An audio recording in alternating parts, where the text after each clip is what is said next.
I have started the recording. Okay, we're recording.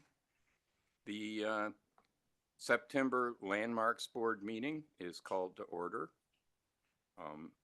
Welcome to the September 4th, 2024 Landmarks Board meeting.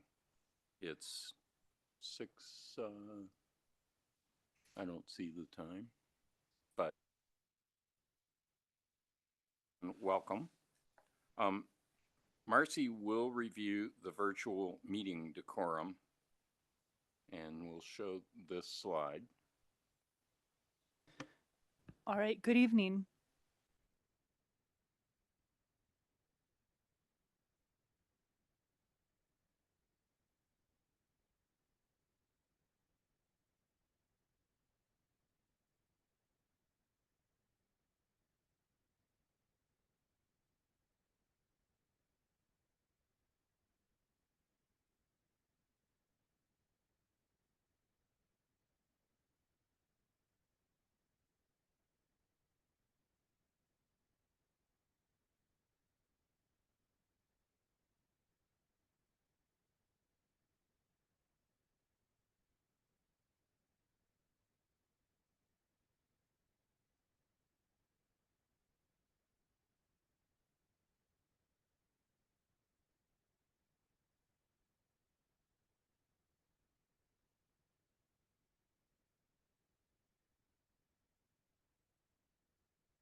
She doesn't seem to be. Okay, we'll jump to Chelsea and come back to Abby. Chelsea? Yeah, I can hear you. Okay. And then Quick introduction. oh, sorry. I couldn't hear Abby and I both couldn't hear Marcy. Sorry. Okay. I thought that's you were asking me about. But we couldn't hear anything. But yes, hi, Chelsea Castellano, Landmarks board member. Okay, back to Abby. Hi, I'm Abby Daniels, the current chair of the Landmarks Board, and thank you to John for leading tonight's meeting. Renee. Renee Golobic, Landmarks Board member. Ronnie. Ronnie Pelucio, Landmarks Board member. And I'm John Decker, Landmarks Board member and acting chair this evening. Excuse me, John, before we go on, could we take a minute to troubleshoot any audio issues so that those joining online can hear the staff presentation and other speakers? Please do. Okay. Abby or Chelsea, can you hear me using this mic? It's a different one than before. I can hear you. Great. Yes. Claire, would you mind testing your mic before we? Okay, it's not working for you in the back. Okay. How's this one? We hear it. Yep. And then can you hear me at all in this one? Yep. Definitely. But not in the back of the room? Okay. Sure. Let's just.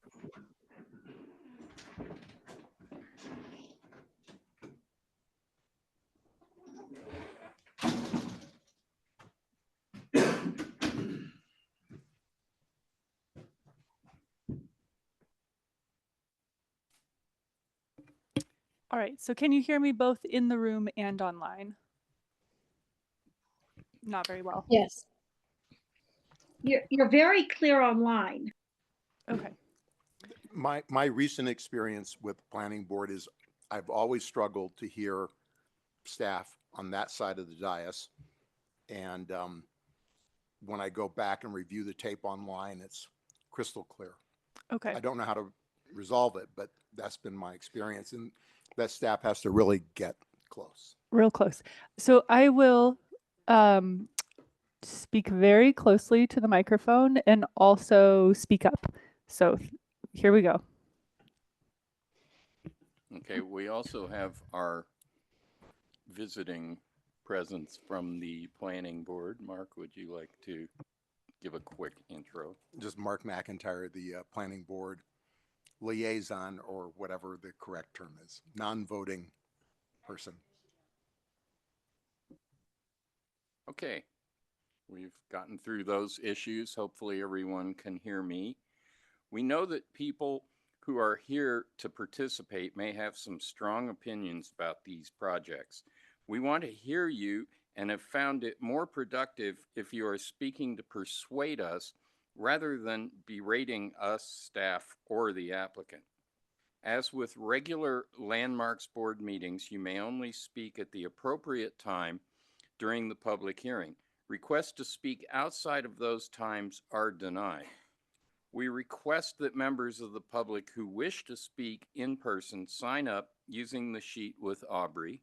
Virtual participants will then follow as normal by raising their virtual hands. As board chair, I will call for a roll call vote on any motions that are made.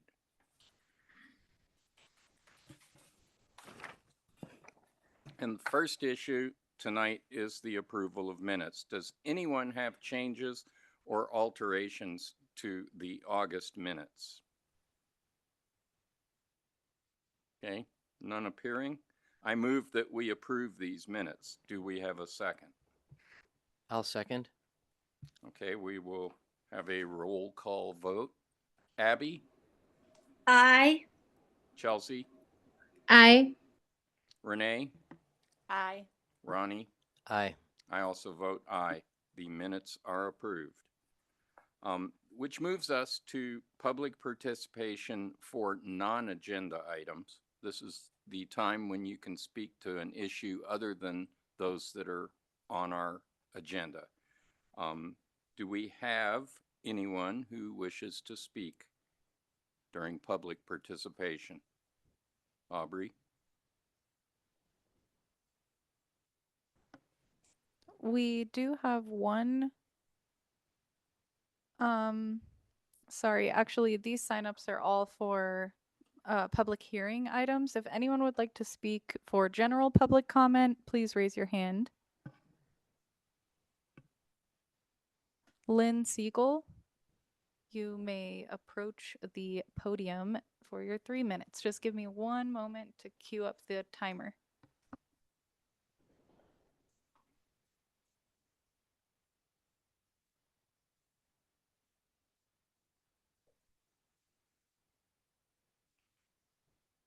Looks queued.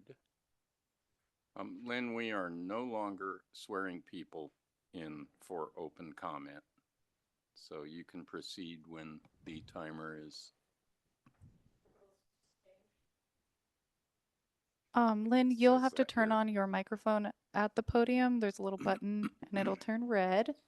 Okay, great. And I'll start the timer for you right now. Okay. Sweet. And please state your name. Lynn Siegel.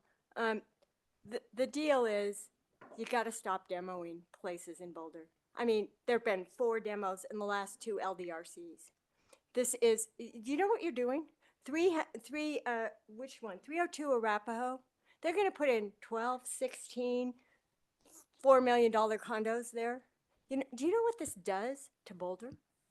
Do you know what all of you are doing to Boulder? Do you know? You're driving yourselves out. No one's going to be able to port here but Elon Musk. Seriously, this is utterly ridiculous.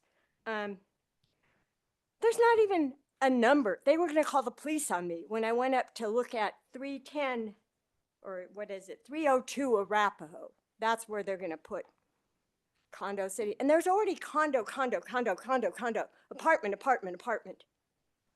My dad left New York City to get away from New York City. That's, that's why he came to Boulder, to get away from New York. This is a giveaway to the developers. Each demo that you're giving them. It was okay, the one up on Redwood, it's on the floodplain, the city's buying it, okay. But 1324 Cedar, cute little bungalow, perfectly fine. Could be just fine. Affordable friggin' housing. What have we got a problem of? An international crisis? Affordable housing. You're not helping. 658 Pleasant. Beautiful, Marcy, beautiful little place. You axed it today. You axed it. I'm sorry. I'm not sounding all sweet and nice about this. You killed off that house. What's the name of that? California what? The hippie architecture book? A tree growing in the house. That's fine. Let the tree demo the house in its own time. That is a beautiful space for you. Right across from Foothills on the corner, totally visible in the community. What's going to be there? Condos, apartments, condos, high price, high end.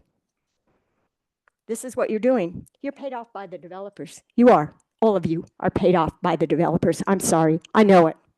Everybody knows it. You want happy talk, John? Then stop demoing these places.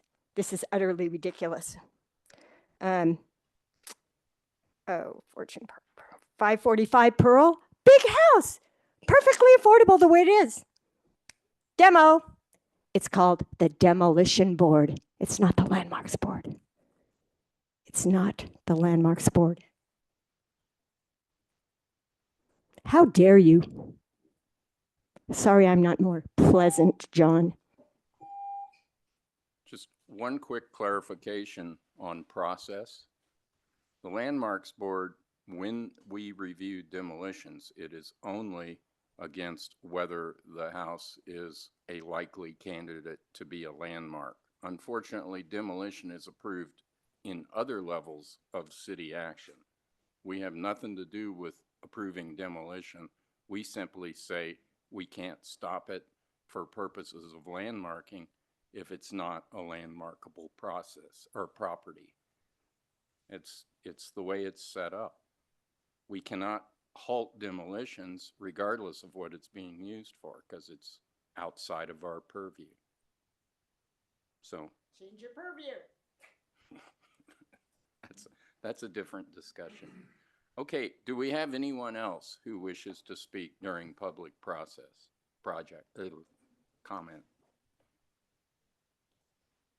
Catherine.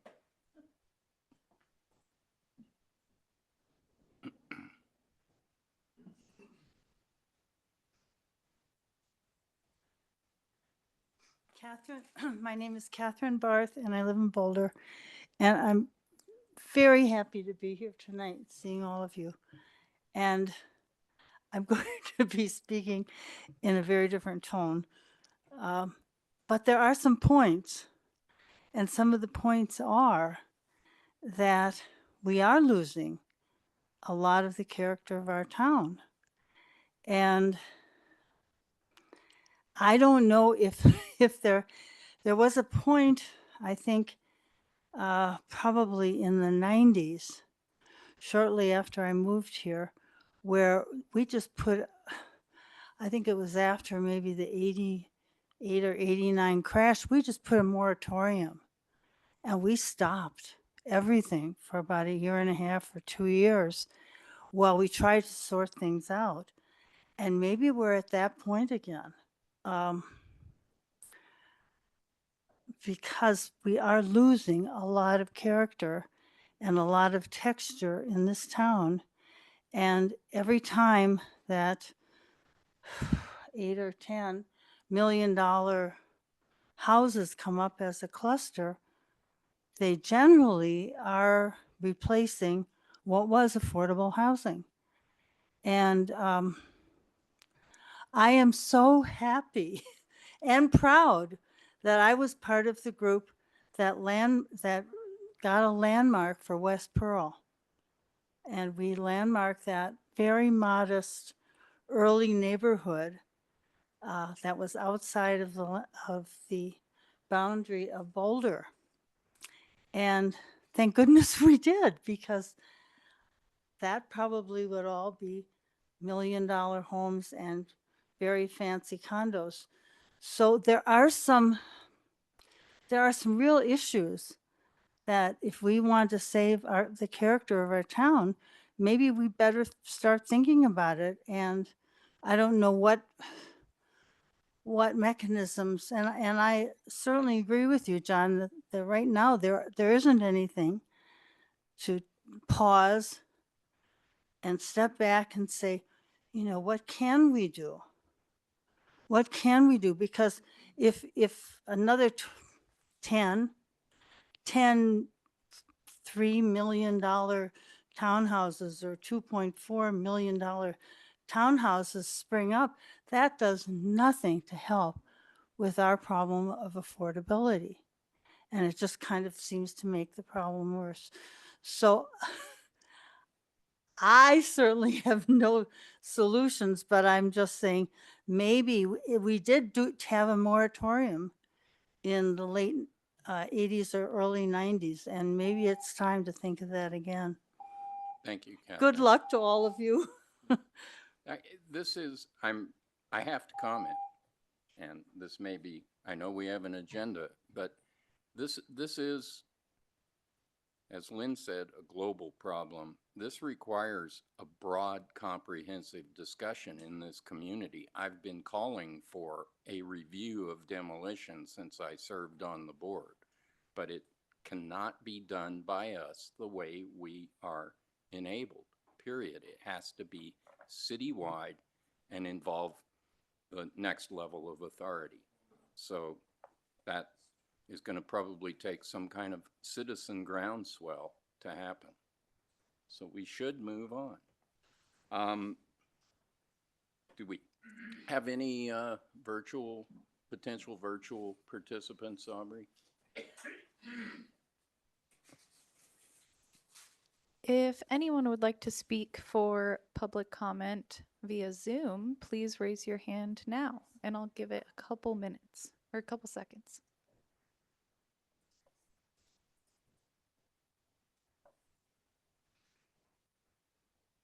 All right, John, it looks like we do not have anyone who would like to speak virtually.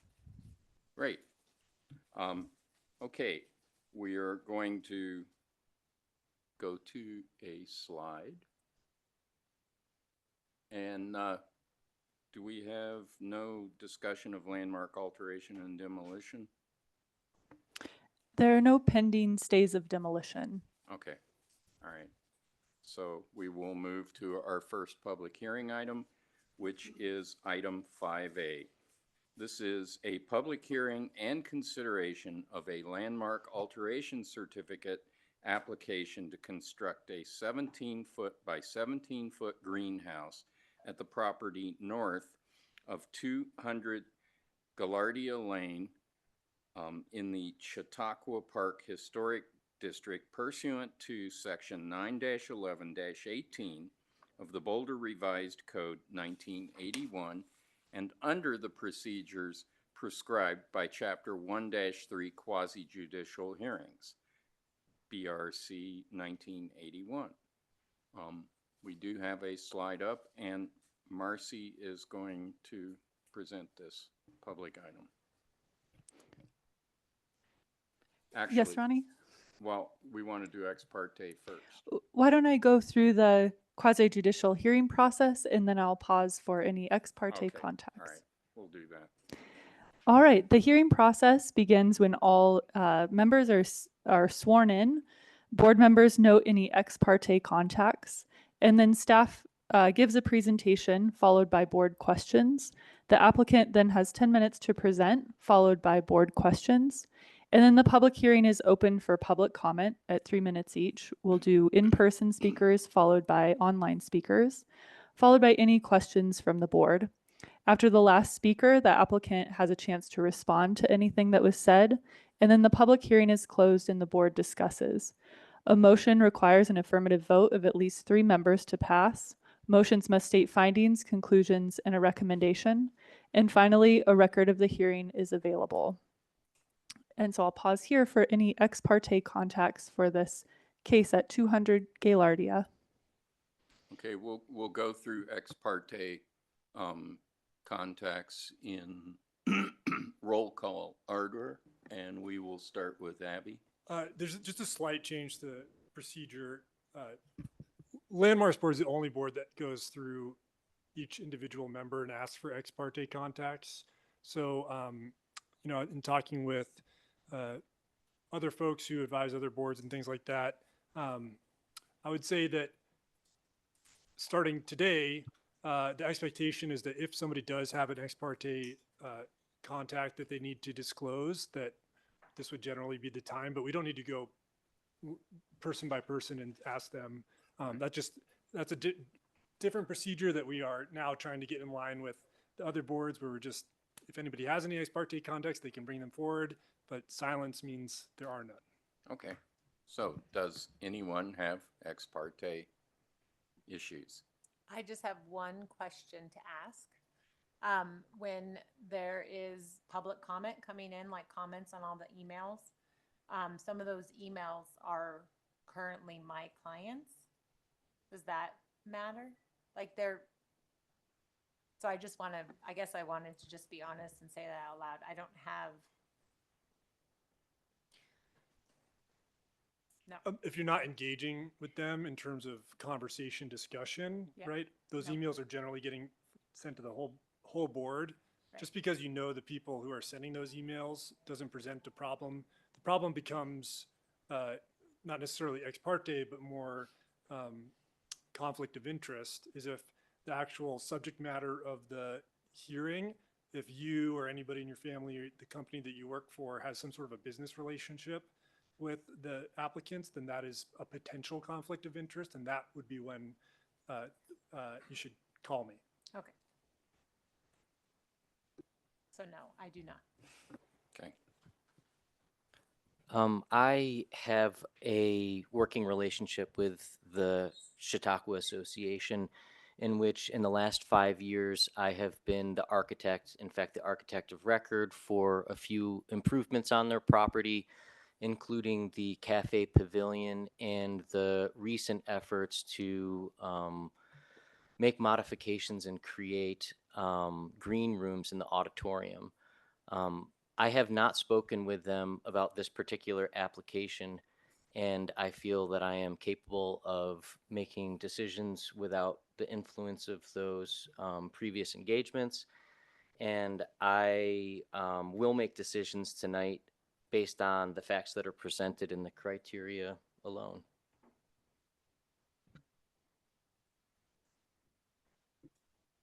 okay. So that is our ex parte process.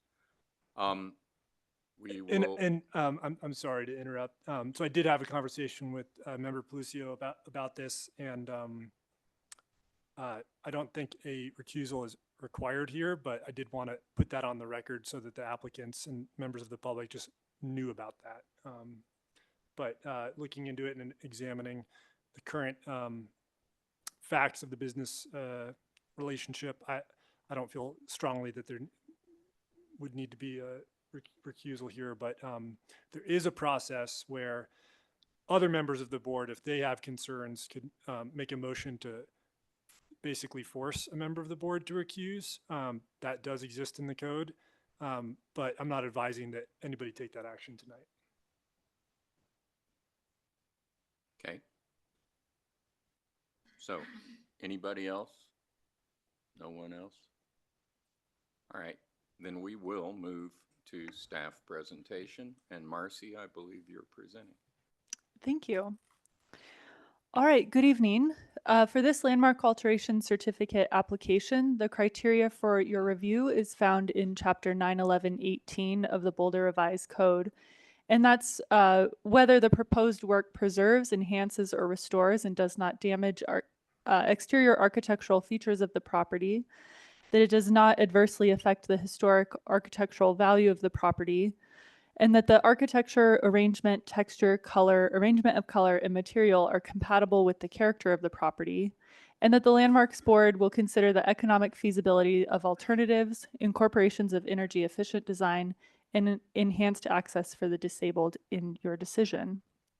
You have a few options in front of you tonight. You may approve the application, and that decision is subject to a 16-day City Council call-up period. You may vote to deny the application, which is subject to a 30-day City Council call-up period. Or you may provide the applicant the opportunity to withdraw the application. That's typically if the board is going towards a denial. In that case, the application is withdrawn and the case is closed. In the event that the board votes to deny an application, the applicant cannot submit a similar application for 1 calendar year. This application started with the City of Boulder's historic preservation process back in June, and that was on June 26th, the Landmarks Design Review Committee, which was Abby, Renee, and myself, reviewed the application and referred it to the Landmarks Board for review in a public hearing, considering that new construction at Chautauqua happens very rarely, and that the application merited additional review and analysis to determine whether the proposed construction meets the design guidelines. On July 10th, the applicant submitted revised designs based on feedback from the LDRC, and that brings us to today, September 4th, for the Landmarks Board public hearing. The property is located within the Chautauqua Park Historic District at 200 Gaillardia Lane, and it's next to the Bachelor Ranch House, also known as Cottage 200, and east of 211 Gaillardia Lane, Cottage 211, and at the terminus of Gaillardia Lane. The site measures approximately 25 feet by 30 feet and is relatively flat. An unpaved pedestrian path borders the site to the east, and mature trees are located on the south and west sides. Informal rock walls are located at the north edge, and a wooden utility pole is located at the northeast corner of the site. Historically, the site was planted with as an orchard as part of the Batchelder Ranch from 1882 to 1907. And after 1907, many of the trees were removed and the area was graded. Formal gardens were planted just east, which is now known as the Centennial Garden. And by 1910, the area was used as a tent camping site. Between about 1918 and 1928, the area was used as a cut flower garden. And the area was kept as a lawn during the 1940s through about 1977, when a fenced vegetable and flower garden was installed on the site. That fence was removed and approved by the Landmarks Board in 2022. There are currently no permanent structures on the site. The rock retaining walls are documented to have been installed in 1977 when the dirt road, also known as Garden Place, was removed and replaced with a pedestrian footpath between the community house and Clematis Drive. The proposed scope of work in front of you all this evening is the construction of a 17-foot by 17-foot greenhouse at the property, installation of crushed stone paths, and a stone edge bridge over the existing culvert to connect the existing gravel path to the west of the property. We'll look at the project in terms of its site and setting, key building elements, and its materials. The key site and setting characteristics look at things like the setback, orientation, spacing, and distance between adjacent buildings. The guidelines that apply are both the Chautauqua Park Historic District guidelines and the general design guidelines. Generally, the guidelines emphasize the lack of distinction between properties and the camp-like character of the park. Property lines should not be defined by fences or landscape material. It also reads the pattern of spacing should be preserved, and the overall character of the site, site topography, character-defining site features, and trees should be retained. And the pattern of spacing, general setback, and distance between buildings found within the district should be compatible, as should the proportion of built mass to open space on an individual site. The proposed new building is located 19 feet from the nearest building, which is Cottage 211 to the west. The east facade of the proposed building is 24 feet from the existing pedestrian footpath between the community house and Clematis Drive. And this is consistent with the pattern of the spacing found in the district, the general setback and distance between buildings. There's no significant difference in terms of the proportion of built mass to open space on the individual site between the proposed site and others within the district. There are no fences or landscape material defining the site boundary proposed, so staff considers that the lack of distinction between properties will be preserved. And the building is oriented to face east with an entrance path perpendicular to the existing pedestrian path leading directly to the entrance. This is consistent with the typical building orientation and rectilinear path alignment. And the proposed hardscaping on the lot includes a 4-foot by 9-foot flagstone pad at the entrance of the building with approximately 4-foot wide gravel paths that go around to the north, east, and south sides of the property. There's an approximately 3 by 8-foot wide buffer between the building and the proposed paths. The landscaping that is proposed within this buffer and on the remainder of the site is not specified, and we don't review specific plantings through the LAC process. Staff recommends that conditions of approval would include identification of the mature trees, including those that are proposed to be removed, detail of the protection of trees proposed to remain, and to identify areas of planting beds or grass on the site plan, including a seamless transition to adjacent properties. Next, we look at the height, form, massing, size, and scale of the overall proportion of the building. The guidelines include guidance to preserve the existing massing patterns in the park, and that new buildings should be compatible with surrounding buildings that contribute to the overall character of the historic district in terms of height, size, scale, massing, and proportion, and respect the neighboring buildings. The proposed one-story building has a very simple front gable form. The form, which is simple in design and a small size of the proposed building, about 289 square feet, and low height, approximately 13 feet, are compatible with the overall character of the historic district, and staff considers it respects the neighboring buildings and the streetscape as a whole.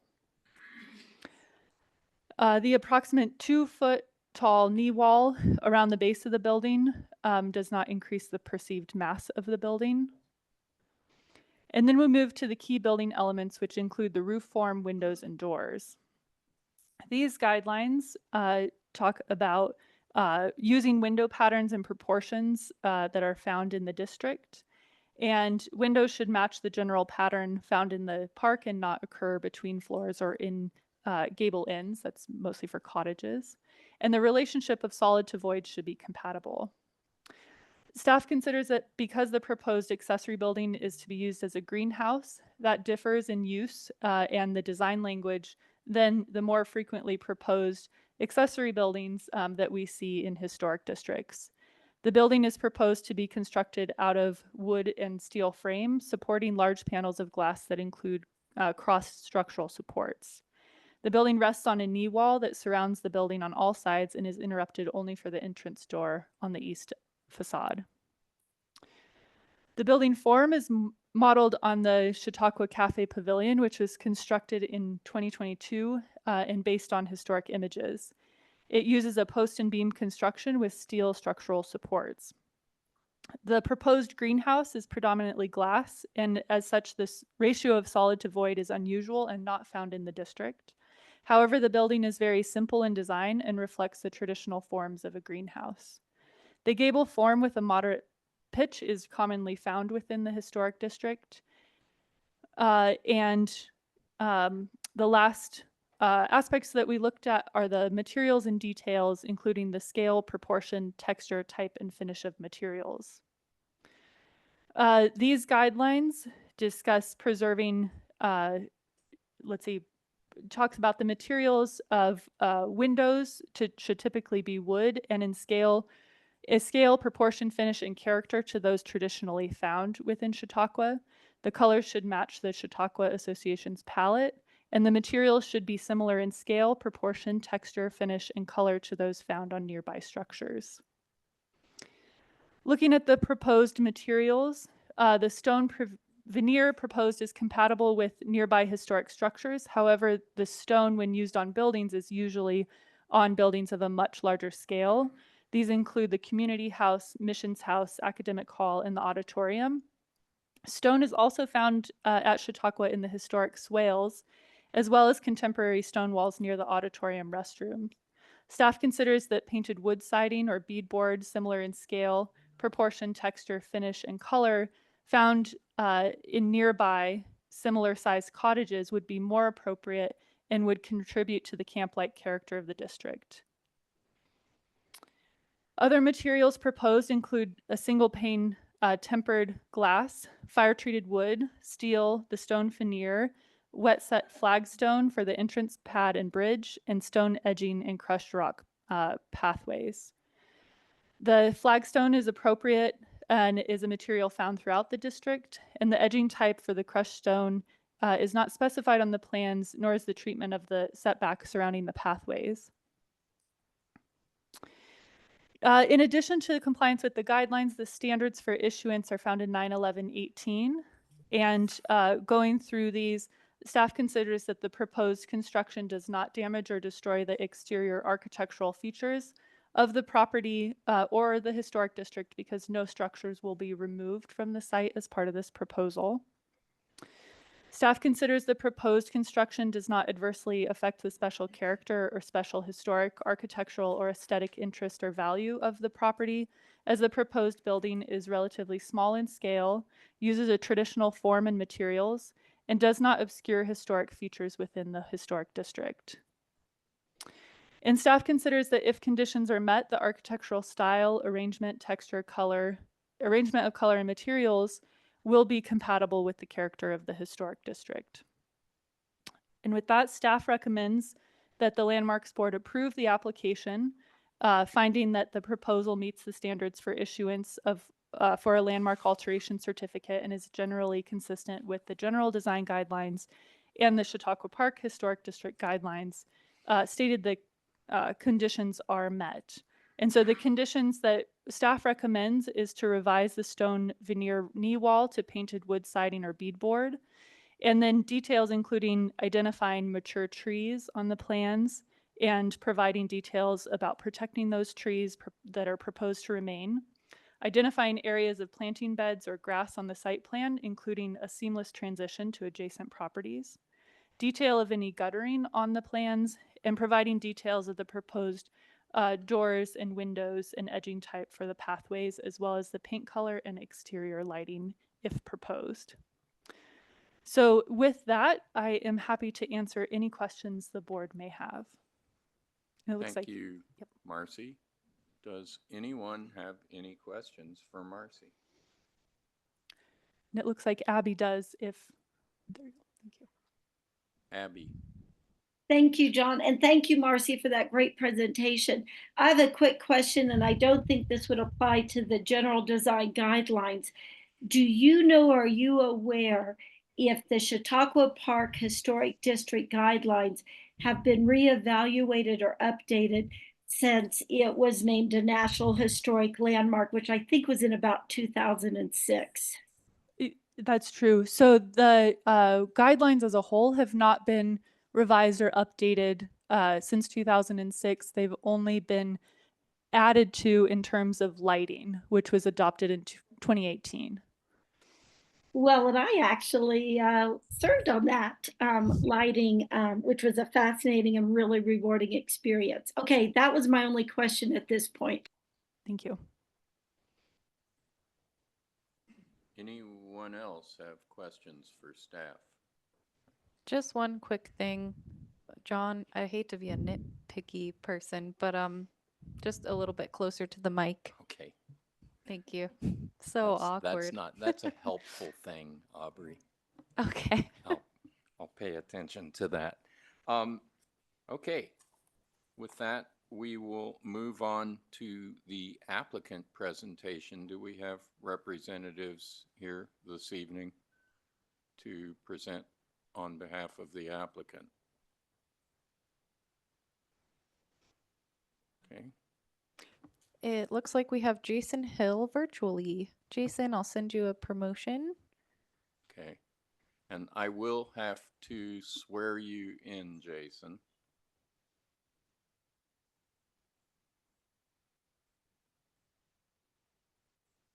Okay. Good Abby, if evening, we could Jason. also allow, good evening. If we could also allow Joel Smiley and Laura to also join as the architect and builder. Okay. You are given, I guess, 10 minutes.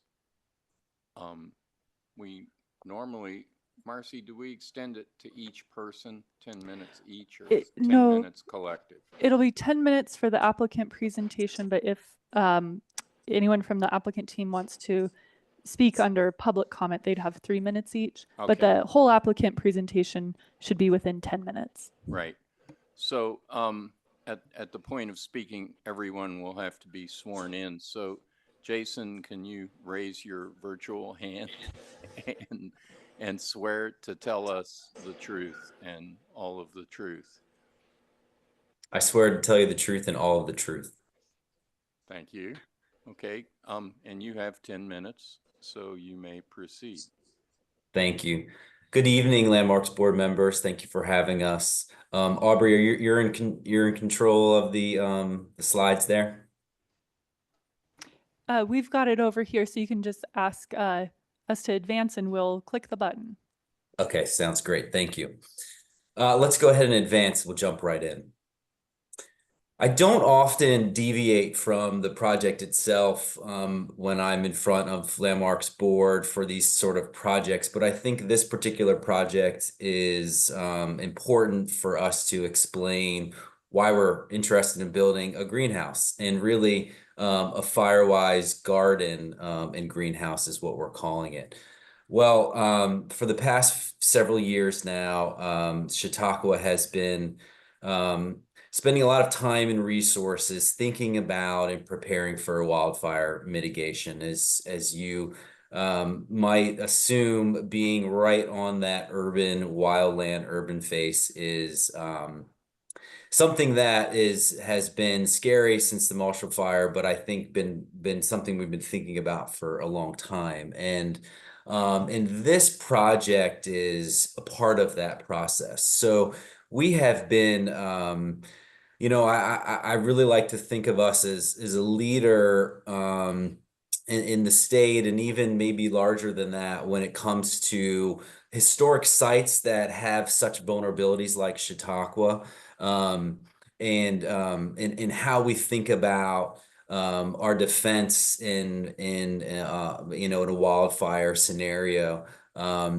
as a vulnerable site. So Chautauqua has, for the last really 4 years, dug into things we could be doing. So there's execution of things on the ground that we could do, thinking about defensible space and building relationships with our fire department. And in the last 2 years, we've developed two long, very comprehensive wildfire mitigation plans that were funded through some grant funding and actually through the State Historic Fund, SHF.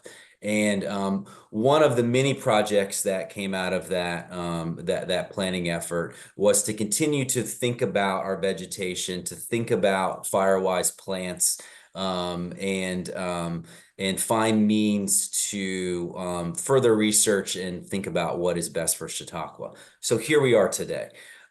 This purpose of this greenhouse is to experiment with a variety of native Firewise flowers and plants. We're interested in understanding what plants are best suited for Chautauqua's microclimate, as we like to think about it, and then also think about transitioning successful plants into the larger landscape ongoing. We've been working with CSU Extension for some time now, a few years, and we're really interested in connecting with the community and sharing our findings through ongoing conversations, classes with the community, and the greenhouse is a means for us to do that.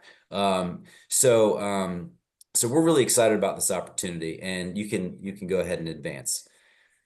So we're, Marcy laid it out very clearly for you all. We're talking about a very small greenhouse here, 17 by 17 feet.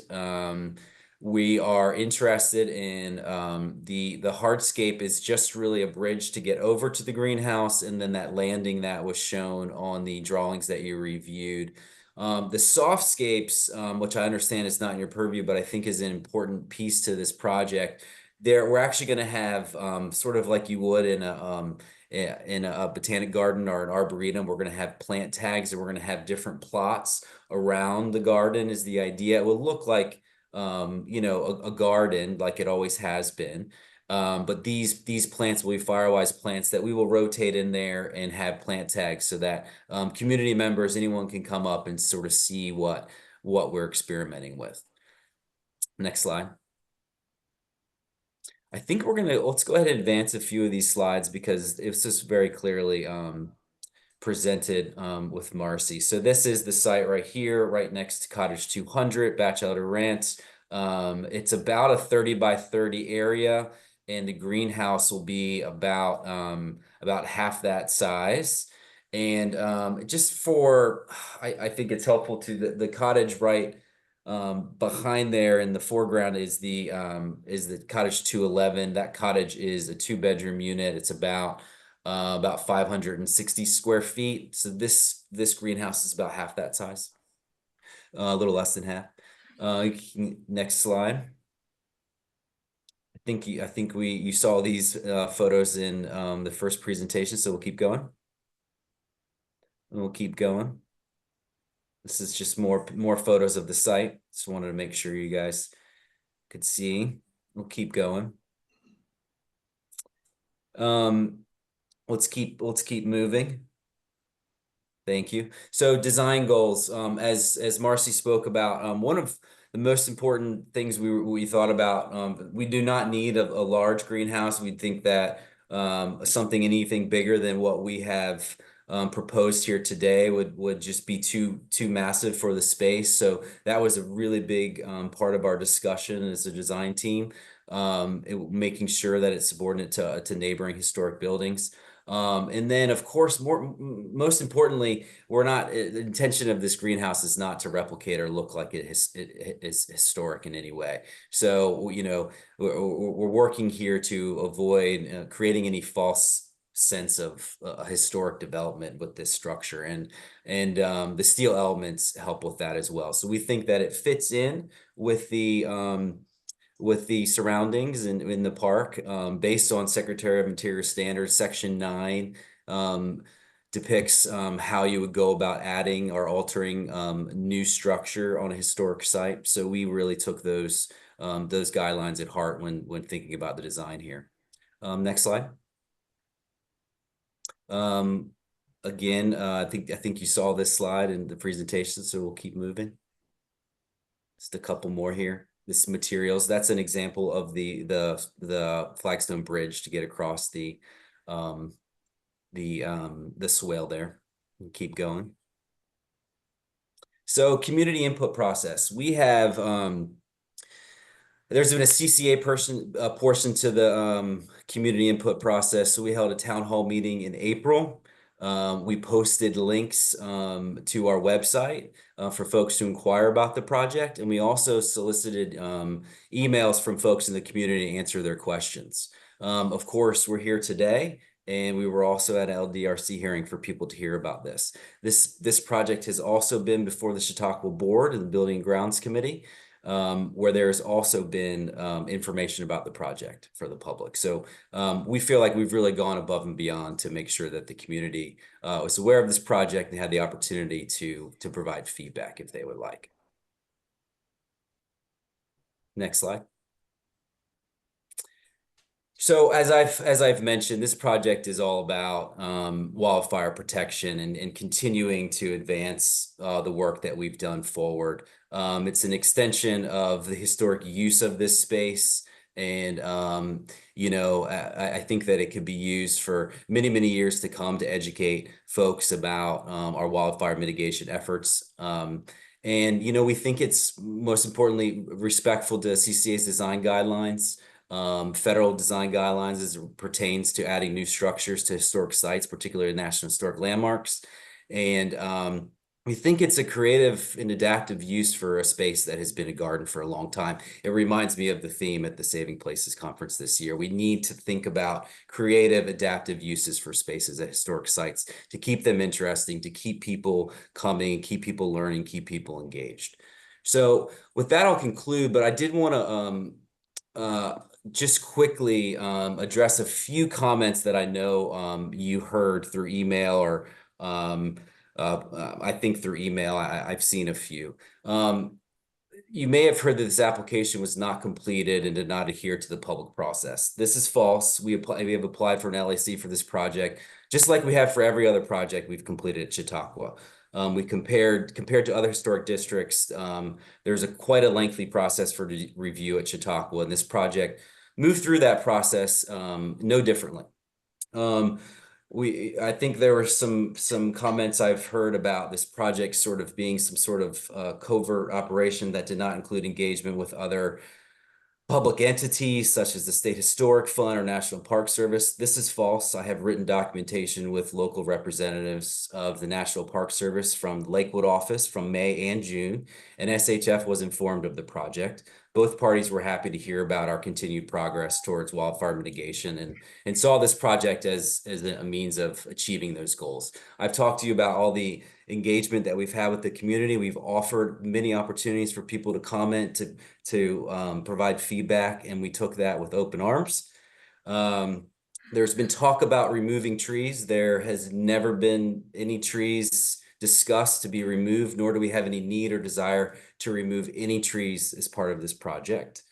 And then, yes. You hit the limit of your time. Okay, can I make one? Wrap it up, kind of. Yeah, this is my last comment. There's been some concerns about this notion of incremental change. There has been no change to the fabric of Chautauqua. There has been exemplary stewardship that appears to be labeled as quote unquote change. I can tell you that a 25-year-old property like Chautauqua requires an enormous amount of work, and we have been busy pouring every extra dollar we have back into the site to ensure that it's still standing as it is now for many generations to come. This is our job. Unfortunately, I think this earnest work has been politicized for reasons that are completely unrelated to this project, and therein lies some of the opposition that you've heard from a select few members of the community. Every change that has a consequence to Chautauqua is reviewed by Chautauqua's cultural resource staff, then the Building and Grounds Committee, then the Landmarks Board. We respect every piece of that important process, and I will close with that. Thank you. Thank you, Jason. Does anyone have any questions for Jason?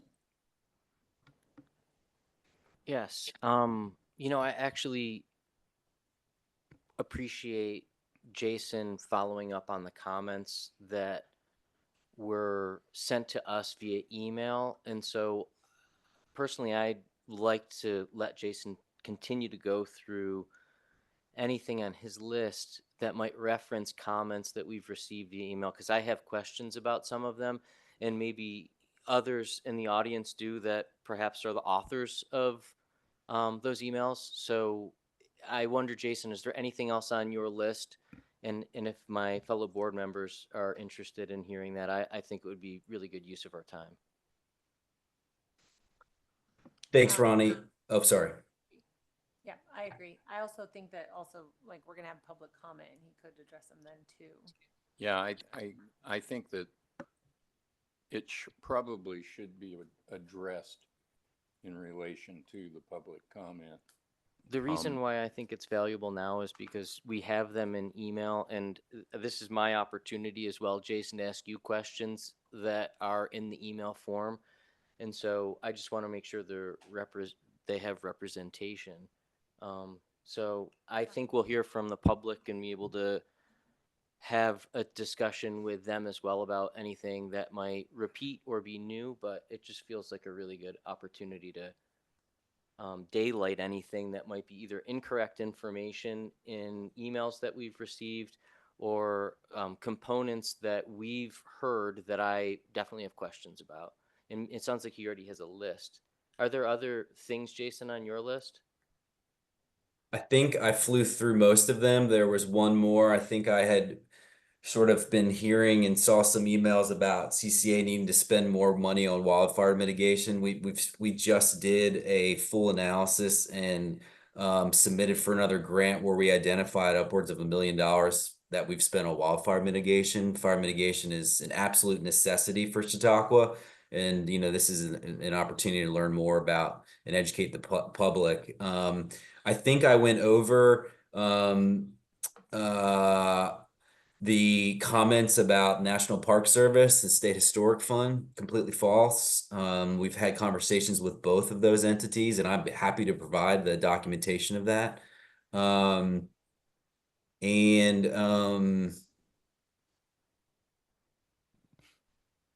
talked about the trees. Can I ask you a question then? Yeah, I think that's all. Thanks for recapping that. So in at least one of the emails, there have been questions about the access to the parking area that is near the proposed structure, and whether or not there are safety concerns regarding vehicles, including fire department and emergency services, getting into that space. Is that something you could talk to? Yeah, so completely unrelated to this project, those comments, that is a road at the rear of, there's never been a road through where the proposed greenhouse is. I actually share those concerns. I think that Gaillardia Lane, at the rear of this area that we're considering tonight is a safety hazard. I think there's much better ways to think about moving traffic through there. And quite frankly, there's just the parking conversation that needs to take place. Probably shouldn't be parking cars diagonally on those streets. Keep in mind, the streets are not CCA's purview. They're city-owned streets, they're city-maintained streets. So this is a conversation with the city. But I would recommend that if there was to ever be through traffic, that you route traffic to the community house. The issue with routing traffic through that area is that it's a heavily pedestrian, it's a pedestrian walk. It's one of the main, throughways from the green into, CCA, Chautauqua. And I would it would scare me to have cars now intersecting at that path. I think that you need to divert traffic up to Morning Glory, or you need to rethink about the parking down there. So it's just a different issue than this project. But I think there was a community member that thought that there was an opportunity here to put a road in this area. And so why it came up. And then there was also a question of CCA's ability to have adequate budget to ensure the success of the project. Yeah, I don't know what to say to that, Ronnie, other than it's CCA's business, it's not really the community's business to be telling us, we have strategic goals that our board reviews, and we put our resources and our funds towards those goals in the stewardship of the property. And wildfire mitigation is a strategic goal right now for the organization, and this is a way for us to continue to drive that effort forward, as I've said many times tonight. So there is budget to do this. We're talking about a 17 by 17 very small greenhouse. I think that there is budget for us to install this greenhouse, and there's budget for us to care for this greenhouse. So I'm not sure where those concerns come from, to be honest with you. Thanks, Jason. Appreciate it. Anyone else have questions for Jason?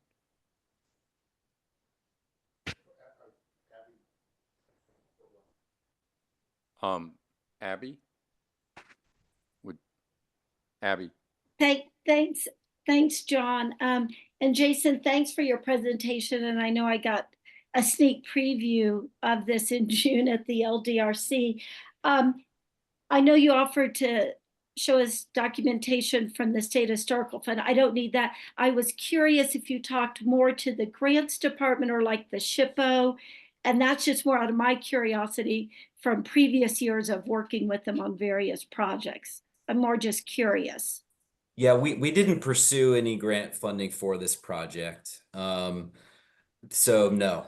So was it the SHPO you talked to or other staff? At the state? Yeah. I was Ann McCleve that I spoke to. Okay, so what are the, thank you. I know, Ann, that's great. And I appreciate it. Sounds like you did a lot of community outreach. I who try to stay attuned to things that are going on in town halls and things like that. I personally wasn't aware about any of these meetings or surveys or anything.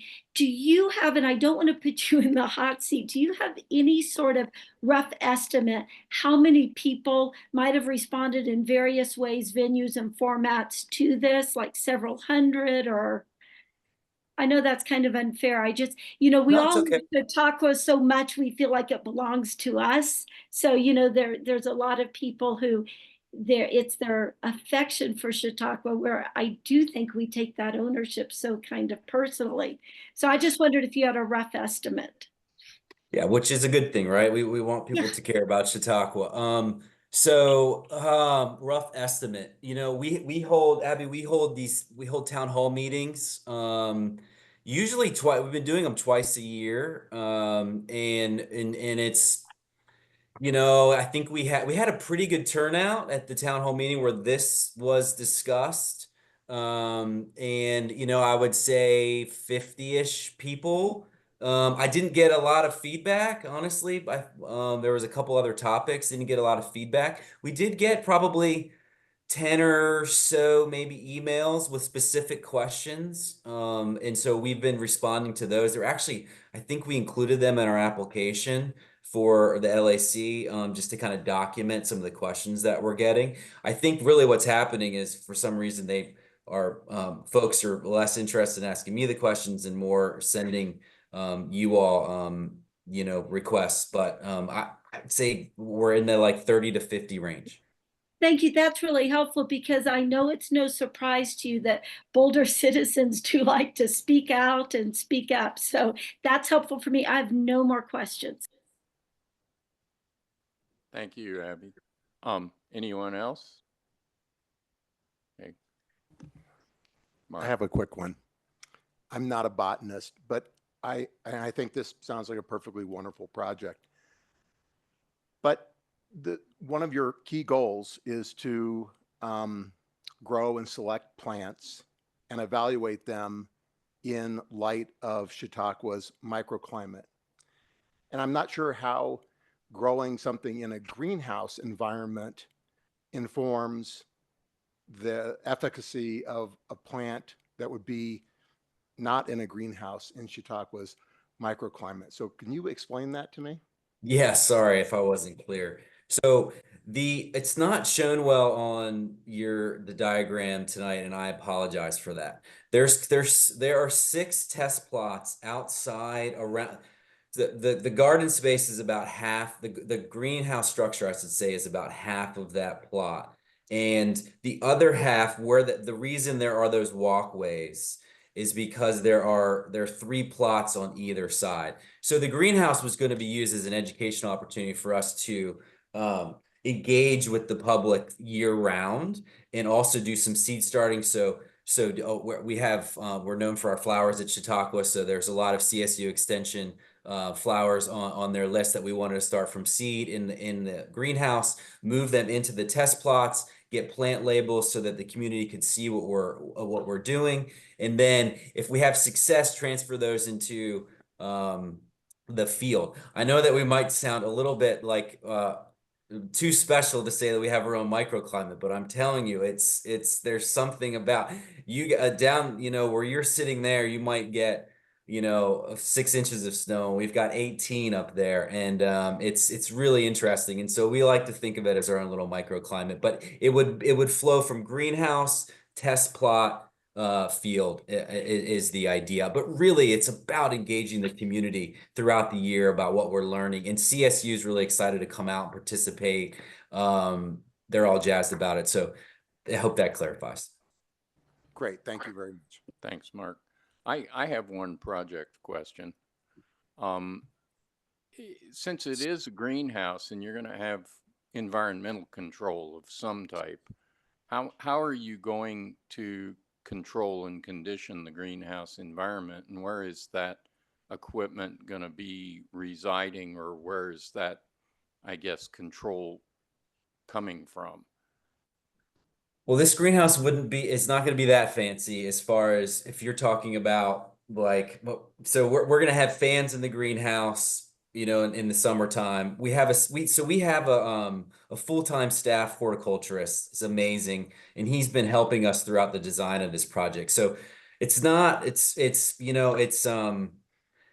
fancy as some greenhouses that I have interacted with in my career, to where we would have big vacuums and fans in there. But I would turn it over to Joel if there's anything you want to add, Joe, just about airflow and management of the greenhouse in regards to his question here. Okay. Thank you. Joel, you need to quickly swear.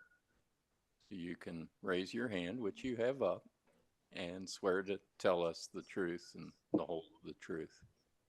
I swear to tell the truth and the whole truth. Okay.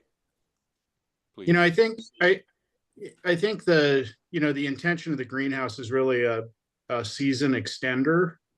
So, it'll allow the park to maybe push a couple months past when you'd be able to do something, out in the wind, and maybe start a little ahead of, when you could start out in the wind and the weather. As Jason said, there's at this point, there's no intention of conditioning the space. I think midsummer, there'll be passive ventilation through the gables to allow air to, the hot air to get out of there. So it is a pretty basic, starter space. Thanks, Joel. Great, thank you. Anyone else? Any questions for the applicant? If not, we can proceed to our public comment phase. For in-person individuals, sign-up sheets are located on the dais next to Aubrey. Please, if you haven't already, fill this out and hand it to her. And of course, those who are going to wish to do this virtually after the live process will go through the same process virtually. When Aubrey calls your name, you will have 3 minutes to speak at the podium, and I will have to swear each of you. And virtual attendees will either press *9 or raise their hand on their virtual, panel. And then you'll state your name and begin speaking. So do we have people queued up, Aubrey? Before we get started, for the public participation for this item, I did receive an email from someone who experienced technical difficulties during general public comment. Are we okay with hearing their comment after we hear from the people already signed up? It's a comment unassociated with this project. Yeah. We should probably table that to between issues rather than hear it now. What, Chris? That works. There's no rule prohibiting it. If the board wants to allow it, it can be allowed. But in terms of flow, then perhaps that would actually make more sense to sandwich it in between public hearings. Right. That would be my inclination. So everybody agree with that? Yeah, I agree. I think let's focus on this case and then come back to that public comment. Okay. I think that makes sense. All right, thank you. Let's proceed. Okay, so for this item, we have Leonard Siegel, followed by Fran Sheets, and then Catherine Barth. Okay. And then we'll move to virtual participants. Evening, Lynn. Good morning. No, good evening. And I swear to tell the truth. Leonard Siegel, Executive Director of Historic Boulder, speaking on behalf of Historic Boulder. Do I need to press this? You're Okay, green you can light. hear me okay. All right. Historic Boulder supports the proposed construction of this greenhouse if it meets the high standards of its listing as a National Historic Landmark and the Secretary of Interior standards. After all, it's only fair to make that request since Chautauqua markets itself in part as a rare example of a site that has achieved the status as a National Historic Landmark. The proposed building use as a greenhouse seems to fit within the historic district as something you would expect to find in a village. Historic Boulder, however, wanted to call out a couple specific design guidelines, 6.3.1 and 6.5.2, that require new construction to be compatible with the surrounding buildings in order to contribute to the overall character of the historic district in terms of height, size, scale, massing, and proportions. And all knowing what the representative from Chautauqua said in terms of deciding not to do something historical in nature, Historic Boulder has assessed the design and said and believe that the proposed building looks industrial and lacks the arts and crafts characteristics of the surrounding buildings, especially in terms of window patterns, details, and the roof ridge, and the way the building meets the ground. We're not suggesting that the building needs to be a historical arts and crafts recreation, but the spirit of the craftsman details that you would find on the campus of that village ought to be interpreted with a high level of detail with regard to craftsmanship, the way materials meet each other. And the spirit of Chautauqua seems to be absent in the design character of this building, and we encourage the design to be rethought, to be more in keeping with the spirit of this beautiful campus. Thank you. Thank you.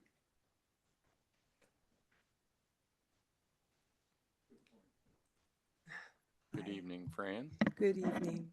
I'm Fran Sheets and I live in Boulder. You need to swear real Oh, quickly. I swear, I'll tell the truth, the whole truth. Thank you. You're welcome. I think that this is a really unusual request to build something like this in an NHL.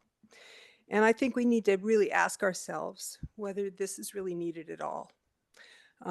In total, this adds to our incremental changes in the district.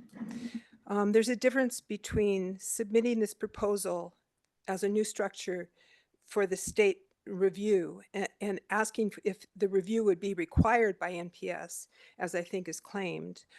And the NPS says, quote, if the agency official proposes a finding of adverse effect, the agency official shall notify all consulting parties of the finding and provide them with the documentation. I'd really like to see the documentation because I also have a letter from the state that stated quite clearly that there should be no new buildings up in Chautauqua.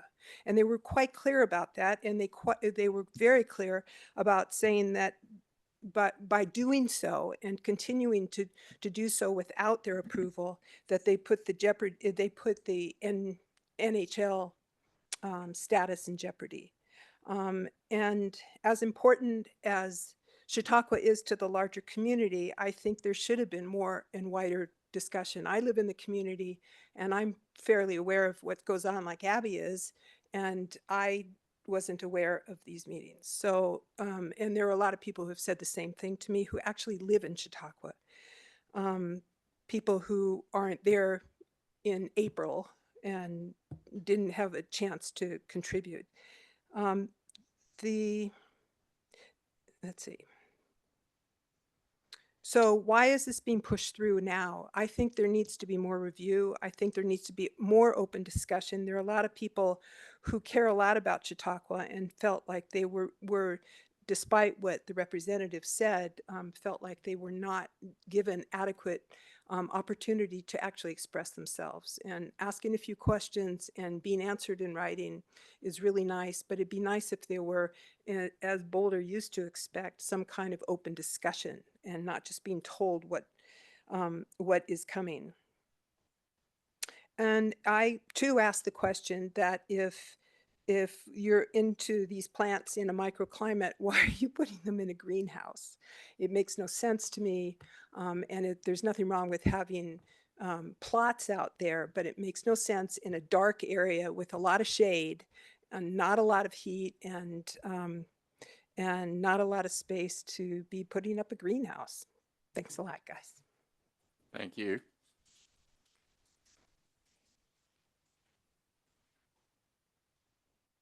Okay, Aubrey.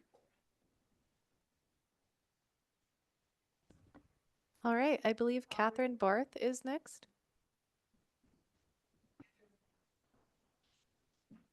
I didn't hear you, Aubrey. Oh, sorry. You're hidden behind.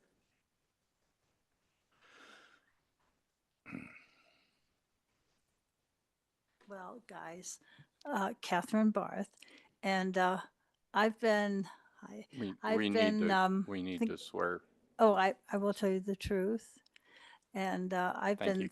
worried about, not worried about, but concerned and loving concern with Chautauqua for a lot of years. And it really went back to the beginning of the Arbor House, which was building quite a large house that was going to be where the picnic shelter was.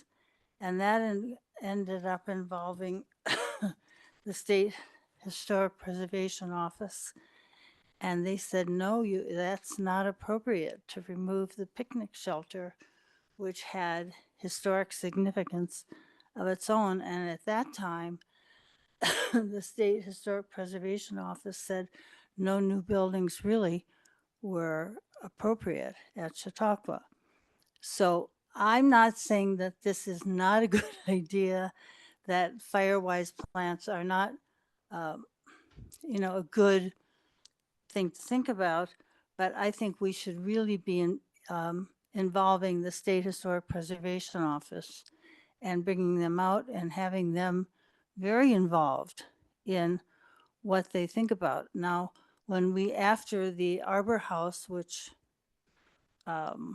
was denied and didn't happen, and the picnic shelter is still there, the next issue that came up was, should there be bathrooms?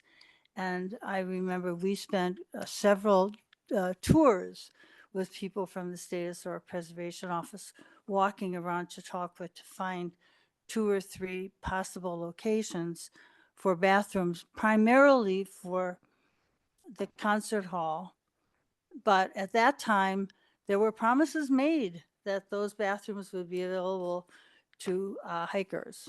And that part never happened. So I just would like, before this gets set in stone, that there is more consultation and that the State Historic Preservation Office is involved. And I'm not saying it's a bad idea, and I think Firewise plants sound wonderful, but I was up there yesterday, and there's no sun that hits that site at all. I mean, so I don't know. In my experience, my mother had a greenhouse, and she started a lot of plants in the early spring, but she had sun that hit her greenhouse. And it's kind of behind some very tall trees. So I'd like to see a shadow analysis of that building and, what the situation is of shadows and sun and, how things really would germinate in that building. So I think there's probably I'm not saying it's a bad idea, but there's more work to be done, I think. Thank you.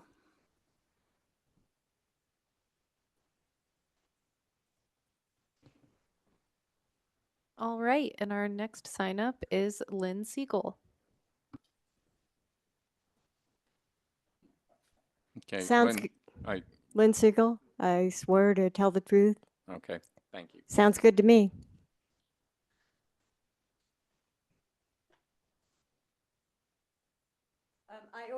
this all at the LDRC, that I had to go to a meeting on addiction because we have an addiction problem from all of the, homelessness associated with all the inflated costs of housing in Boulder. And I wanted to know how to deal with it.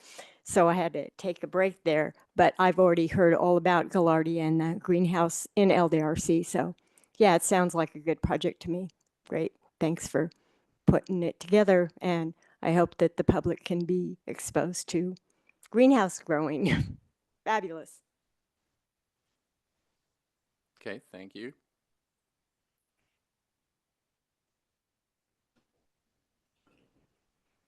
All right, and moving on to our virtual participants, if anyone would like to speak, please raise your hand now.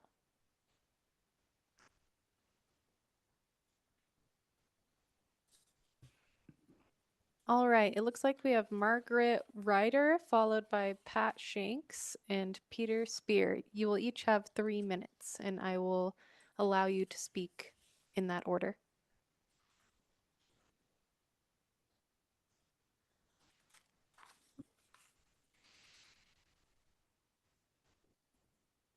All right, Margaret, should be good to go. Hi, my name's Margaret Ryder, and I am raising my hand and swearing to tell the truth. I am a cottage owner in Chautauqua, and first of all, I'd like to thank you all for your time and your commitment to preservation.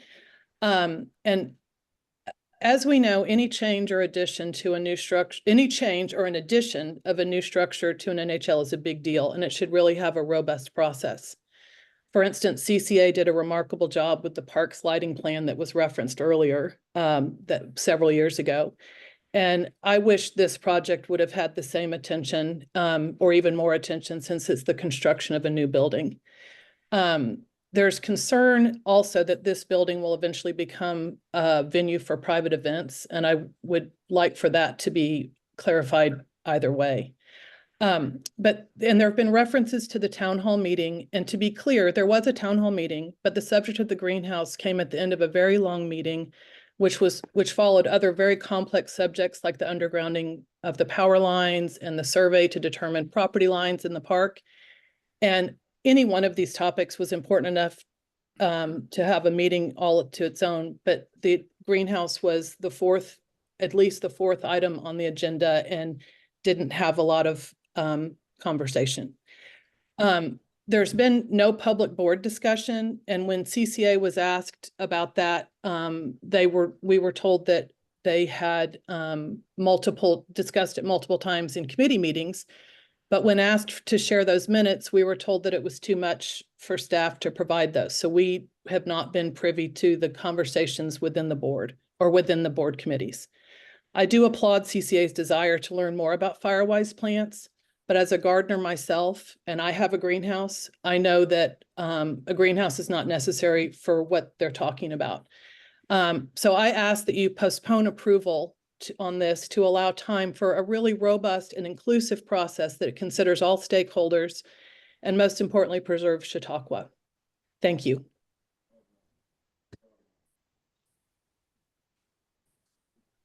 Thank you.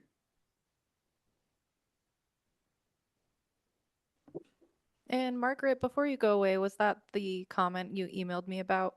Yes. Yeah, okay. I just wanted to make sure. I didn't know if there was a sign up list. So thank you. Great. Just wanted to be sure you got your chance. Thank you. I appreciate it. Thanks. All right, moving right along to Pat Shanks.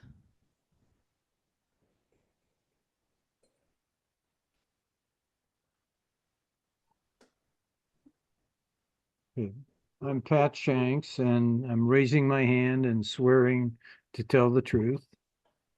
And so I'm a member of the Chautauqua Board, and I'm also the chair of the Sustainability and Resilience Committee. And Chautauqua has a number of committees, and Jason mentioned Building and Grounds, and between Building and Grounds and Sustainability and Resilience, those are the main committees that look at things happening on site. And Chautauqua has a strong commitment to preservation, sustainability, and resilience. They're key goals for us. And so I'm starting my 4th year on the board, and I'm starting my 5th year on the Sustainability and Resilience Committee.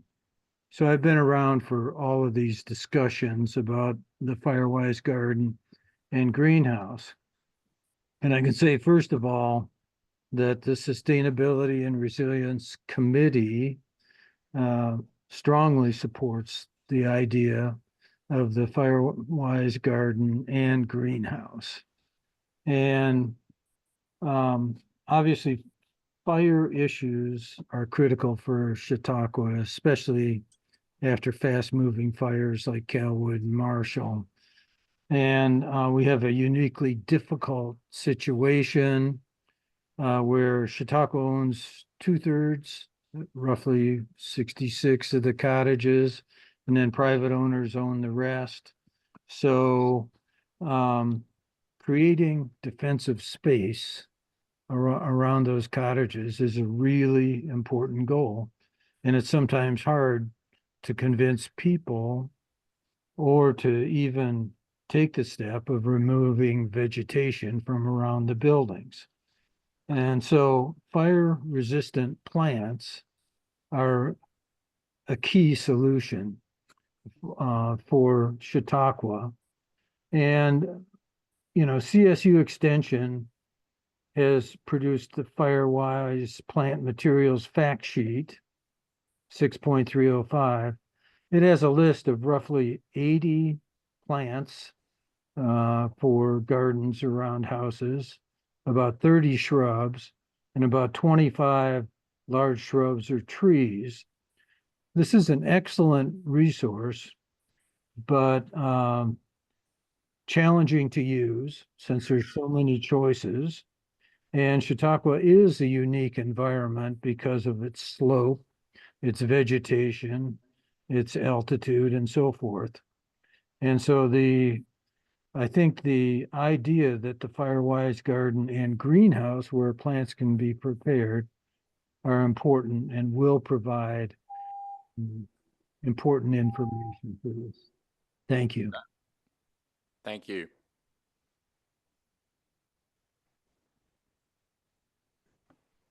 All right, thank you. And next we have Peter Spear. Can you hear me? Yes, you sound great. Yes, I'd like to say another of our board members raised her hand but was not recognized, and I don't know how we can correct that before I start. I think I sent them a chat. Was that Trudy Turvey? Yes, thank you. Yes. Trudy, all you have to do is raise your hand again and that'll put you next in line. Thank you. Peter, you should be good to go. Thank you. Peter, I will need to swear you. Sorry, I swear to tell the truth. I'm chair of the Chautauqua Board of Directors, and I confess that this is my first Landmarks Board meeting, and I'm very impressed with the process, and I really appreciate the care with which you approach all of this. The board first heard about this project in April of 2023. And we have two committees. Pat mentioned them. There's the Preservation, Sustainability, and Resilience Committee and the Building and Grounds Committee, which over the following years had 8 different meetings at which they discussed this project. And I should mention that Marcy has participated in those committees, as has Brian Oliver. So we also have some expert input during those discussions.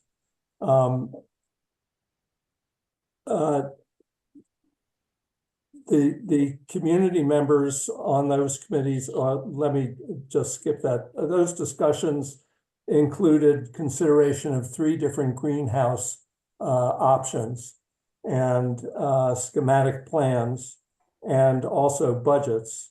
And the board was kept apprised of those discussions over that time through committee reports and leadership reports to the board. And we think that it's a wonderful project. It's a creative and adaptive use of Chautauqua space that furthers our goals as they relate to wildlife mitigation, which is very important for us, as Pat described. It's also a great opportunity for community engagement and programming. In addition, our finance committee looked at the budget in detail and approved it. And the full board voted unanimously to approve the project as part of the capital budget approval in November of 2023. So the board has been intimately involved in this, and community members are always welcome at our board meetings. Margaret mentioned that she couldn't get our minutes from committee meetings. Those are posted right after the committee meeting, and then they're archived. And we invited her to give us specific minutes that she was interested in, and that we would get them for her, and we never got that information. Thank you. Thank you.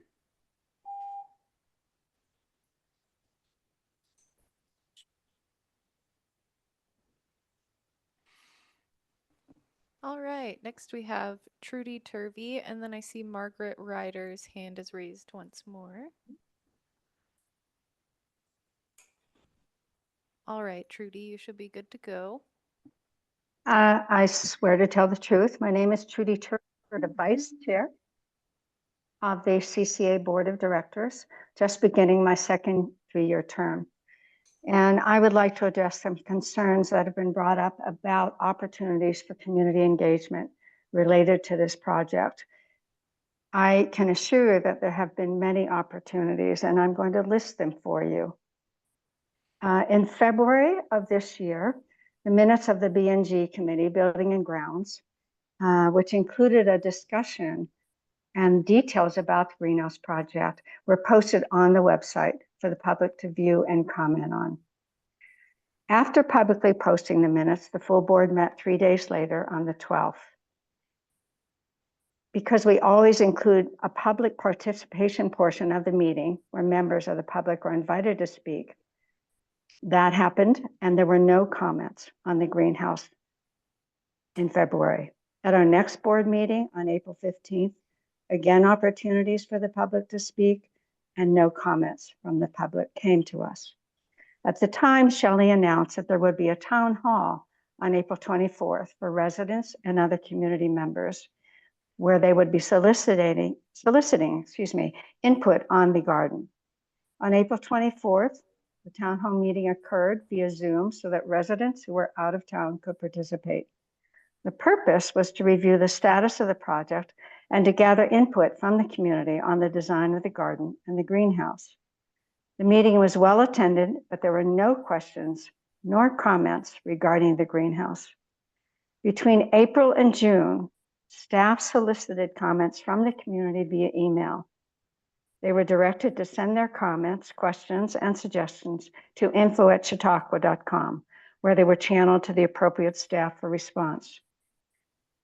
We did not receive but one email with several questions from Ms. Georgia Chamberlain, to whom staff responded in detail.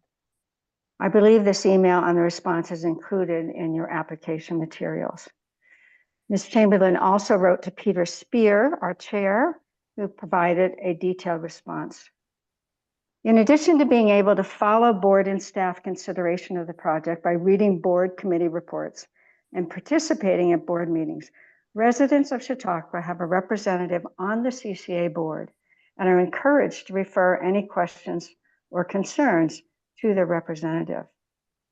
In summary, the board feels strongly that there has been ample opportunity for community input over the past many, many months, especially for the residents of Chautauqua. Thank you very much for your time this evening. Thank you.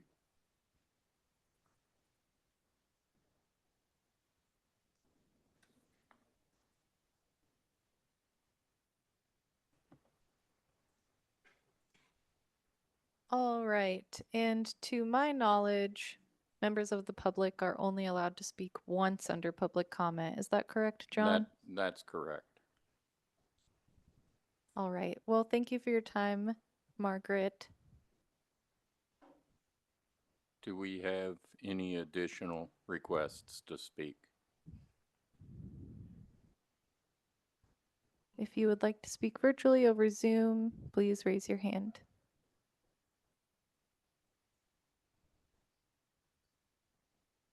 All right, I think we are okay to move on. Okay. With that, we will close the public participation portion of this, and the applicant may now have an additional 3 minutes if they would like to comment on anything that's been said during this process. Would the applicants like to add or answer anything at this point? Very quickly, please. Okay, Jason? Thank you. Just very quickly, there's a couple comments. I think it's already been addressed. Trudy mentioned that the town hall meeting was virtual. We moved to that a couple years ago, and we heard, a lot of people traveling second homes at Chautauqua. So we've made an effort to make sure they're virtual, so you can join me and listen and ask questions.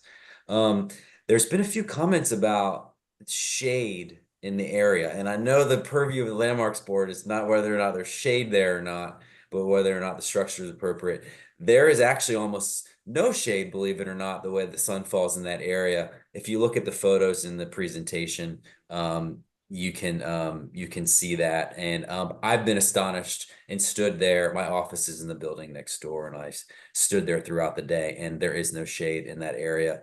And I think that's all. I just wanted to a couple of quick comments there for you. Thanks.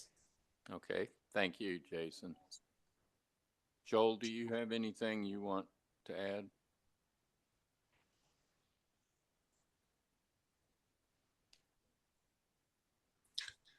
I think I'm good.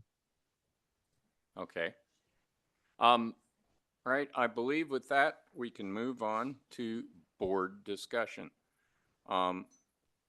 We're now moving to that phase. I ask that everyone else mute your computer or phone for the duration of the discussion. We've allotted approximately 45 minutes. And Aubrey, would you start our timer as a time check? And who would like to jump in and start this? We have 2 virtual members.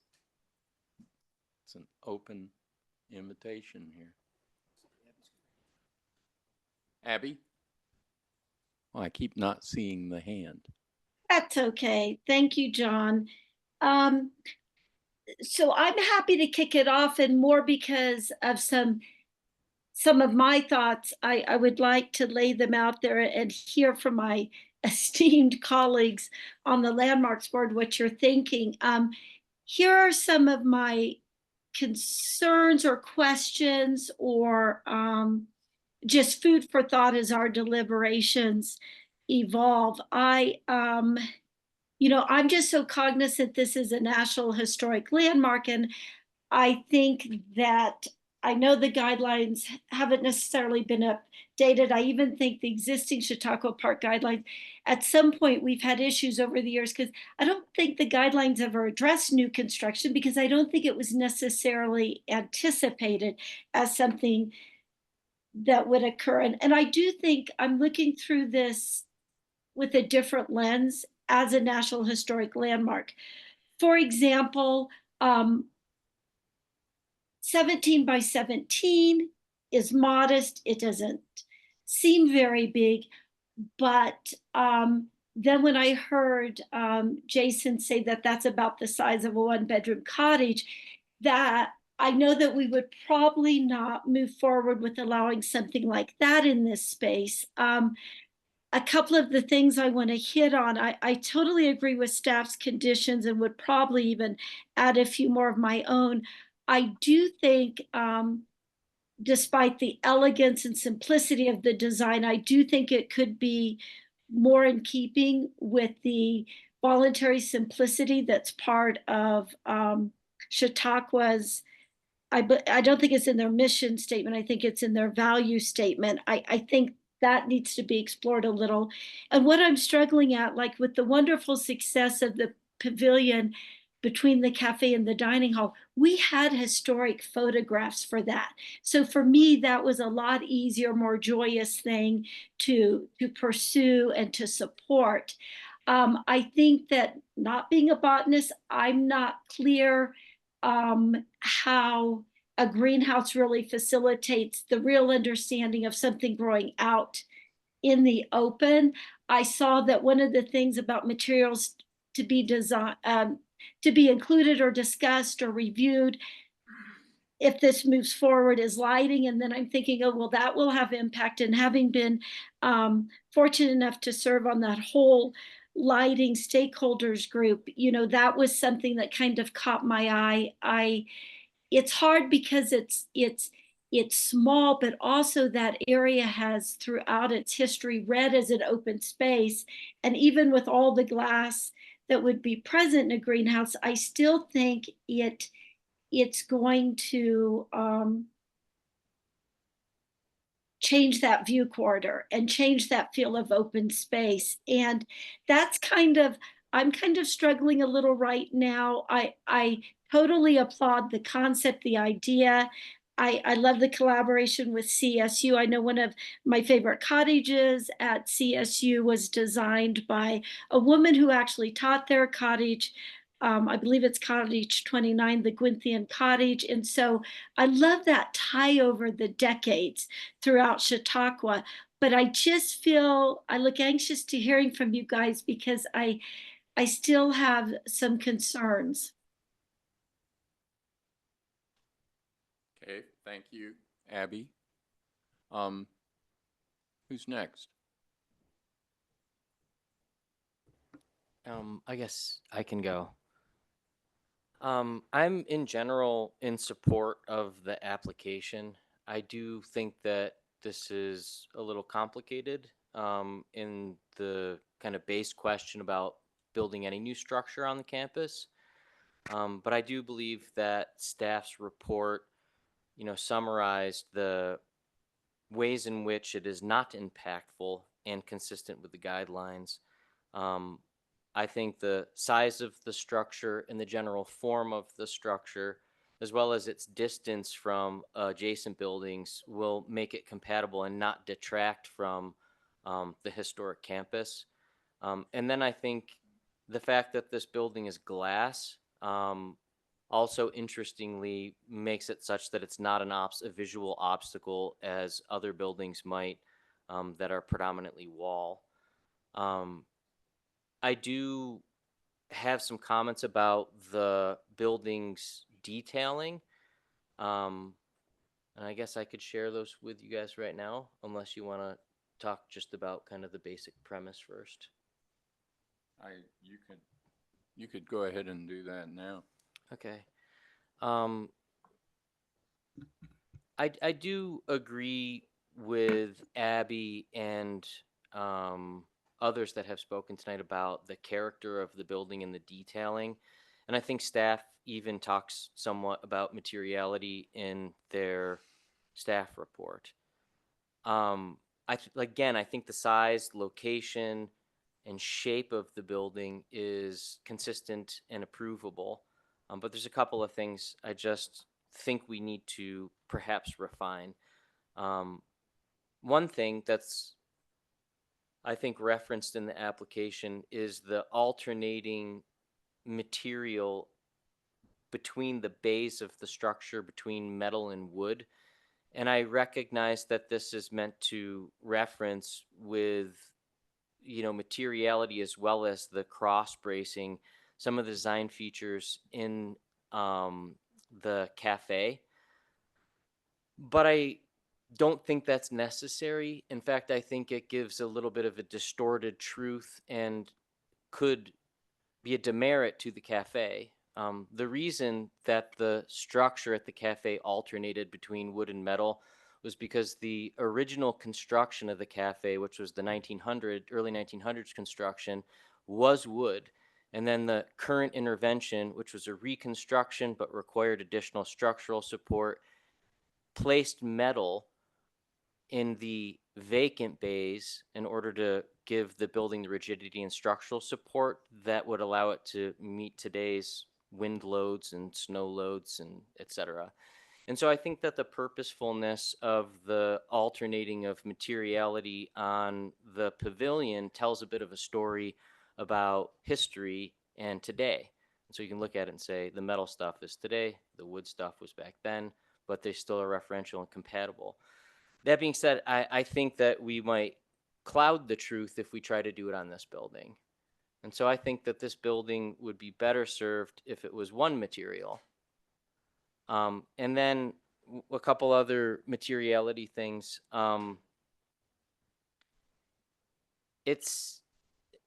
let me just say, it seems that the vertical orientation of the proposed openings, which are the windows on the building, are consistent with the general character of glazing and openings in general on Chautauqua's campus, and just historic buildings in general. Typically, they're more vertical.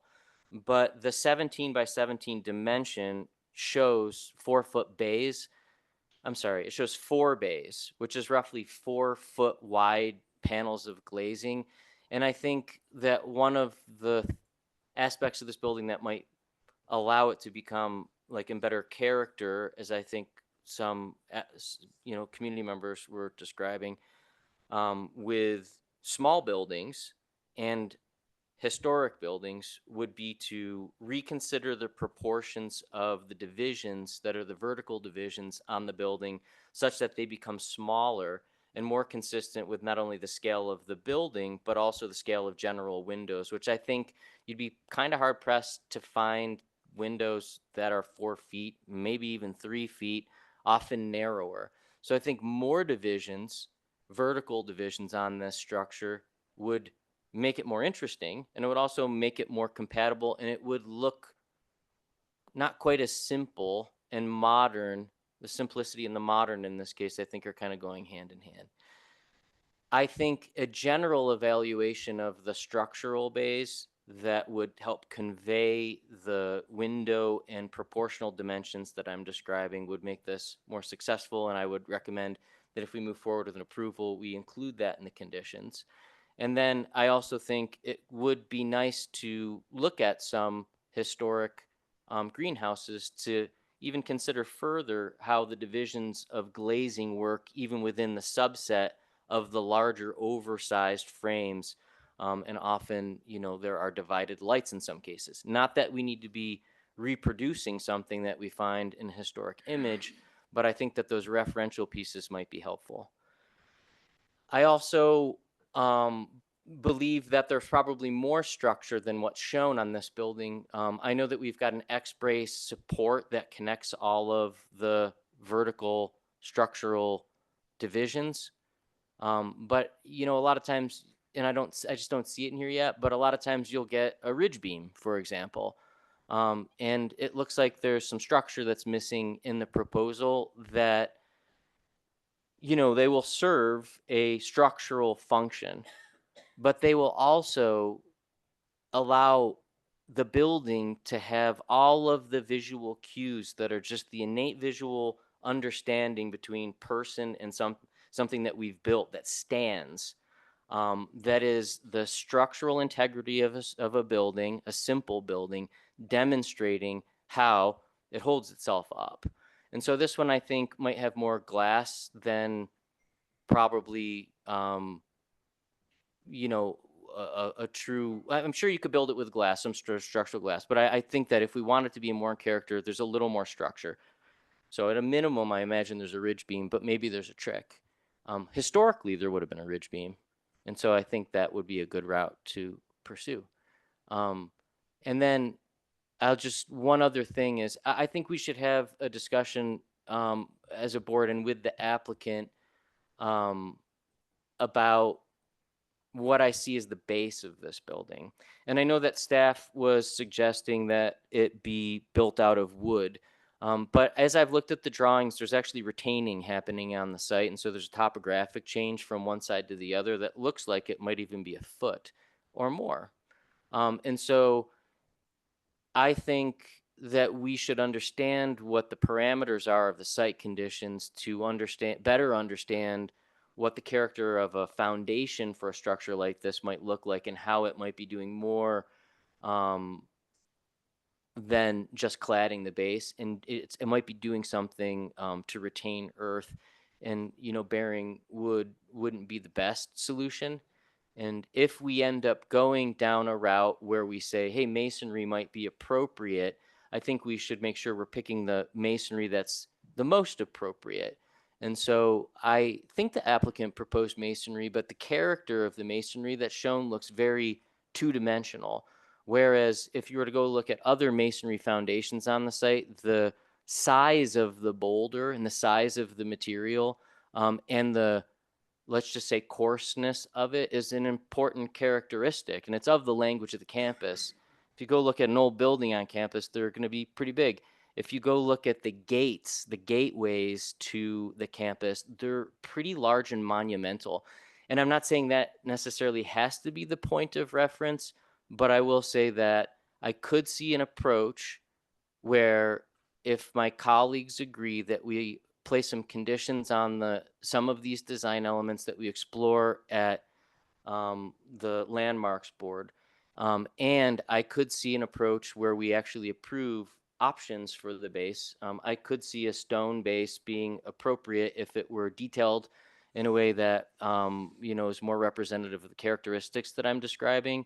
And I also think, on that note, if we do think a stone base is adequate way to deal with topography and other things that have to do with the enclosure at the ground level, which is where a lot of things come in contact with it, you want to damage glass, that the columns should sit on top of the wall, which is the stone wall. And I think there's a couple of things happening in this image that are hybrids of technologies, which make it a little far removed from the historic qualities of construction of the era of significance of the campus that might make this really sing a little bit better.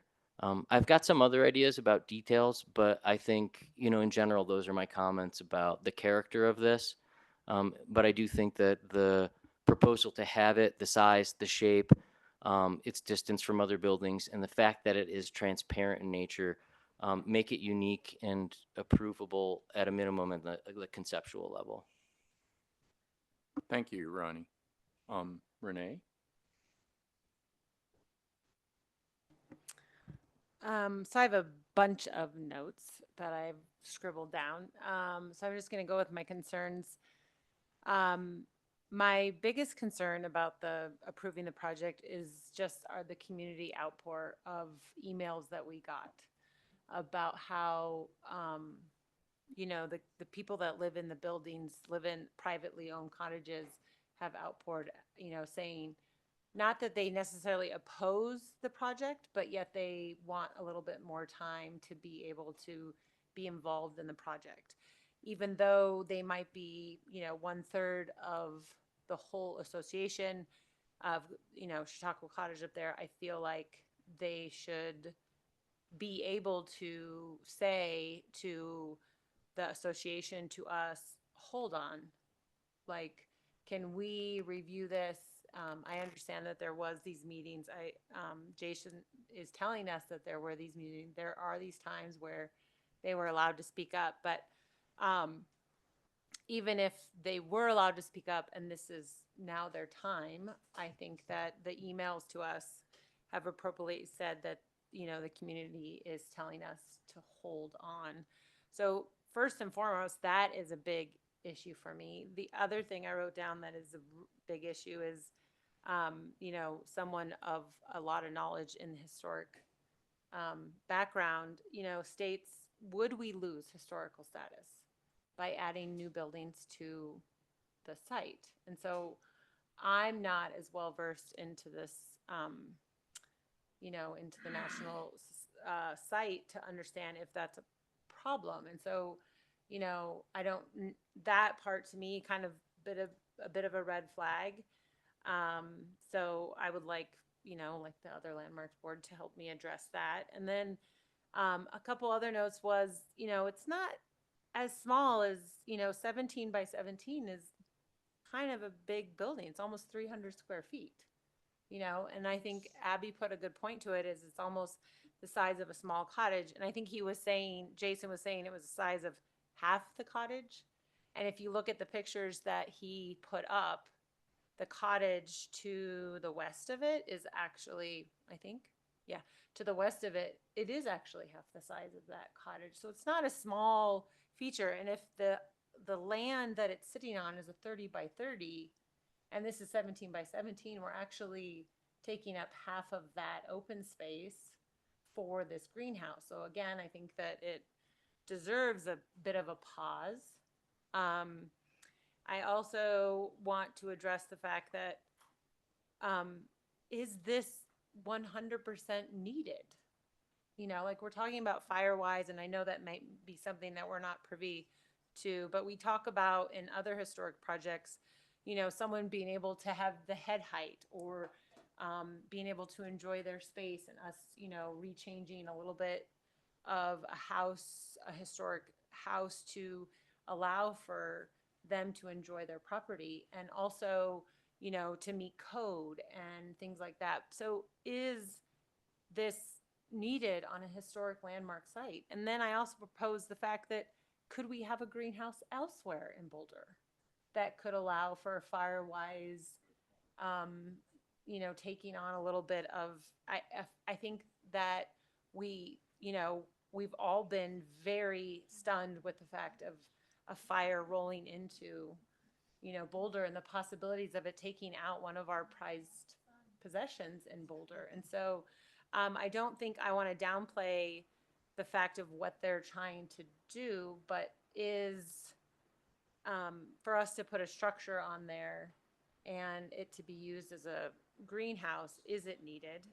And they also mentioned there should be small plots around the building. So if you take up half the size of the building, are you going to be able to put the small little pots around? So I kind of zoomed out. Ronnie zoomed in, I zoomed out. And then to zoom kind of in, I think that I do like what Ronnie's talking about, like the steel and the big panels. And I also like the idea of it being, instead of beadboard, being rock. I also want to build something, if it's going to be built, it needs to be sustainable. It doesn't need to be rotting with wood next to the ground. So I would want to talk about that. But at this point, I'm a little apprehensive about approving a project on a landmarked site when some of the community members don't want it there. Okay. If I could just interject, just want to remind, the board about, the criteria, whether or not, we like the greenhouse, or if it's purpose to do the planting. If we don't like that purpose, that's not really the criteria to consider. I just direct the board to 9/11/18, which has the criteria, and just, if we can, just focus on whether or not this project meets that criteria, and try not to bring other things into it. Okay, thank you. Chelsea.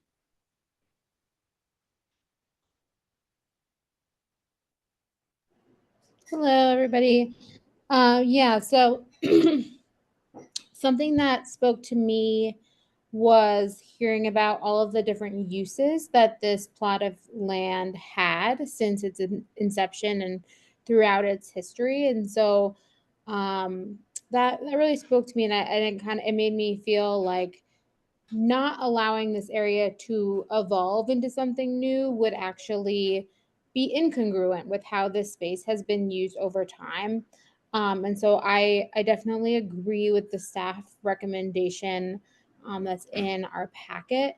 I also just want to note that it's the irony is not lost on me that people are here tonight at a public meeting giving public comment complaining about not having enough public process. And I hope that everyone felt like they were able to give their testimony on how they feel about this proposal here tonight, because this is a public process and this is part of the public process. It sounds like there was ample opportunity for people to provide input into a public process over a long period of time. And I think it's just important to understand that just because a small group of people aren't satisfied with an outcome doesn't mean that there wasn't public process or that people's concerns weren't heard. But it sounds like there was a lot of thought that went into this proposal, and a lot of agreement of the board.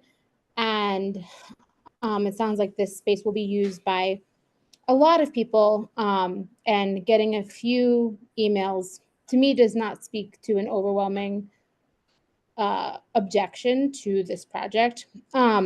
But I do want to look at the criteria to answer the questions of whether or not I'll be in support.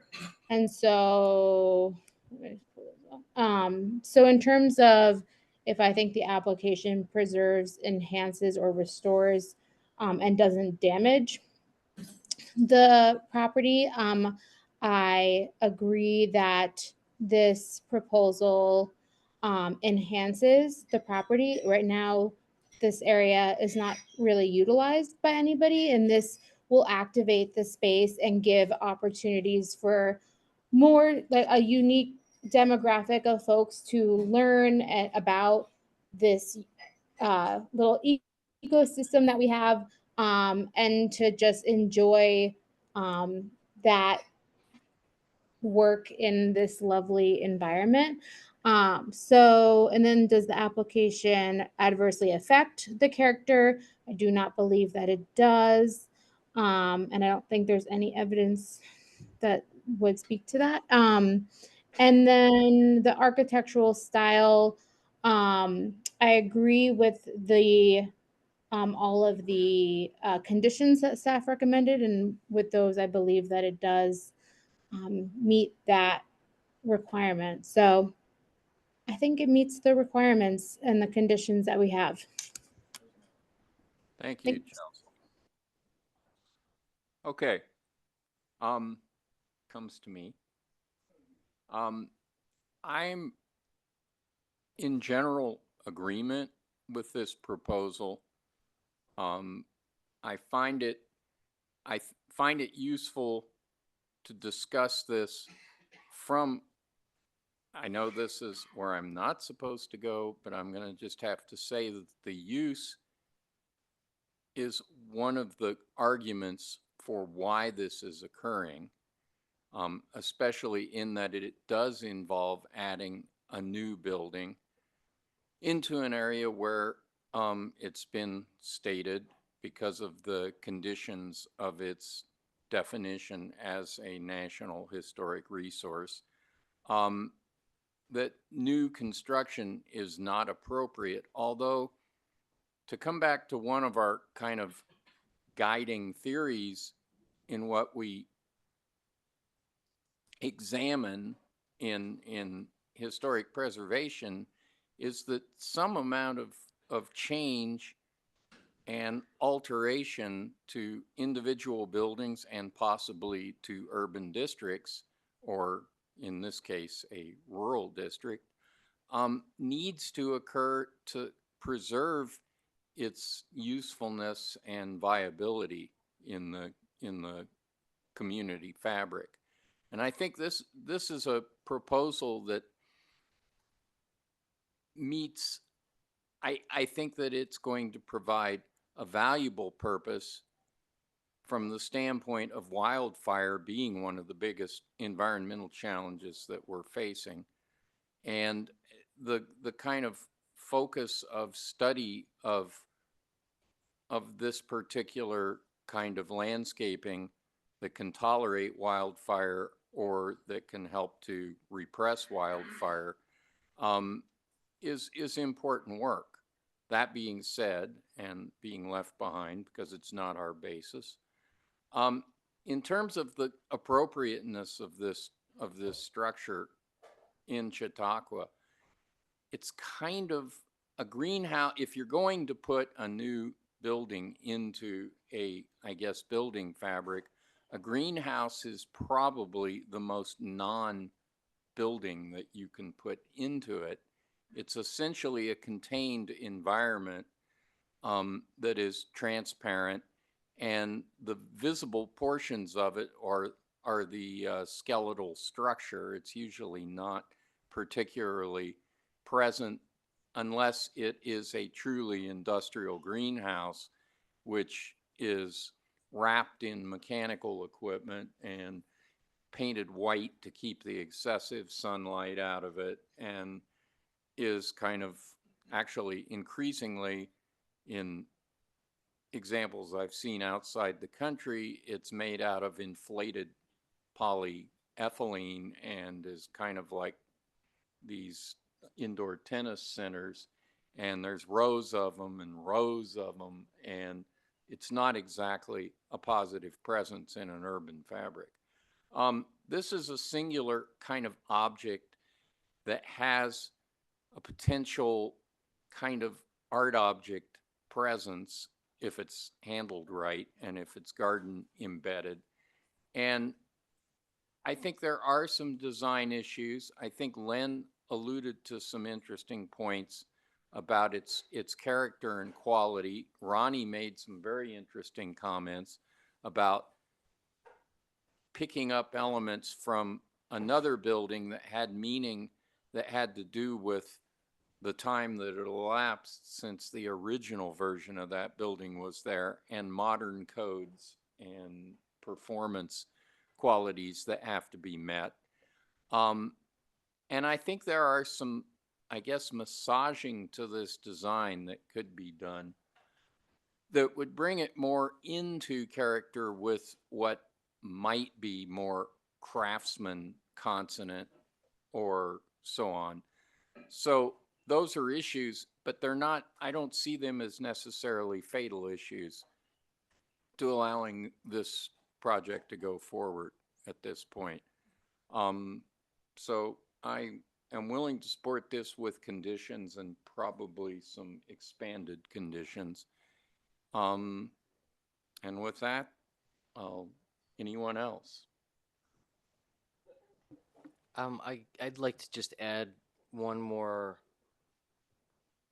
aspect of design that would be really good to get information on, which is if we were to move forward and this does go to the DRC, I think it'd be pretty evident that we would need to see not just the materials rendered in black and white, but we need to see what the colors are and how this might fit into the context. So I think the proposal is at a point where, you know, that could happen pretty quickly at a future meeting. Okay. Interesting. Is there anybody who wants to venture a motion at this point? I do think that if I'm willing to make a motion. I did a lot of talking and added some stuff, I think, to what would be the conditions that I would support. So if I were to make a motion, I'd want to include those, and I think perhaps Marcy's writing some of that down right now. So I'm speaking slowly and buying her time to get it documented. Thank you.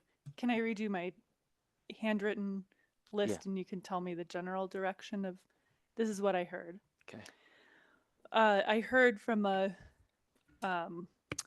multiple board members of striking the condition about revising the base material from wood to stone so that the stone would be kept. Narrower vertical divisions for example, referencing historic greenhouses for the proportion, not necessarily copying the design. Show the necessary structure in the renderings and elevations, for example, ridge beams. The stone, you had a note about referencing the scale or other stone used in the campus. Having a single material to express the structure, and having detailed renderings showing the color, the proposed color and materials. I think that's correct. In terms of the single material, I think it's a little more nuanced than that. So I would hate for the applicant to be withheld from having some really creative design. But I think the alternating of structural material is inappropriate in this case, and that the applicant could propose a single material, or if multiple materials are proposed, that they're doing very explicit things that are purposeful to what the material is capable of. And that it should, I know you can't write all this down, but you're listening out there, you know, but the material can easily convey why it's there. And again, I think that the concept, this isn't a thing for the conditions, but like, I think that the concept's a great one. I think that referencing the pavilion is like a very worthy exploration, and I think it was a creative way to try to find a reference point to propose a new building that has a lot of similar qualities in terms of its openness. So I compliment the applicant for that.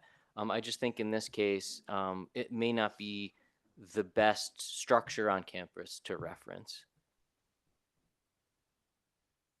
But I can make a motion, Marcy, if you'd like. Yes, let me pull up this slide and just read it before you read it out loud. Sure. And sorry, bear with me here.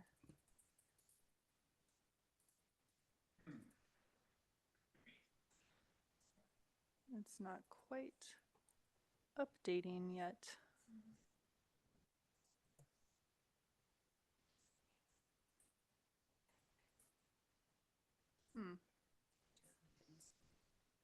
No, because it's this slide, 61.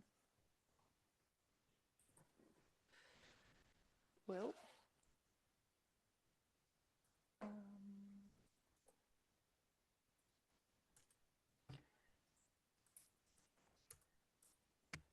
Do you want me to come over there? I can read it off your screen. no, thank you. Okay. I think this might have started pretty far down. Nope. Okay. Take a look and read through this and before you make the motion. Yeah. And really, an extra minute is worth a lot when we see these as conditions in an LDRC meeting 2 months from now. Yeah. So I think for the first one, 2AA, narrow vertical divisions, example, reference proportion, and I would also say size of openings in historic greenhouses or buildings on campus. And then I think B is pretty straightforward. And then C is pretty straightforward. And the bigger B is good. It would also be helpful. There's a number of types of stone used throughout Chautauqua Park, of the more rubble of the swales and the entrance kind of markers. And then there's the more flat flagstone of the modern walls? Do you want to be more specific? My sense is that the flat flagstone is probably the least appropriate of them. But honestly, it's kind of hard to evaluate, what the best stone is, because I think that we still don't know what the design of the structure is. We have a general idea, but once we see what the materiality is and how they're making contact with other aspects, but I think that the rustic nature of stone on campus is probably the right direction, whereas the cut stone, that is like of a higher style of detail and architecture, would be less appropriate. Okay, so I've just added rustic, and this slide is still updating, but that one would read stone detailing that references character of rustic stone in the Okay. historic district. Okay, that sounds good. That's great. And I think where the second C is, it's actually like a design. So it's not so much the drawings, but they're kind of one and the same, right? Like Yeah. the design should exhibit the necessary structure, that's kind of the era of significance.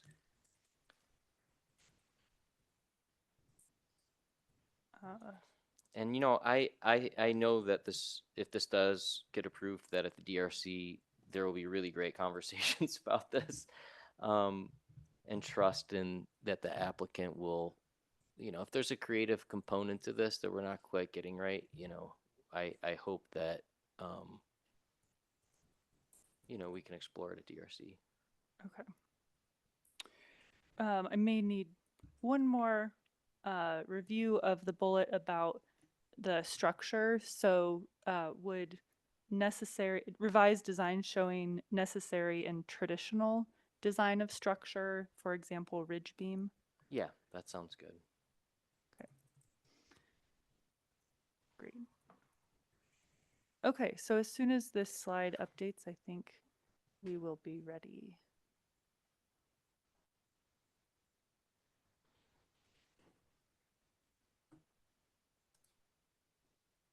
Marcy, sometimes we allow the applicant to give us just a head nod if there's, hey, is there anything crazy that we're proposing here in conditions? I would like to be able to ask the applicant if there's anything that is like a terrible handcuff that we're about to put everybody in. Is that okay? It's fair. Joel, Jason, Laura, we can see Joel. Are any of these conditions creating significant issues that maybe we haven't brought up and we're not prepared for? Hi, Ronnie. No, I appreciate the thoughtfulness and the feedback, and no, I think it only adds to the project, and thank you for asking. We're good.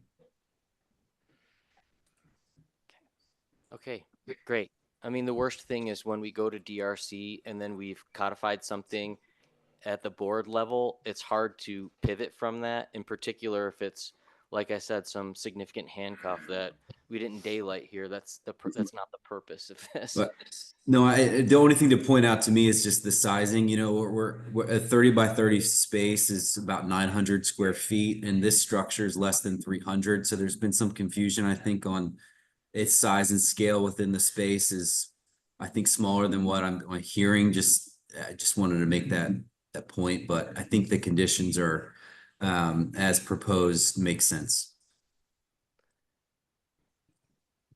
Thanks, Jason. Okay, I move that the Landmarks Board adopt the staff memorandum dated September 4th, 2024 as the findings and conditionally approve a landmark alteration certificate to construct a 17 by 17 foot greenhouse at the property north of 200 Gaillardia Lane in the Chautauqua Park Historic District as shown on plans dated July 9th, 2024, finding that the proposal meets the standards for issuance of a landmark alteration certificate in Chapter 91118 BRC 1981 and is generally consistent with the Chautauqua Park Historic District guidelines and the general design guidelines for Boulder's historic districts and individual landmarks, providing the stated conditions are met.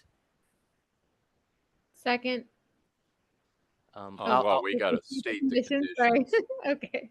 Thanks, Take Chelsea. down, sorry. Okay, I'll read the conditions. Condition 1, the applicant shall be responsible for completing the work in compliance with the approved plans except as modified by these conditions of approval. 2, prior to submitting a building permit application and final issuance of the landmark alteration certificate, the applicant shall submit the following, which will be subject to final review and approval by staff to ensure the final design of the addition is consistent with the general design guidelines, the Chautauqua Park Historic District design guidelines, and the intent of this approval. Okay. Second. I was gonna read this too. I think I should. Oh, no, sorry. I'll ask for it, Chelsea. The reason I'm staring at you, Marcy, is because I thought that this would go back to DRC. And so, Did the motion say staff? yeah, I feel like I need to, shall I finish this and then correct that? Or shall I fix that now? It's on the previous page.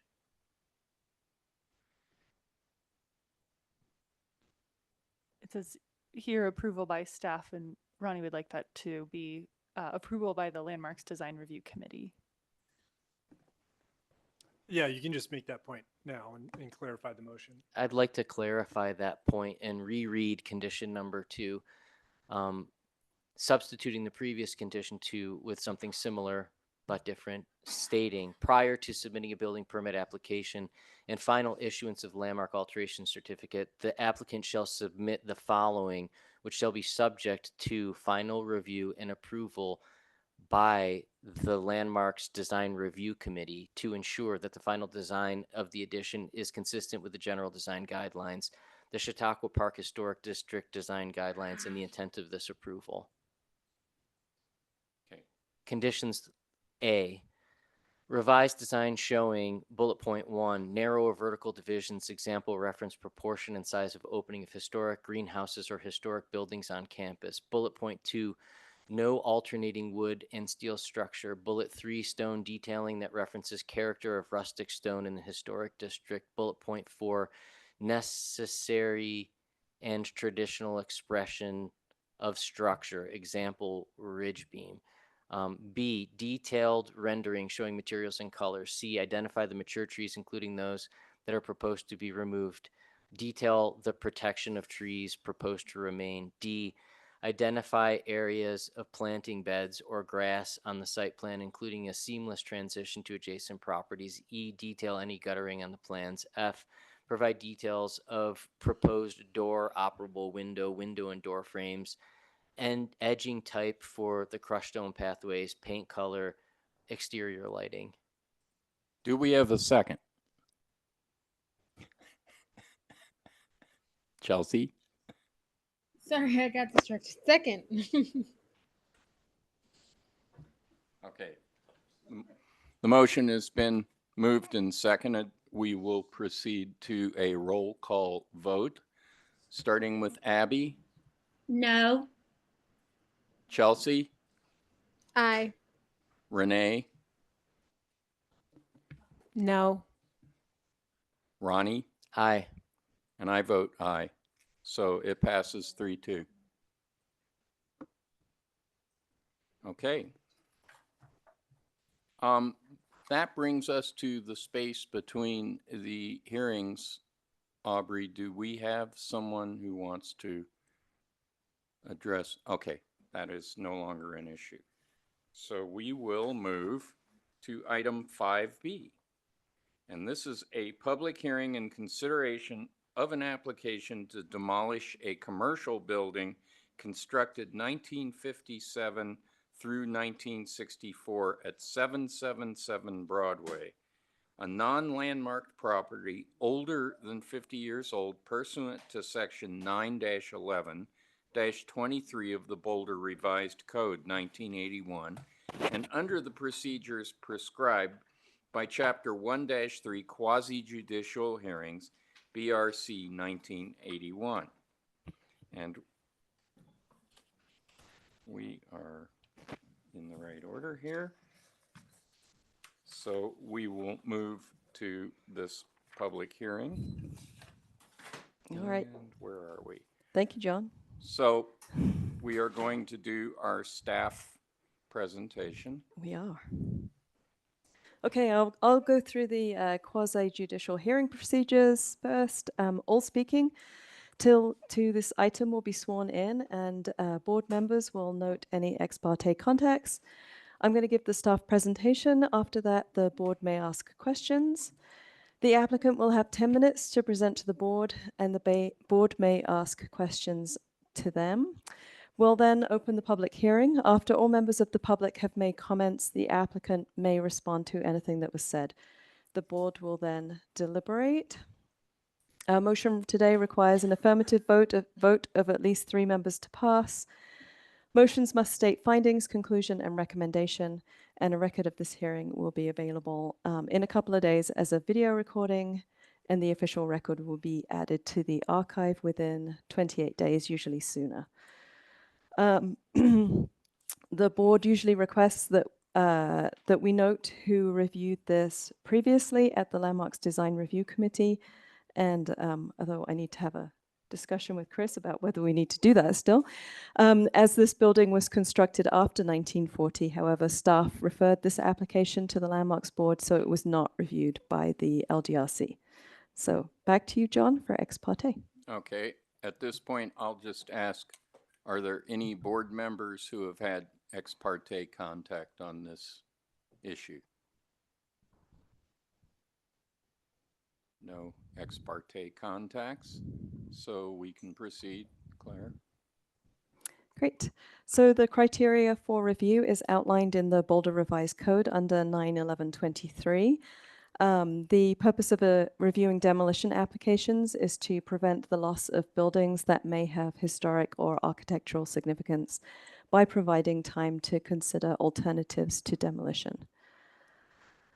The criteria that can be considered are the eligibility of the building for a designation as an individual landmark, in other words, whether it has historic or architectural significance, the relationship of the building to the character of the neighborhood as an established and definable area, the reasonable condition of the building, and the projected cost of restoration or repair, although not deterioration caused by unreasonable neglect.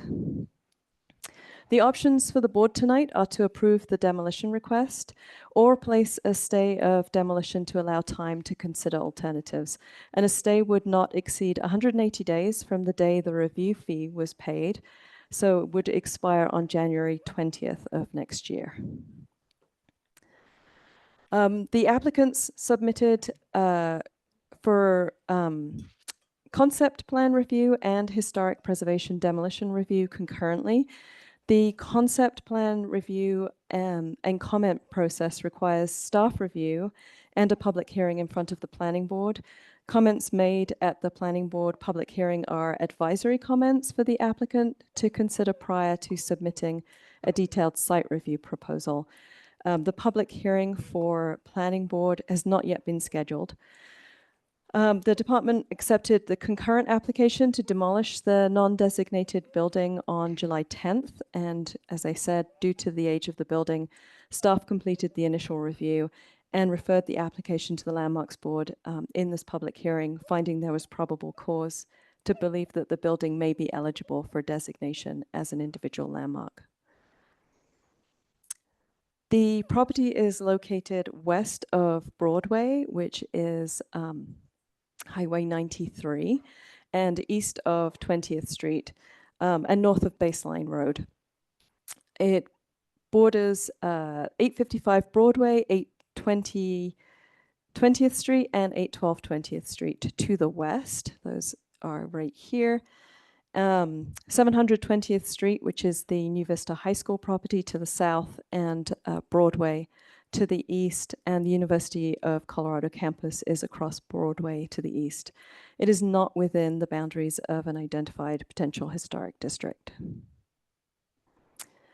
The original part of the building was built in 1957 by Robert C. Grayson. That is shown on the site plan here as this gray area.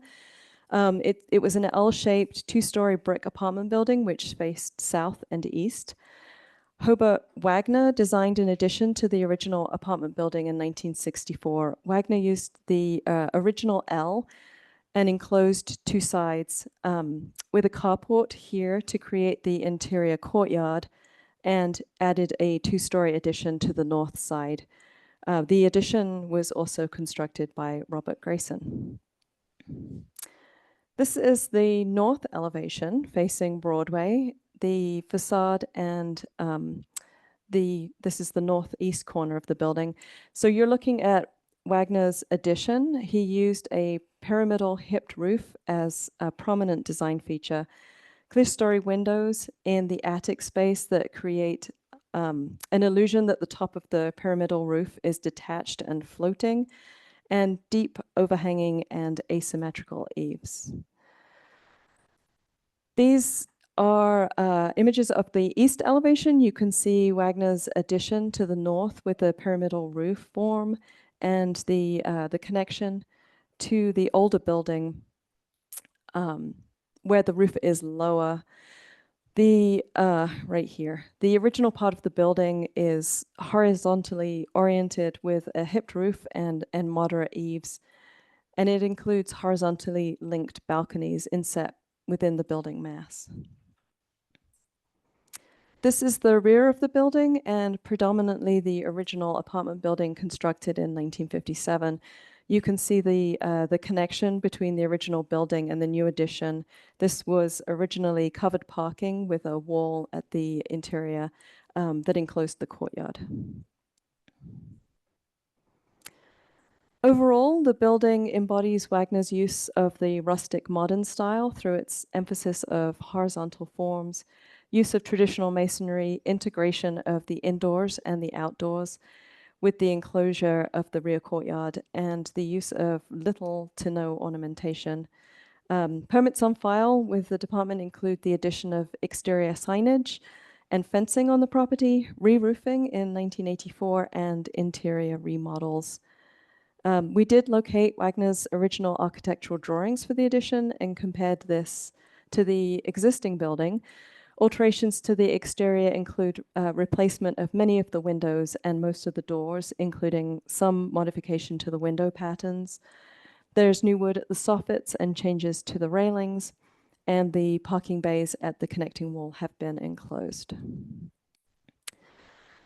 So the criteria for review are outlined in 91123F of the Boulder Revised Code, which includes the eligibility of the building for designation as an individual landmark, which is outlined in 911.1 and 911.2, and the relationship of the building to the character of the neighborhood. We use significance criteria adopted in 1975 to evaluate buildings in a consistent manner, and to be eligible, the property only needs to meet one of these adopted significance criteria. Commonly accepted practice is that a building should retain the physical features that allow it to convey that significance. We found that the building has historic significance related to past residents and employees of the residents. The Beta Gamma chapter of the Alpha Phi women's fraternity was established at the University of Colorado in Boulder in 1924. The sorority commissioned the building in 1964 with the plan to rent the apartments during the summers when the sorority was inactive. The sorority held benefits in the building, including the Hats for Hearts benefit in 1965, the Alpha Phi Heart Benefit Bridge in 1966, and a Heart and Hat benefit in 1970. In addition, Cleora Reeves worked as a cook for the sorority for about 2 decades, from about 1949 to sometime after 1966. She first worked at 888 13th Street, which was the original sorority building, and then moved to the new building at 777 Broadway. Cleora was trained as a teacher, but as a Black woman, she was not allowed to work in Boulder schools at the time. She taught in Kansas and Georgia, but returned to Boulder around 1946, and the only work she could find was as a cook for the sorority. Llewellyn Anderson joined Cleora at the sorority around 1956 as a housekeeper and worked there until 1969. The pair were photographed catering the wedding of Mary Ann and Douglas Looney in 1963. Mary Ann was a member of the sorority. She's right here. The sorority sold the building in 1973 to Agents for the Holy Spirit Association for the Unification of World Christianity, which was founded by Sung Myung Moon in 1954 in Seoul, South Korea. 777 Broadway became the regional headquarters of the church, and by 1975, 25 members of the congregation lived in the building while renting the remaining rooms to CU students. And by 1978, the building included 44 residents, all congregants of the church. The church remained in the building until 2000, when it sold the building to the present owners, Horizons International. The building addition was designed by Hobart Wagner in his signature rustic modern style. Wagner was born in South Dakota in 1921 and graduated from the University of Michigan School of Architecture in 1944. In 1950, Wagner and his family moved to Boulder, where he first worked with local architect James Hunter prior to launching his own firm in 1953. Wagner had a prolific career designing more than 200 public and private buildings in the Boulder area, and some of his most notable commissions include the Atrium Building at 1300 Canyon Boulevard, the Green Shield Insurance Building at 928th Street, and the LeBrot House at 819 6th Street. Each of those are individual local landmarks. The addition at 777 Broadway is characteristic of Wagner's use of this low pyramidal hipped roof design, which Colorado architect called his signature pyramidal roof. He refined his design at his private residence at 7060 Roaring Fork Trail, which was constructed the year after the addition in 1965, and on the Atrium Building, which was constructed in 1969. This is probably the earliest example of the roof form in Boulder. The property is not located within a potential or designated historic district. Multiple residential multifamily buildings were constructed in this area during the period 1957 to 1967. The 1964 addition to the 1957 original building was designed to accommodate the odd-shaped lot, which itself developed because of the proximity to the Colorado and Southern Railroad right-of-way, which became Broadway in the 50s. The site includes mature trees, which screen the rear portion of the building, but the building is still highly visible from Broadway because of the odd shape of the lot. And here it is, outlined in yellow. The modern map from 1952 shows the undeveloped land between 20th Street, which is over here, and the vacated Colorado and Southern Railway right-of-way before Broadway was paved. This is the proximate footprint of the apartment building constructed in 1957, shown as the hashed fill in blue. This image here is from 1966. It shows the apartment buildings constructed on the site. And this is the current Google Earth image of the same general area in 2024, showing the multi-unit buildings constructed in the area in the 1950s and 60s still dominating the corner. The outline of Broadway, 777 Broadway, you can see it clearly here, and outlined in the yellow as unchanged. The multi-unit residential and institutional buildings constructed in the 1950s and 60s contribute to the character of the area, and this property is an intact representative of the area's past. The applicant didn't submit information on the condition of the building or the projected cost of repair, but the applicants are here to answer any questions you may have on that. Staff's finding are that a stay of demolition for the building at 777 Broadway is appropriate based on the criteria set forth in section 91123. in that the property may be eligible for individual landmark designation based on its historic associations with the Alpha Phi sorority, Alice Cleora Reeves and Llewellyn Anderson, and the Holy Spirit Association for the Unification of World Christianity, and for its architectural significance as an example of Hobart Wagner's signature rustic modern style with a pyramidal roof form, and for its prominent location. Also that the property contributes to the character of the neighborhood as an intact representative of the area's past, and that it has not been demonstrated to be impractical or economically unfeasible to rehabilitate the building. Staff's recommendation is that the Landmarks Board issue a stay of demolition for the building located at 777 Broadway for a period to not exceed 180 days from the day the application was accepted by the city manager in order to explore alternatives to demolition. So that's the end of the staff presentation. This is a reminder of the next steps in the process. The applicant has up to 10 minutes to present to the board, followed by public participation, and then an opportunity for the applicant to respond to anything that's said, and then board deliberation. And the question today for the board is if the building has historic significance. If yes, the board will place a stay of demolition on the application to provide time to consider alternatives. If no, the board will approve the demolition request. Are there any questions from the board before we continue with the applicant's presentation?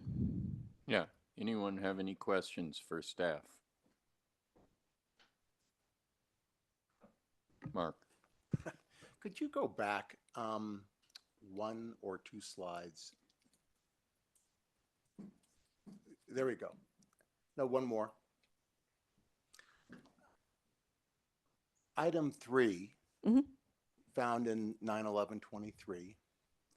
It has not been demonstrated to be impractical or economically unfeasible to rehabilitate the building. Does that take into account? Speak louder, please. Okay. Does that take into account the applicant's intention of what they want to build once, should they be granted a demolition permit? And in fact, well, first answer that question. It does not. It does not. That would be prohibited. Yes. Right. So if it's a criteria, whether or not it's feasible to rehabilitate the building without the context of what they intend to do with the site post demolition, is how, I'm not sure I understand how that could be a criteria without taking into account the subsequent use of the property. Sure. Marcy Gerwing here. So the criteria is focused on the building as it stands today, and the board cannot base their decision on what the future use or redevelopment of the property would be. So this criteria that talks about the economic feasibility of restoration or repair is focused on the current condition of the building. So one of the recent examples was an apartment building on Folsom that was right next to Boulder Creek. And through the Landmarks Board's demolition review process, there was evidence that showed the initial method of construction was failing because they didn't have the necessary structure for the lateral support. And then it was also in the floodplain. And so in order to redevelop or make the building habitable, it would have to be raised. And that put quite a significant dollar amount on preservation of the existing building. So it is focused on the current building as it stands today in its current condition and is separate from potential redevelopment of the site. Thank you for that clarification. Okay, thank you for the question. So we will move on to the applicant's presentation. Applicants, principal presenter will get 10 minutes, and any subsequent members of the team could speak for 3 minutes, and I will need to swear you in. Sure. So you can raise your hand and swear to tell the truth. Thank you. And Oh, okay. yeah, the red Is that it? light's on. Okay. And you have 10 minutes. Why is it 9 minutes? Oh, okay. We'll add a minute at the end. You have 10 minutes.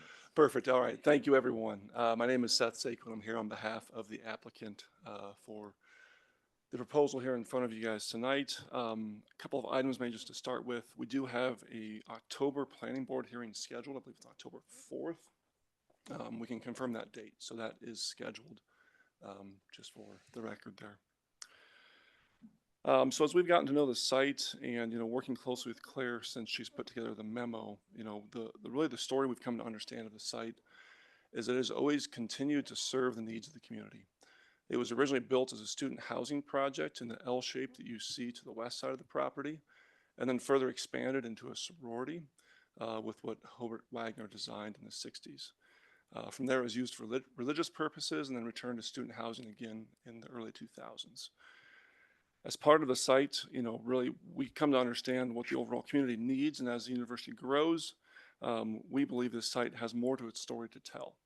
The structure was really built and has roughly a 50-year life to it, and we've exceeded that life. So we are looking at some large capital improvements to preserve the property or to move on from it. As the applicant, we are not in support of the landmarking process. I know Chelsea, you talked about this in the previous item here. I think the story here for us is what does the university need and what does the community need to continue to support the students living in this area. As we've come to understand the significance of Hobart Wagner and what he's done for the community, we reviewed over 200 properties that I think are on file at the Carnegie Library. A number of those properties have been landmarked, as you guys are aware. Also, a number of them have been demolished. The significance of this property, we believe, is minimal. The roof in its pyramidal shape is a primary item that exists today. Alterations include the front facade. There were 2 stories of clear story windows that have been filled in with wood paneling. The south facade has been altered in a similar fashion. The windows have been replaced with wood paneling and smaller windows. The deck has been replaced and the carport has been infilled. Some of the existing conditions we understand about the site, it doesn't meet current accessibility items or accessibility code, and the energy efficiency code is not up to par as well. We don't believe that the modifications that were required to redevelop the site exceed the needs, the modifications needed to improve the building do not exceed the need to redevelop the site.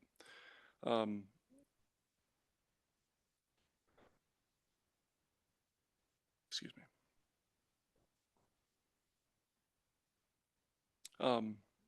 As we put all this together and just working with the team, we look forward to be collaborative with you guys in this process. Thank you. Thank you. Anyone else on your team wish to speak? Okay.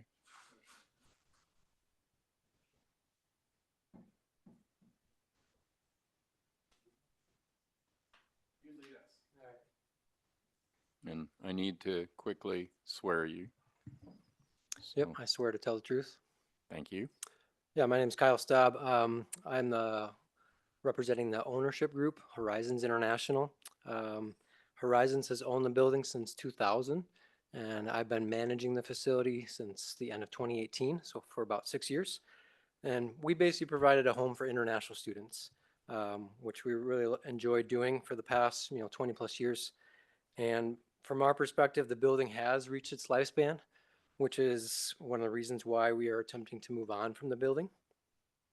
We have not made any significant improvements or renovations beyond just regular maintenance and minor upgrades. And in my opinion, the systems, layout, and even the size of the building are no longer conducive for modern student housing. And we would like to see the tradition, as Seth mentioned, the tradition of serving students carried forward on this property and to serve the overall not only the campus community, but the overall Boulder community, and which makes sense with its proximity to the campus. And we see the best way to serve the community is to move on, for us to move on from the facility, and for the applicants to build a new facility on that property. Thank you. Thank you.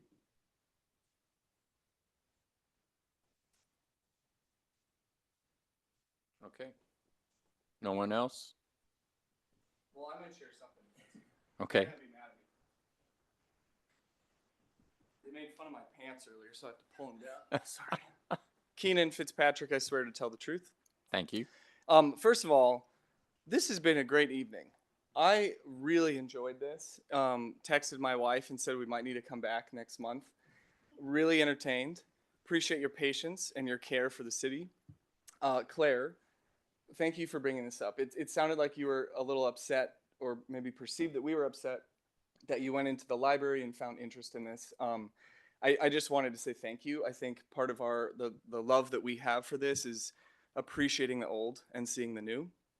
One of our team members was part of a really interesting historic project in Iowa, repurposing the old Army barracks into affordable housing.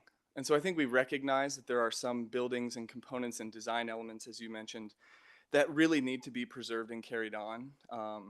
So we have deep respect for that. Also, I met my wife in Boulder, went to school in Boulder. I think you went to school in Boulder. Had some of my kids in Boulder, and it feels like home to me. Lynn, is that your name? Yeah. Great. I feel like one unique component of this site is that it's surrounded by really tall multifamily buildings. There aren't small historic cottages next to it. And when you think about some of the issues that Lynn brought up of, Boulder just brings in a lot of expensive housing. It's not thoughtful about, I heard some of the things she said. I don't agree with some of the things she said, but when you look at the site, it is a great space for students to be concentrated. There's already a lot of multifamily and more industrial type buildings around it. We're not looking to take over some of the old cottage type homes in Boulder and turn them into student housing. So I don't know, kill two birds with one stone, right? You get to help students be concentrated in an area where it feels and seems to be most conducive for them, while also working with a group that has a deep friendship with the past owners. My wife and I lived on the owner's son's land and farm on 75th and Arapahoe. So we have a deep respect for what that church has done for 25 years. And we want to continue to serve the community and the university. So you guys probably didn't want me to say that, but I did. Thank you all. I'll be back next month. Date night with my wife. Yeah. Thank you. Any others? Okay. Do we have questions for the applicant? I'm seeing a no virtually. I just have a question. Okay, great. Just out of curiosity, it sounds like it serves international students now. How many students can it fit? Just curiosity, not the criteria. I'm just asking more of a question.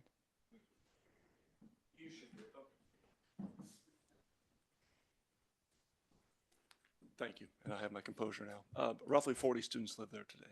Okay. Yep. Thank you. Thanks. Yes. Just limited to the building that we're discussing, or Correct. is it part of a bigger complex? No, so really what's been shown on the screen so far, the original 1950s vintage in the front, 1960s vintage building. Okay. Yep. So only 40 students. 40, yeah. Correct. Okay, thank you. You're welcome. Anyone else? Okay. We have no additional questions. Thank you for the presentation. We will move to public comment. All right, and in person, we have Leonard Siegel, followed by Catherine Barth. Okay. And I will have to swear you each time for this, even though you've previously sworn to tell the truth. We assume you will. Yep, Leonard Siegel, I will promise to and swear to tell the truth. Again, representing Historic Boulder tonight. Historic Boulder supports the staff recommendation to put a stay on the proposed demolition because the building meets the criteria as an individual landmark property in Boulder. I was the co-author of the Survey of Modern Architecture in Boulder, published in 2000.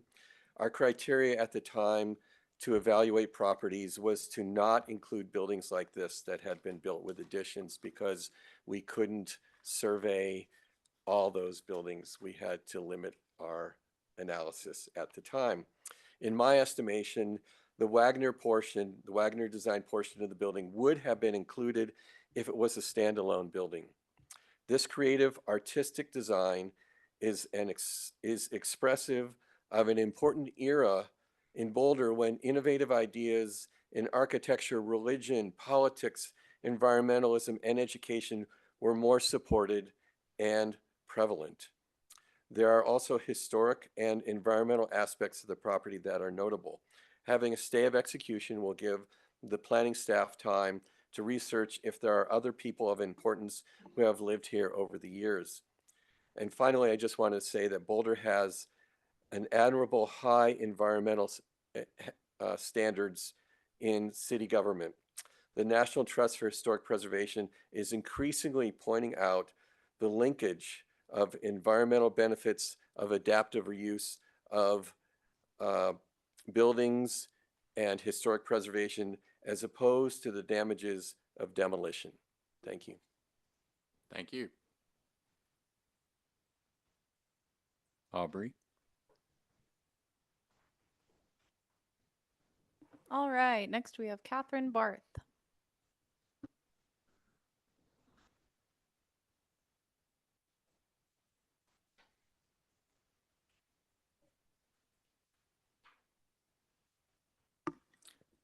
Well, Leonard is definitely the expert on Hobart Wagner, and I've learned quite a bit about him over the years. I need to quickly. Oh, I'm sorry. I'm Catherine Barth, swear and I you. won't lie to you.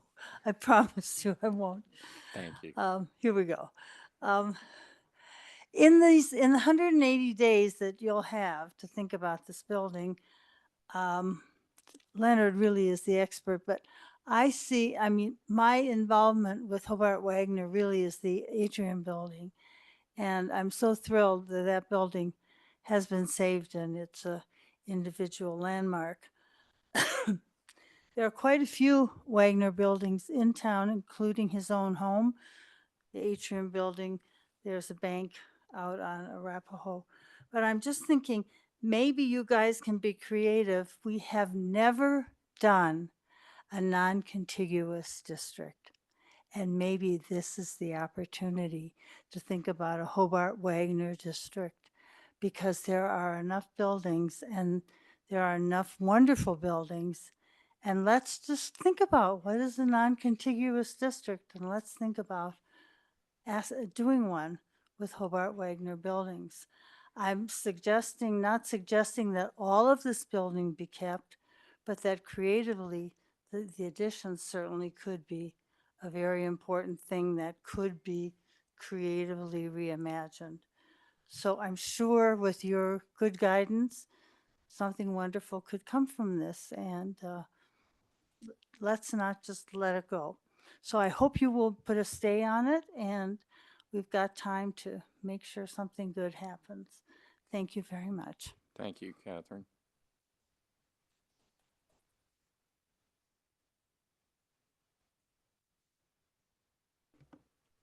All right.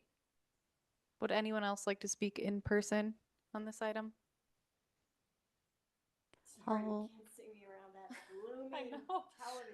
All right, next we have Lynn Siegel.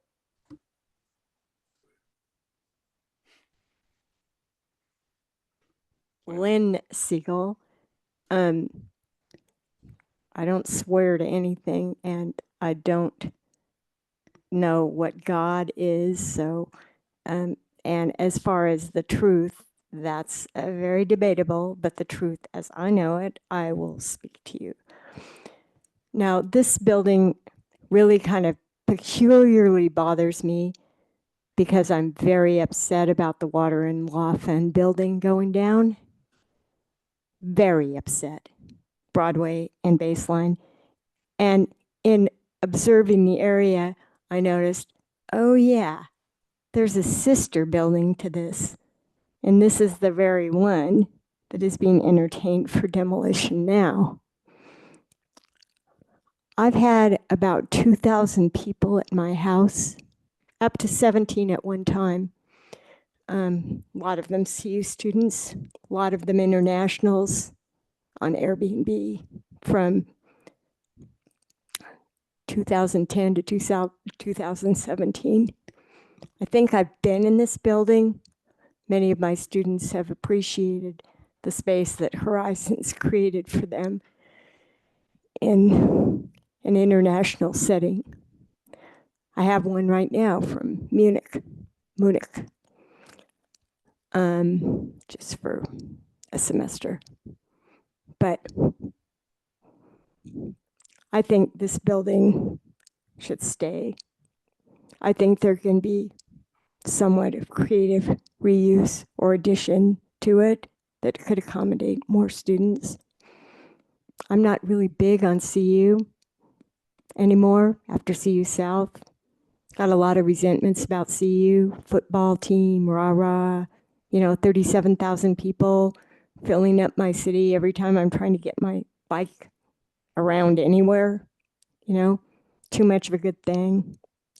So I'm kind of gilded about CU. My dad came here for CU, so I use it, I appreciate it, but this building is the sister building to the other one, and the other one's gotten demoed, and like the building at 615, I think it is, Walnut Canyon, the only little house between all the townhomes. I appreciate what this one guy said about the fact that it's different because there's other dense use in the area. But I have conflicting feelings because of the sister building that it is. And it's not, the other building's not a Hobie Wagner, I understand, but it was affiliated with the folks that were in the firm that Hobie Wagner worked with and the same influence. So I feel like this is breaking up the family, and one member of the family's been destroyed. It's like Gaza.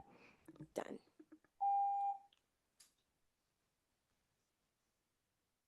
Okay. Do we have virtual respondents? If anyone would like to speak virtually, please raise your hand now. We'll just give you a couple seconds.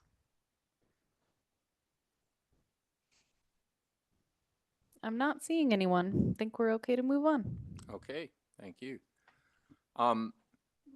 Okay, we will close the public participation portion, and the applicant, if you wish, you have time to respond to anything that you heard stated by public participants. Okay. We trust you. Okay. All right, so we are moving on to our board discussion. And I will ask one of the board members to jump in. Whoever wants to first.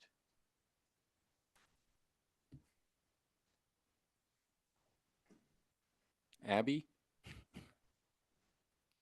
would you like to comment? I'm happy to. I will be supporting staff's recommendation this evening. I think that, and Claire, thank you for your wonderful presentation. I think the staff memorandum lays out why we should put a stay of demolition on this building. It does give us time to explore creative alternatives to demolition. And I know it delays the process for the applicants, but I really do feel that if there's any building that's been before us recently to place a stay, I do think this is one, because it definitely, based on the compelling information we've received, it definitely meets the criteria for individual designation. I agree with Abby.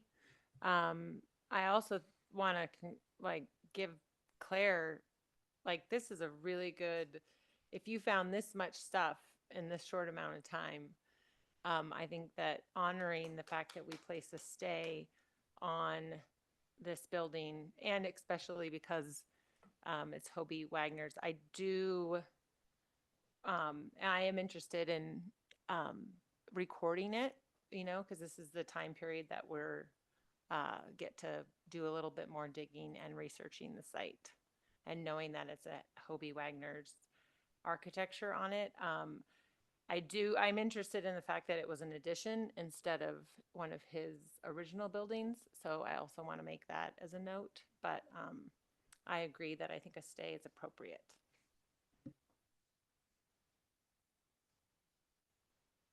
Okay.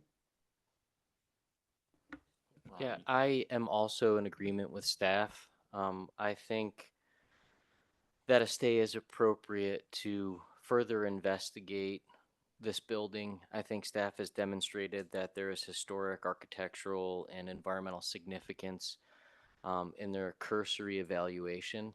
And so I do think placing the stay will allow us to collaboratively review the building in greater detail to determine whether or not it is of significance enough to landmark. And I'm sure you'll hear more from staff about what a process looks like during that stay. I'd also like to just say, all three applicants spoke, three people that were applicants spoke, and that was really great. And I know you kind of questioned whether or not you should speak, but I thought that there was value in hearing from all three of you. And I think, hearing the voice from each of you does give us some perspective, different aspects of the property. And I hope that if the stay does pass, that we can talk, like I had mentioned, collaboratively about what, the property is today, and whether or not, preservation is possible. Thank you. Chelsea.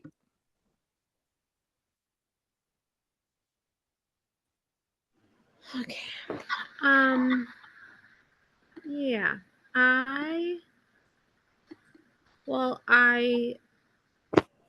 Some of the justifications for how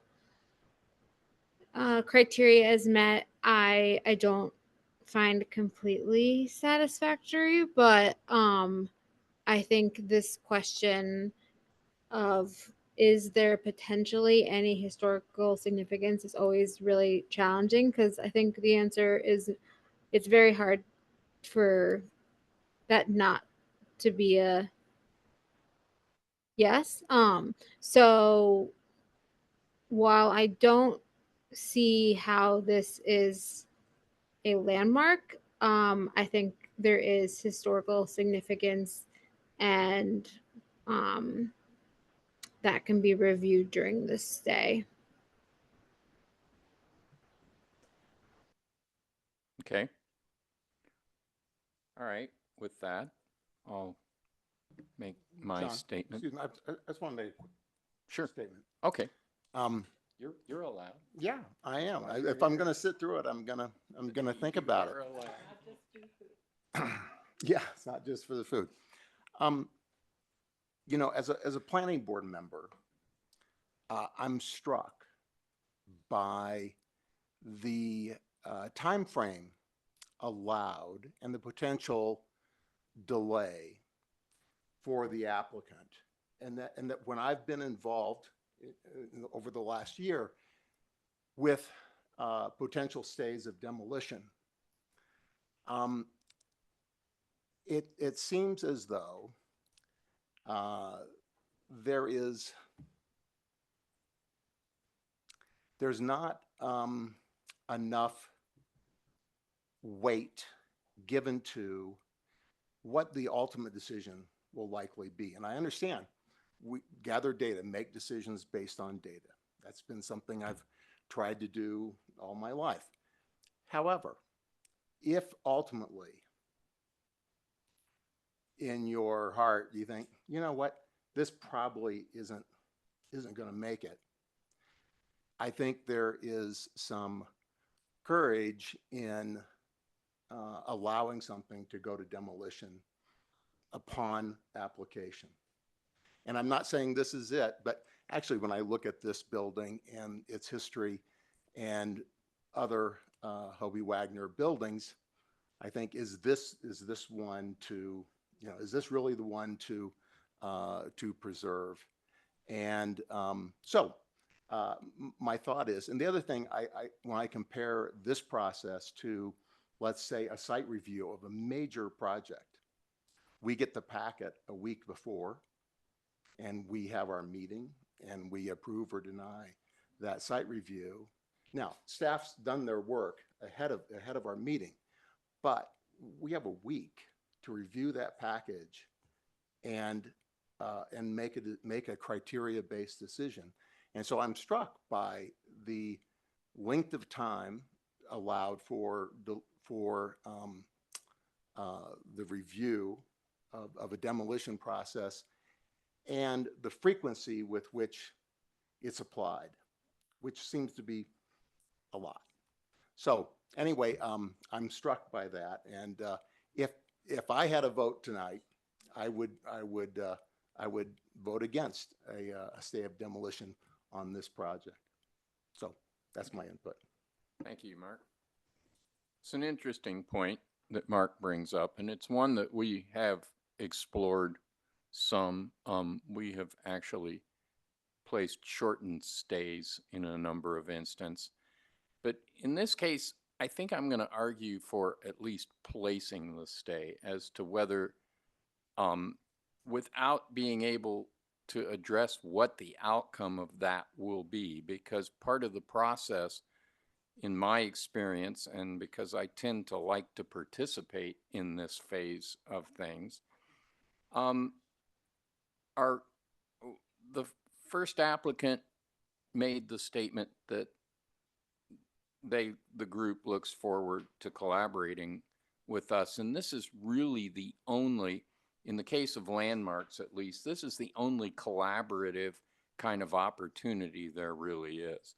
Otherwise, we're simply reviewing and rendering a decision in either LDRC or in our meeting environment. In this situation, we do actually engage on the site with the applicant in the building and discuss a range of alternatives. And we also get an opportunity to explore the building to really verify the presence or lack of historic significance.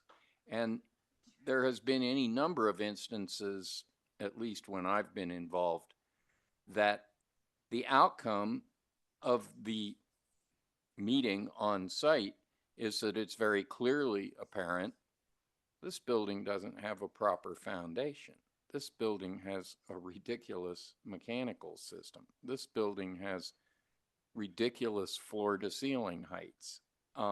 Things like that make it pretty clear there may be some value, but it's really hard to argue it beyond what it would take to bring the building up to modern utility.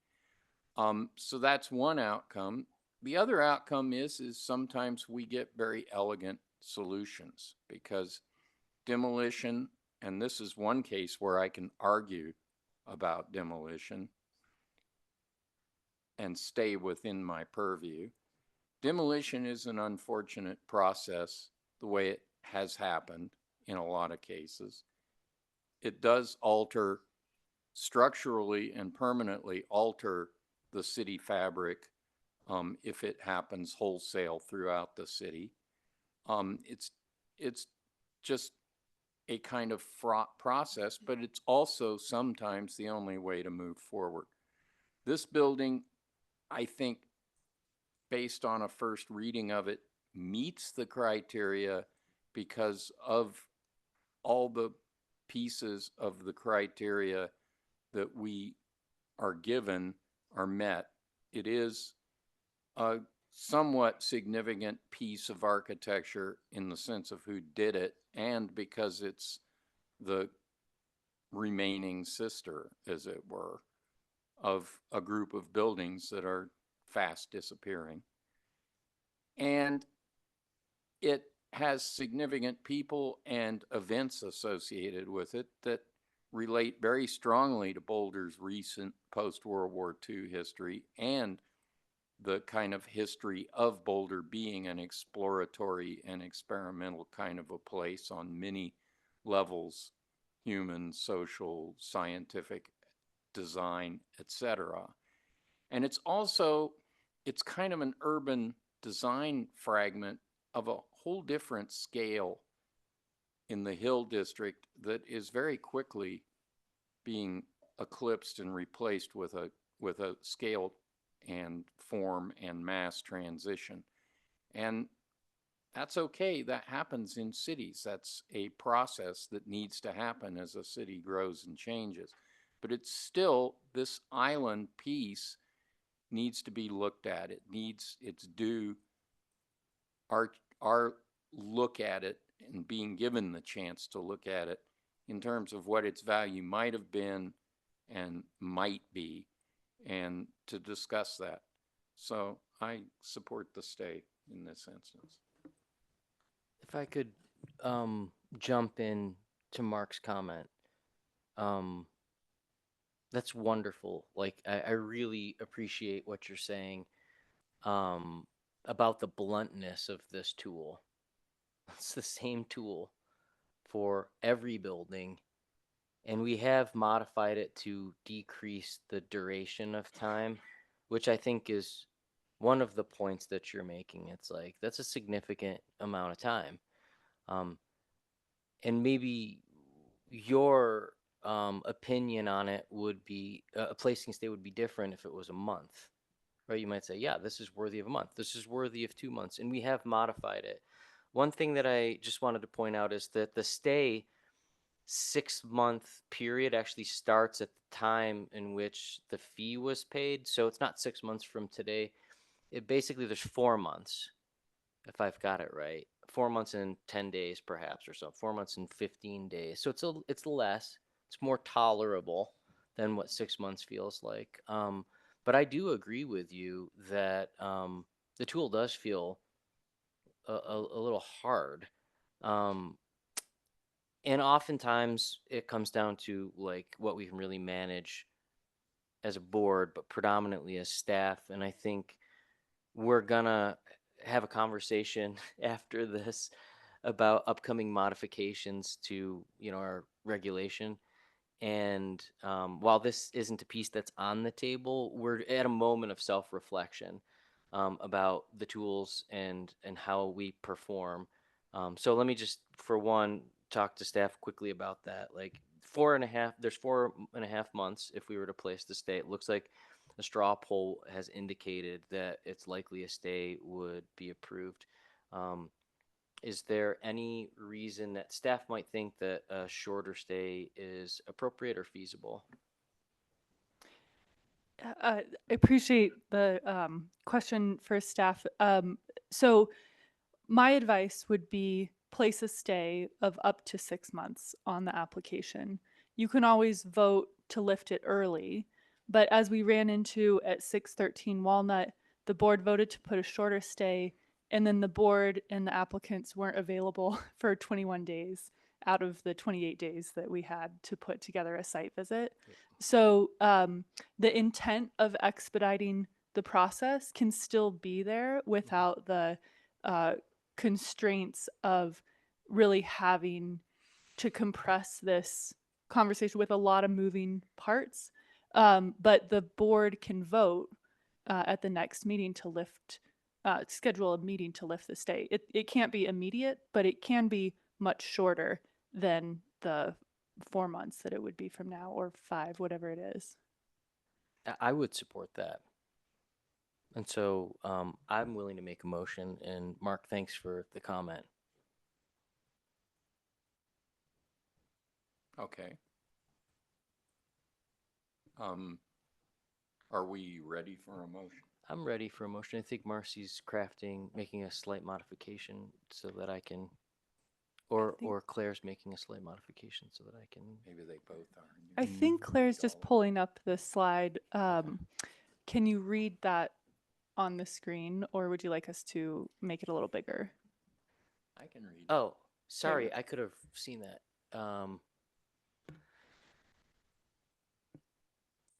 I move that the Landmarks Board issue a stay of demolition for the building located at 777 Broadway for a period not to exceed 180 days from the day the application was accepted by the city manager in order to explore alternatives to demolition. I second that. Okay, we will proceed to a roll call vote. Abby, Aye. Chelsea, No. Renee, Aye. Ronnie, Aye. and I vote aye. The motion passes 4-1, and we'll have staff review next steps. Thank you, John. So the board has placed a stay for up to 180 days to allow them some time to discuss possible options with you. So we will be in touch to schedule some site visits with the board and staff.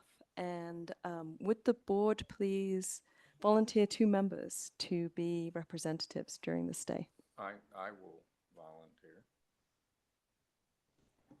I'll volunteer. Thank you. So John and Renee will volunteer to be the main representatives, and I will be in touch to see when we can set up a site visit. Thank you. Hey, John. Yes. I just wanted to make a quick comment. I certainly didn't want my comments to be construed by staff as you guys take a long time. The work you do on these demolition permits is phenomenal, and it's very in-depth, and it's worthy of all the time that's allotted. So I just wanted to make sure I wasn't putting anyone, anyway, I think you guys do great work. I appreciate that, and I'm going to take the opportunity to share that there are about 41,000 properties in the city of Boulder, and we review about 150 demolition applications a year. So that's less than 0.5% of the properties in Boulder on an annual basis, and about 10% of those are called up to the board. So while the tool is used regularly, it's a pretty it's the minority of projects that we do see, and we started out the meeting with an opinion that we were too permissive. So I think there's there's always, we're always somewhere in the middle. So I do appreciate your comments, though. Yeah, and I want to thank the applicant for your comments tonight and for your patience with our process, and we'll be in touch. Thanks to all the public commenters too.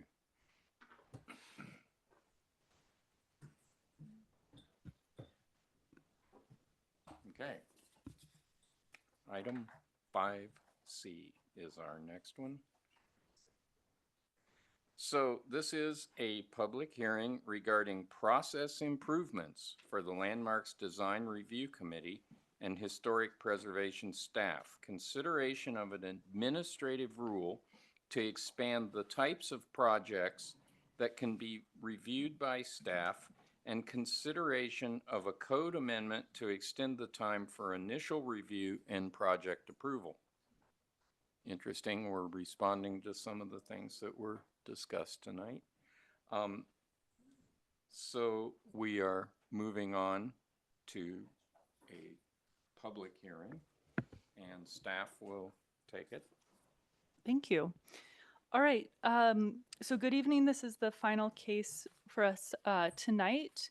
And I'll give a staff presentation. We'll then open up the public comment. if for anyone who would like to speak, and then we will go into the board discussion and motions. So the purpose of the review of this item is for the board to consider changes to streamline the historic preservation review processes. And the changes are intended to streamline those processes for property owners, applicants, staff, and board members, to reduce the volunteer time commitment for Landmarks board members, and reinforce the value of the Landmarks Design Review Committee meetings by really focusing its purpose. This project timeline started last May when Landmarks board member Chelsea Castellano emailed the board a request to consider changes to the LDRC. And at the October 2023 retreat, the Landmarks board brainstormed changes to the LDRC, and staff messaged at that time that we wouldn't be able to take them forward until after the Civic Area Historic District process was complete. That wrapped up in, let's see, April, and then the final findings were in May of 2024. And at the June retreat, staff presented information on the process and the timeline for bringing these changes forward. Last month at your meeting, the board discussed the scope and the timeline of the proposed changes at a conceptual level at under matters. And then that brings us to tonight for a hearing. So there are 3 changes being proposed. One is an administrative rule, which can be adopted by the Landmarks Board to shift what scopes of work can be reviewed by staff rather than the LDRC. So the way that the code and the current administrative rule is written has a pretty finite number of projects that staff is able to review. That includes re-roofing, paint colors, restoration of existing historic features, landscaping, rear side yard fences that meet pretty specific design constraints related to material, spacing, and finish, and at-grade patio extensions, awnings, and signs in the downtown historic district only. And both of these administrative rules were adopted in 1999 and 2000. So this is how the program has functioned for the last 24 years. The proposed changes based on the Landmarks Board feedback and staff's analysis of what types of projects are regularly reviewed at the LDRC, we are proposing the following items be reviewed by the, are able to be reviewed at the staff level. Staff would still retain the ability to take something to the LDRC. However, that initial review would still need to occur within a finite amount of time. We're proposing that the following projects be able to be reviewed at staff: sidewalks and or driveways, regrading, hardscaping and or retaining walls, fences, porches, patios, decks and or railings, trim and or siding, painting and or paint colors, storm windows and or doors, skylights, roofing, solar panels and or solar battery storage, mechanical units, commercial awnings, signs, lighting, gutters, bike racks and e-bike stations, EV chargers, and historic preservation residential tax credits. So we looked at the LDRC as saying, what is the LDRC at its best? And at its best, it's a collaborative, problem-solving, creative conversation with applicants and property owners. And there are a number of scopes of work that don't benefit or don't need a lot of problem solving or collaboration. They're pretty straightforward. Things like skylights or solar panels, the guidelines are pretty clear. There are oftentimes I've heard from board members where it's like, I don't know if this was particularly a great use of time. We looked at the statistics and estimate that for a case to be reviewed at the staff level, it takes about 30 minutes. For the same case to go to the LDRC, between the preparation of the slides, facilitating the meeting, hosting the meeting, coordinating with the applicants, and then the board members and staff time to attend the meeting and then follow-up notes, that same case that took 30 minutes at the staff level takes 4 hours at the LDRC level. So really thinking about what's the best use of resourcing? One of the moves is to shift more things to the staff level. Looking at a couple of the statistics, today 43% of LACs are reviewed by staff, 51% are reviewed by the LDRC, and 6% are reviewed by the full Landmarks Board. On average, the LDRC meets 40 times a year, and each board member serves an average of 16 meetings a year.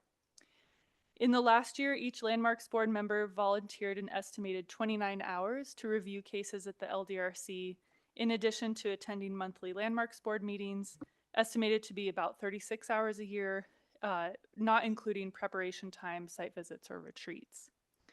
An analysis of cases reviewed in 2023 suggested that of the 75 LAC cases, 36 were project scopes listed above that could be reviewed by staff if this administrative rule is adopted. This represents a potential 48% decrease in LAC application review by the LDRC, or approximately 8.5 fewer hours per board member per year. And just to be clear, the demolition reviews, which is pre-1940 buildings at the LDRC, isn't proposed to change. The next change being proposed is a code amendment, and so this is something that the Landmarks Board would make a recommendation to the City Council on, and then the City Council would pass it through an ordinance. The current regulation requires that the review of LACs and non-designated demolition applications occur within 14 days of a complete application. The code continues and says that for demolition applications, if we don't make a decision within 14 days, it's automatically approved, which is a very strong accountability tool, but it's also a lot of pressure and a lot of constraints in terms of reviewing those and scheduling meetings within a relatively short amount of time for pre-1940 buildings. So the proposed change is to extend that initial review period for those two case types from 14 days to 21 days. And we would still schedule them on a rolling basis, and likely it would be reviewed within 14 days and continue, but it would give us the flexibility where, let's say there is a Landmarks Board meeting that evening, or it follows a city holiday, or there's only one case. We have a little bit of flexibility to schedule those LDRC meetings. And then the third change is, this slide title is wrong, but it would be to extend the approval period. So the code currently states that LACs are valid for 180 days and can be extended beyond that if requested before the initial expiration. For non-designated demolitions, approvals are valid for 180 days and cannot be extended. Let's see, I think I want to take a minute to pull up the stats for that one because it was interesting to look at. Okay. So during the last year and a half, 11% of applications for the non-designated demolition review needed to reapply as the approval had expired. Most of those repeat applications were within a 1-year time period. And so we think that extending it from 6 months to a year will decrease at least 11% of the applications and be sufficient enough for people to follow through and finalize their deconstruction permit application. So if these changes are proposed, or if these changes are adopted, the board approves these tonight, they kind of take two different paths towards finalizing. So the administrative rule, as I mentioned, is something that the Landmarks Board has the authority to adopt. You would make a motion to adopt the administrative rule tonight, and then that would start our next step, which is to publish it in the newspaper for a 15-day public comment period. We have an online questionnaire already live, so we're going to take public comment for a month, not just the required 15 days, but that 15-day public comment period has to be published in the Daily Camera. The feedback that the Landmarks Board receives, anybody that fills out that questionnaire, we would compile those comments and bring it back to you all next month. And the Landmarks Board would then have the option to consider the feedback, make additional changes, in which case it would go to another public comment period. Or you can say, we think that it's complete as is, and it would go into effect immediately.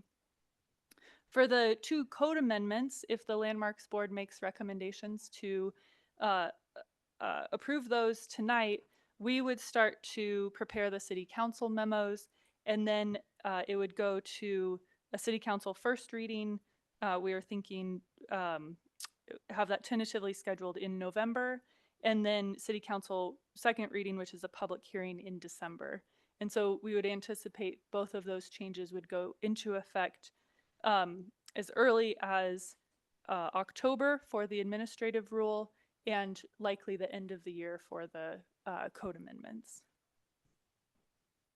So with that, I just want to acknowledge that there are some of our colleagues from the development review team on the call today, and I don't need to put you all on the spot, but I do want to say thank you to Carl Geiler and Jeff Solomonson and Charles Farrow. They are the mighty code amendment team that has been working on so many council priorities this year. And Jeff, who recently started with the city, is going to take forward the code amendment portion of these changes if the board approves them tonight. So a thank you for being here. You'll also see them at the October meeting. So with that, I'm happy to answer questions that the board may have. Okay, do we have any questions? I have a question. Can I go? Yes. Yep. Okay. So it looked like there were 2 changes that I noticed from the list that we looked at last month versus this month of what would be newly included as the type of application that could be reviewed by staff. And those 2 were, it went from windows and doors and their openings to storm windows and doors. And I just wanted to see why that is the case. Yeah, we changed that based on the board's discussion. I think it was Ronnie's point about how impactful changes to windows and doors can be. And going back after the meeting and talking about it, I fully agree. I think that you can do so many things to windows. Some are historic, some are non-historic, some are on primary facades, some are on tertiary elevations. That I think the right approach, the ones that we would recommend, is continuing to review changes to doors and windows at the LDRC, but leave storm windows and or doors at the staff level. Isn't it true that in this list of what staff can review, that if there's, let's say, a fence that you don't think necessarily is squarely within the criteria, or the applicant wants something that's different from what's in the criteria, that you can still bring those items to LDRC? Isn't that right? Yes, that's true, though it would still need to occur, that initial review would still need to occur within 14 days under the current code, or 21 days if the change is approved. What? Wait, so sorry, I don't understand the connection between those 2 things. So Like, yeah. Yeah, so for something that's not on this list, so additions, pools, things like that, we would at intake identify that it needs to go to the LDRC and start to schedule that on day 1 or day 2. for anything on this list that we would like to take to the LDRC, we need to do our review and then also have enough time to schedule it for an LDRC within that 21 days. And so doors and windows and their openings didn't seem to fit the same scale of these other 18 items. Okay. Okay. And then the other one that was removed was the removal of non-historic features. Yes, I'm curious so about that. yeah, that discussion was what are each of our roles and responsibilities on our staff team? And at intake, it needs to be pretty clear from the application materials what the scope of work is so that that person can schedule it for an LDRC or route it to staff. And the removal of non-historic features requires greater analysis than the other items on this list. Documentation that it's non-historic. Where is it located on the building? What's used to document its date of construction? Things like that, which again didn't fit within the scale of this or the role of that intake person. Ronnie. So is there an issue with the time frame on the front end of the receival of an application? Because it sounds like one of the reasons why I think more things can't be reviewed by staff and then potentially go to LDRC is because of that time frame and that deadline. So is that a problem? It's a constraint, but I think it's a constraint that we're in support of. There should be a regular cycle of review for applications. Right now, we're one of the fastest application reviews in the planning department in 14 days. We're proposing to extend that to 21 days, having 2 initial review steps, which we have designed this for that not to be the majority of cases. May be a challenge to fit that within 21 days. I think we can do it, but I would be very cautious to add scopes of work to this list that require a lot of analysis before we decide what level of review it goes to. And maybe, and I know it's getting late and it's incredibly hot in this room, but I do maybe just want to step back for a second and acknowledge the scale of these changes that are going forward and our effort to make these real changes. So this is the biggest change proposed to the LDRC since probably it was established. And so we've put a fair amount of effort into really looking at the cases that have been reviewed and coming up with a list that we feel makes the program better, makes the LDRC better, makes it a better experience for the board members and the applicants. And so I maybe should have started with that in my presentation. No, I very much appreciate that. And, you know, when I brought this up 16 months ago, I didn't think it would take this long. So I really appreciate that all of the work and intention and time that it has taken to come to this place. And I'm just asking questions because I didn't understand why things were removed. So thank you. And I hope that we don't wait so long to make changes to our programs to make them more efficient between now, you know, and the future. We don't have to wait more than 50 years to update programs. So I hope that that's an intention that this board and the staff have to try to make this work for everybody moving forward. I really appreciate it. I just want to echo my appreciation. And at some point, I'd like to come back to the timeline because I think that's a little bit unfair, Chelsea, about talking about waiting and it taking a significant amount of time. But I would like to talk about that after we perhaps approve these, because I'm very proud of what is on the table. And Chelsea, I think you did a great job initiating the conversation. Later, I'd like to come back to what I kind of see as great successes. And I'm glad that there's other city staff on the call in the background, because if you hang out after maybe this, I just kind of want to do a little recap on some stuff that I'm seeing that I think is working wonderfully. And so I support all of these things, and I think that this is a monumental moment for the board.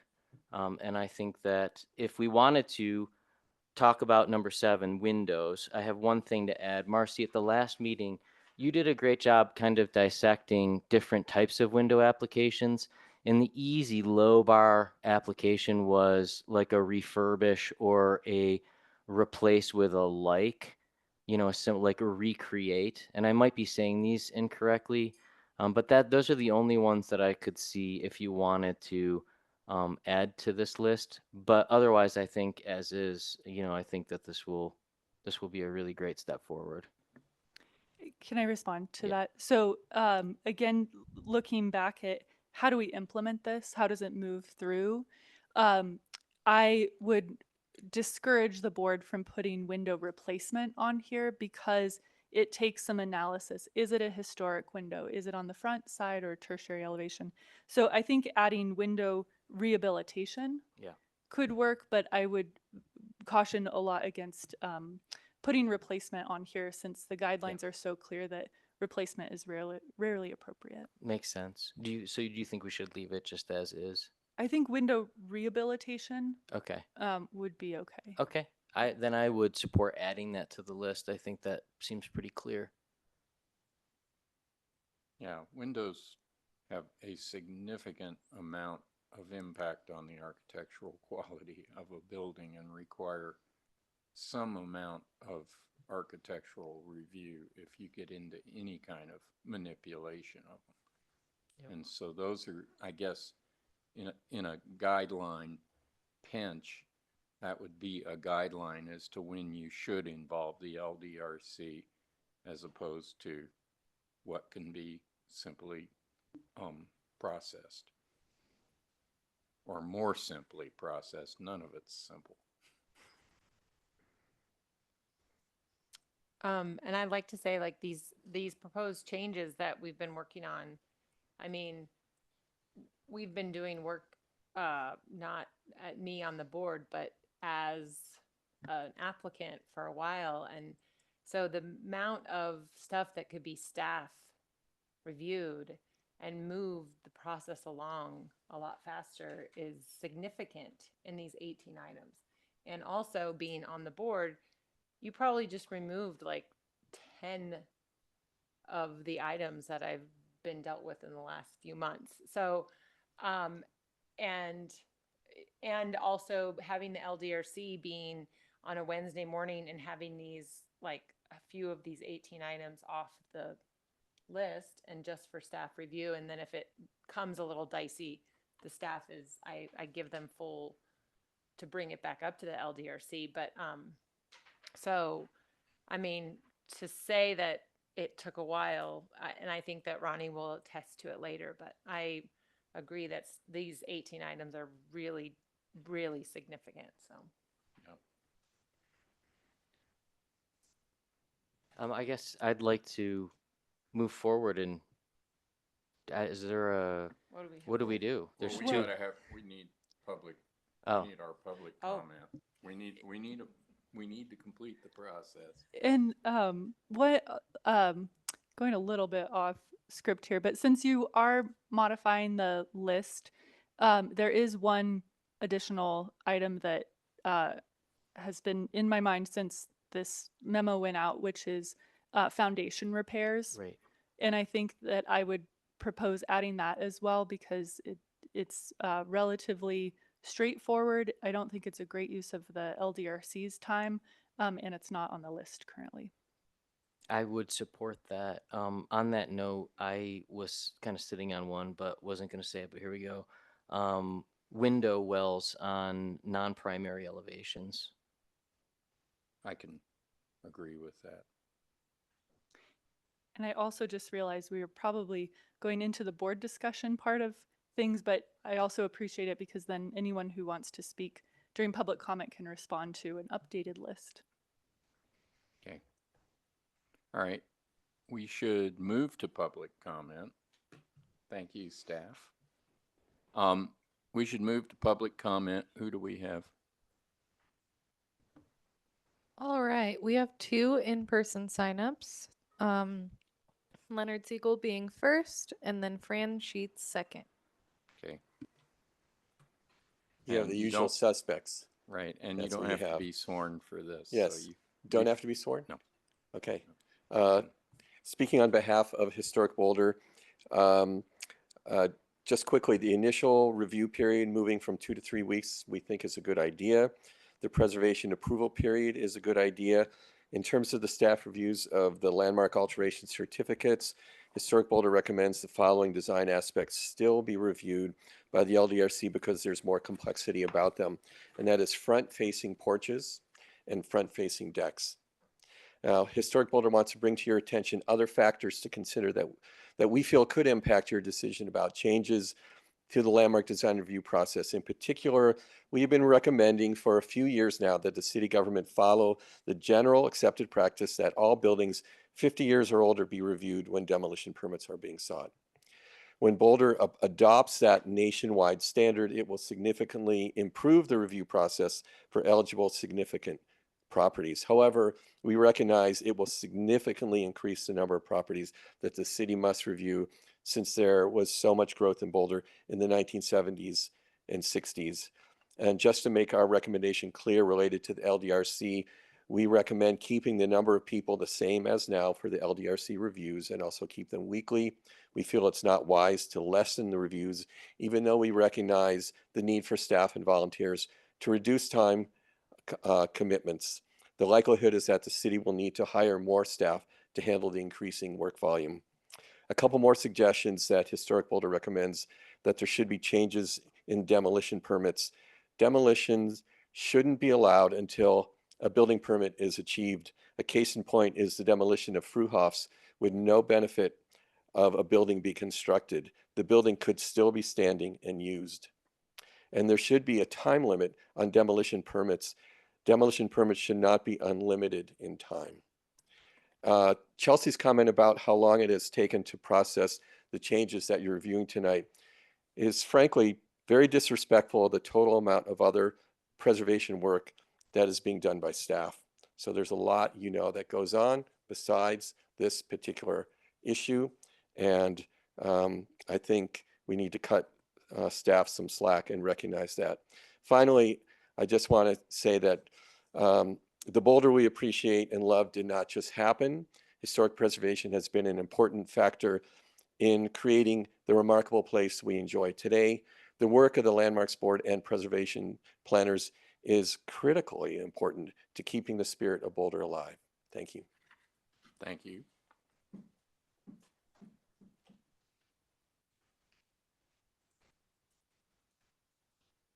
Hi again, it's Fran Sheets. I won't bore you with repeating. I stand by what Len just said from Historic Boulder. But I will say that LDRC can, and I stand by what your suggestions are for the most part, with 2 exceptions, which I'll get into. But I also think that LDRC has been crying for a review for a really long time. And I mean, we were always so busy that we would make suggestions, but we just didn't have the human capacity to make any serious changes, whether it be code or just in the regulations. So I really admire you guys for finally getting to it. There were a number of things that really bothered me when I was on the board and on LDRC. One example is that it needs to be opened up, I think, to neighbors. There's some issues that really do affect neighbors, and they're the most impacted by DRC decisions. And Denver does it. Denver hears from their community as well. And two issues, lighting and signs. I think that they ought to stay at LDRC. And there are good historical reasons for that. Chautauqua would be a very different place if some of the lighting changes had not come to DRC. They were getting incremental, it just changes here and there, and there was no real cohesive plan or coordinated plan. And as a result of a year and a half, mind you, of a lot of hard work in the community with Marcy writing it, and we worked really hard. But if it hadn't gone to the DRC, I don't think Chautauqua lighting would be as it is today, or nor would I feel as secure about it. And signs was pretty much the same thing. We had incremental little here, there, and kind of signs coming to us with no real coordinated effort. And because it came to the DRC and we did use another subcommittee, we came up with an improved plan for design guideline, I guess, for signs downtown. And I think it made a huge difference with what people can do downtown, and it's much clearer as a result. So the other things, I think it's almost a can of worms. There are other issues that I really support a 50-year rather than 1940s on the demolitions. We've missed so many iconic mid-century buildings in town and houses because they're under the 1940 rule.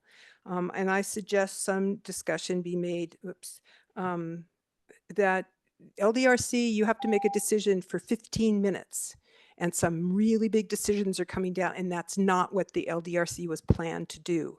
And that's not what it was designed to do. It was designed to give quick responses, much like staff is planning to do now, and so that people didn't have to wait a long time. But LDRC, for all these reasons, is seeing some big designs now and big plans, and that's a lot of pressure for people to have limited amount of information coming into them, and a limited knowledge. Some of us are not architects, and pressure to not call it up because there is so much pressure. There's so much work on staff and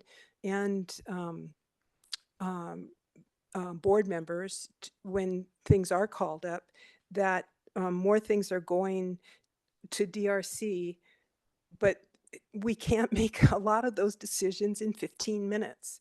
And so that needs, I think, to be looked at closely, because a lot of those decisions that I made on DRC, when I look back on them, were not good. And some of them were just plain wrong, and you don't get all the information.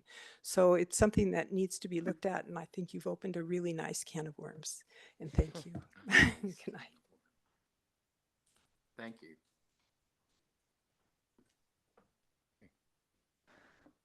All right, Catherine, would you like to speak?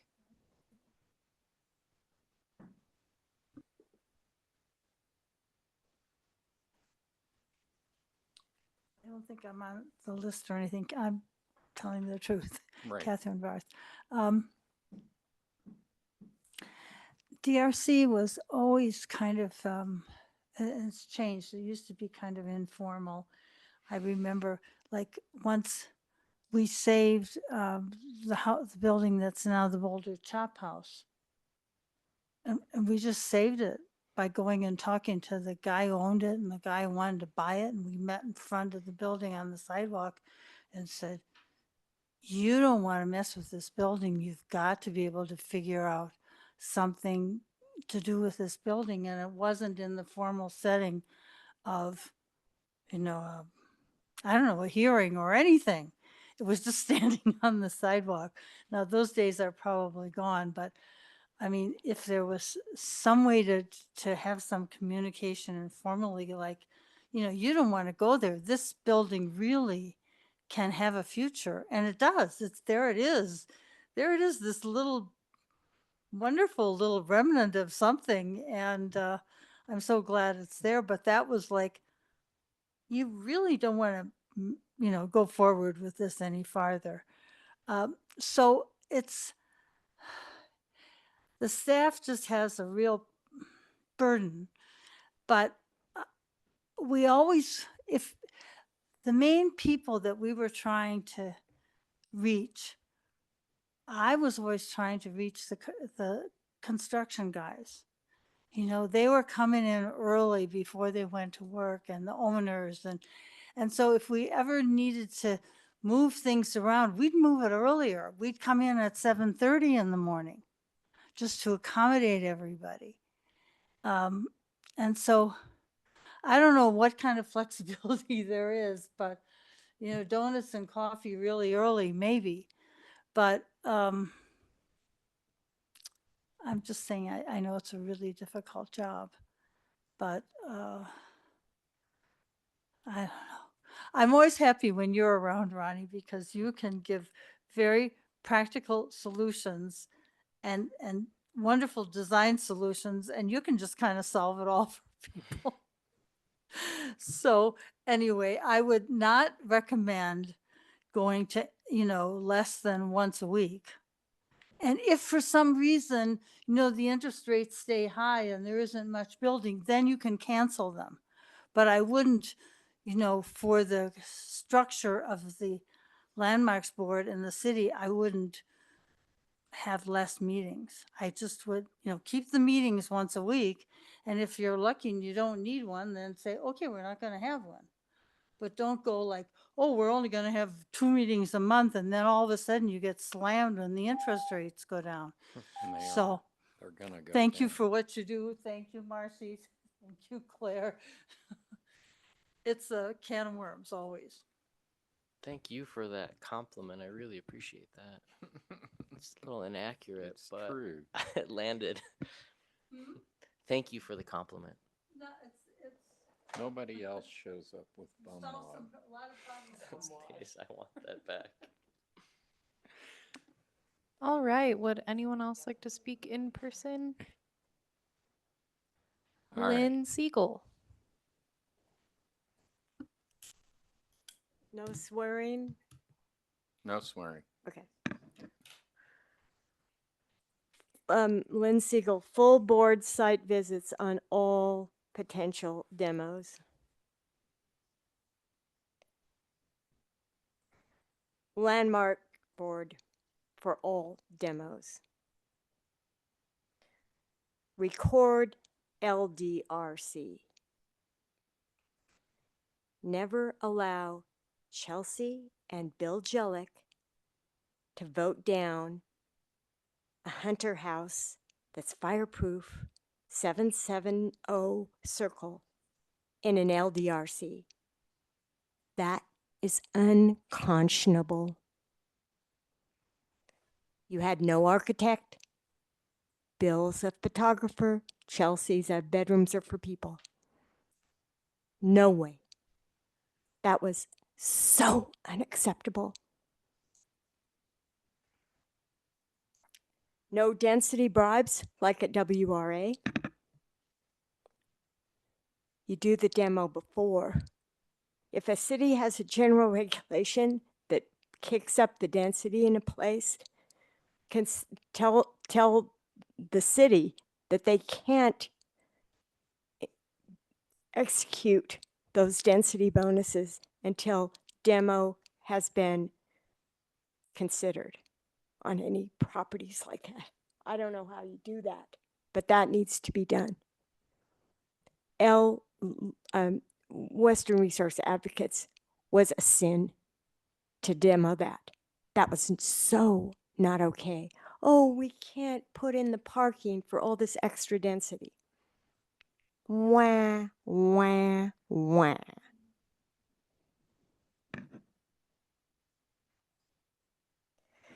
Consider pre and post value for a demo consideration. When you hear a developer say, I can't sell my property for 3.4 million this morning at 545 Pearl. Maybe his price is too high. No, he's just seeing the dollar signs. He can subdivide it or he can build a bigger thing there. That is a perfectly good house, 545. I couldn't even find it because 520 across the street and I was mixing up, you know, the odd and even numbers. And I realized, oh, yeah, that demo right across the street. Another unconscionable demo. And 770 Circle went up from 6.1 million to 8 million after the chandeliers were ripped out, after that whole thing. Moratorium on demos. And the Millennium, that was horrific. It was 256 rooms, and now it's 930 from Landmark Properties, the irony of the name, from Atlanta, that had been in Berkeley and got kicked out of Berkeley and jumped onto Boulder. Time's up. Disgusting. Thank you. John, before we move to the board discussion, could I just clarify two statements I heard from the public comment? Yes. I heard that an understanding that we don't review all buildings over 50 years old, and we do. We review everything 1974 and before. It's just the level of review that's different. So the LDRC reviews primary buildings built before 1940, and then staff reviews buildings 1941 to 1974 and accessory buildings over 50 years old. And then the second statement I heard that I just want to clarify is demos not, no unlimited time for demos, and the demolition approval for historic preservation expires after 6 months and can't be extended. This change would extend that to 1 year that couldn't be extended beyond that. So just wanted to clarify the current regulations of what is required. Thanks, Marcy. Okay, we are moving to board discussion. And does someone want to start? Can we ask if, like, we talked about public's talk about the lighting and the signs. So Marcy, if something comes to you and it doesn't meet the criteria in the guidelines, do you automatically refer? I mean, I think it's not so black and white, but would something with lighting and signs come if it wasn't black and white? Would you then bring it up to the LDRC? Like, these are to be able to be reviewed by staff, but if it's not in the, if it's not, if it's not black and white, then you will bring it up to the LDRC. Is that correct? So we'll have the option to bring it to the LDRC. And so signs is a really good example where right now the administrative rule says that staff can review signs in the downtown historic district that are of a traditional form and location. We've interpreted that to say externally illuminated and within a traditional location, either projecting or on there. So when often a corporate office applies for a sign downtown and it's internally illuminated, we'll call them and say, we can approve an externally illuminated sign at the staff level, or we can schedule a committee review for this internally illuminated sign because the guidelines discourage internally illuminated signs. And a lot of times they revise the design and, have a different model in their corporate portfolio to apply. And so that's an example of one where the design kind of changes based on the level of review. So what would, because we're listing this signs for staff level, what does this change? This means all signs would could be reviewed at the staff level. So not just in the downtown historic district, but also on individual landmarks like on the Hill, the Museum of Boulder.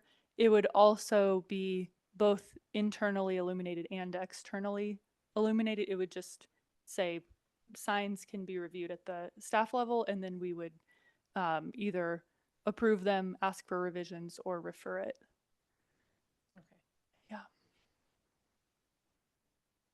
Okay. Um, who's next? Abby, Chelsea? Comments?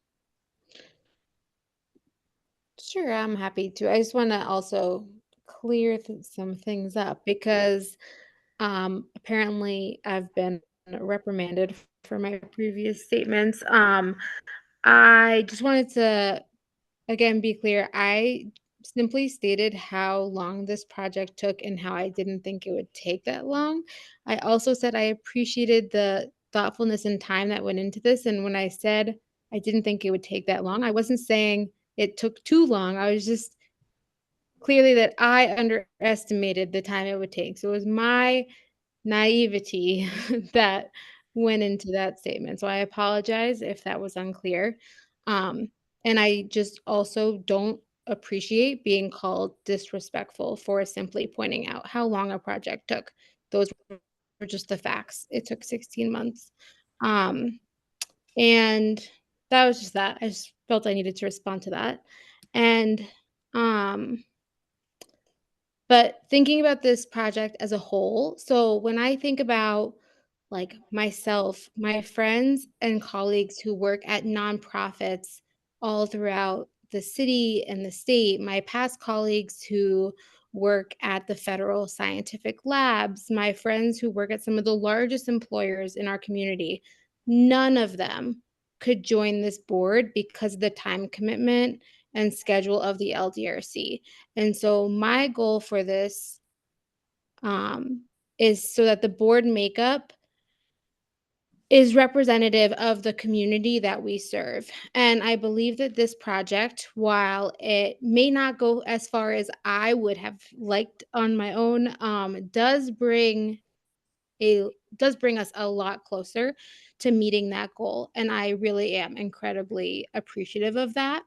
So I just wanted to thank my fellow board members and the staff again for being supportive of this initiative and for helping to make it happen. And then one other note was around benchmarking for success and like how we'll know if we are succeeding in making this a more equitable board to serve on. And I think for me, that would look like if LDRC, if we could essentially guarantee that the LDRC commitment is no more than an hour every week. I think that's when we'll know that it's at least getting to the place where more people could commit to being on this board if it was only, however many we have to do a year, if that was only a 1 hour time slot. And I hope that this will allow us to get there. But I think that that's what we should aim for in our work and our continuous improvement to make this board more inclusive. Thank you. Okay. Anyone else? Abby? Well, that's kind of a hard act to follow, Chelsea. Your remarks and your compelling reasons for why this conversation even started. And while we may not be there, this is progress. I do think that, I think what staff has done with this is amazing, as well as the input from the rest of my colleagues on this. I think it's a great step forward. Sadly, things don't always happen as quickly as we would like, but I think what I find most fascinating to me about this, this could kind of serve this whole conversation, this progress, even how efficient and time-saving it will be for staff. I really value, but I think that this almost to me kind of serves as a launching pad for what I hope we might look at next in our copious free time on this board. But is that it's about how to make preservation relevant. And that was really called out at a session at the CPI conference in January of this year. And I think that this could be a way to kind of start having those conversations. And it's so easy to keep perpetuating things the way they were done. And this is the start. This is the beginning of saying, hey, how can we streamline it? How can we make it more convenient to add people who might be interested in serving on this board? But right now, 3 or 4 hours on a Wednesday is difficult for some. And but I do think that kudos to staff, and I'm glad we're here. I know there's always progress that can be made, but I think this is actually quite a large leap. So looking forward to seeing what the reality of it is once this is starting to be put in place. Thank you.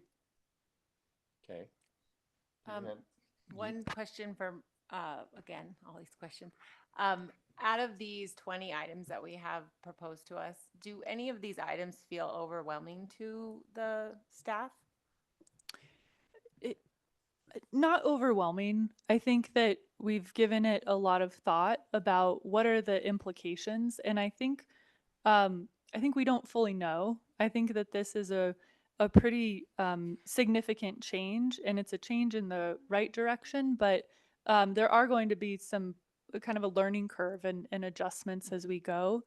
But we really combed through this list. We like expanded it, and then we like way shortened it, and then we landed on this at a nice round 20 items. And any one of these, as I read them again fresh tonight, seems like that does to us seem to belong at the staff level rather than having a committee meeting talking about commercial awnings or mechanical units or skylights, things like that. So we've, I think, thoroughly vetted this list and are comfortable with the proposed changes. And I'd like to also state that you guys are a little bit of an expert on, historic preservation, being that school and, that you have done this quite a bit. So giving you a little bit more say in so-called these 20 items. And I think we look to your recommendation when we follow through with the LDRC and in the board meetings.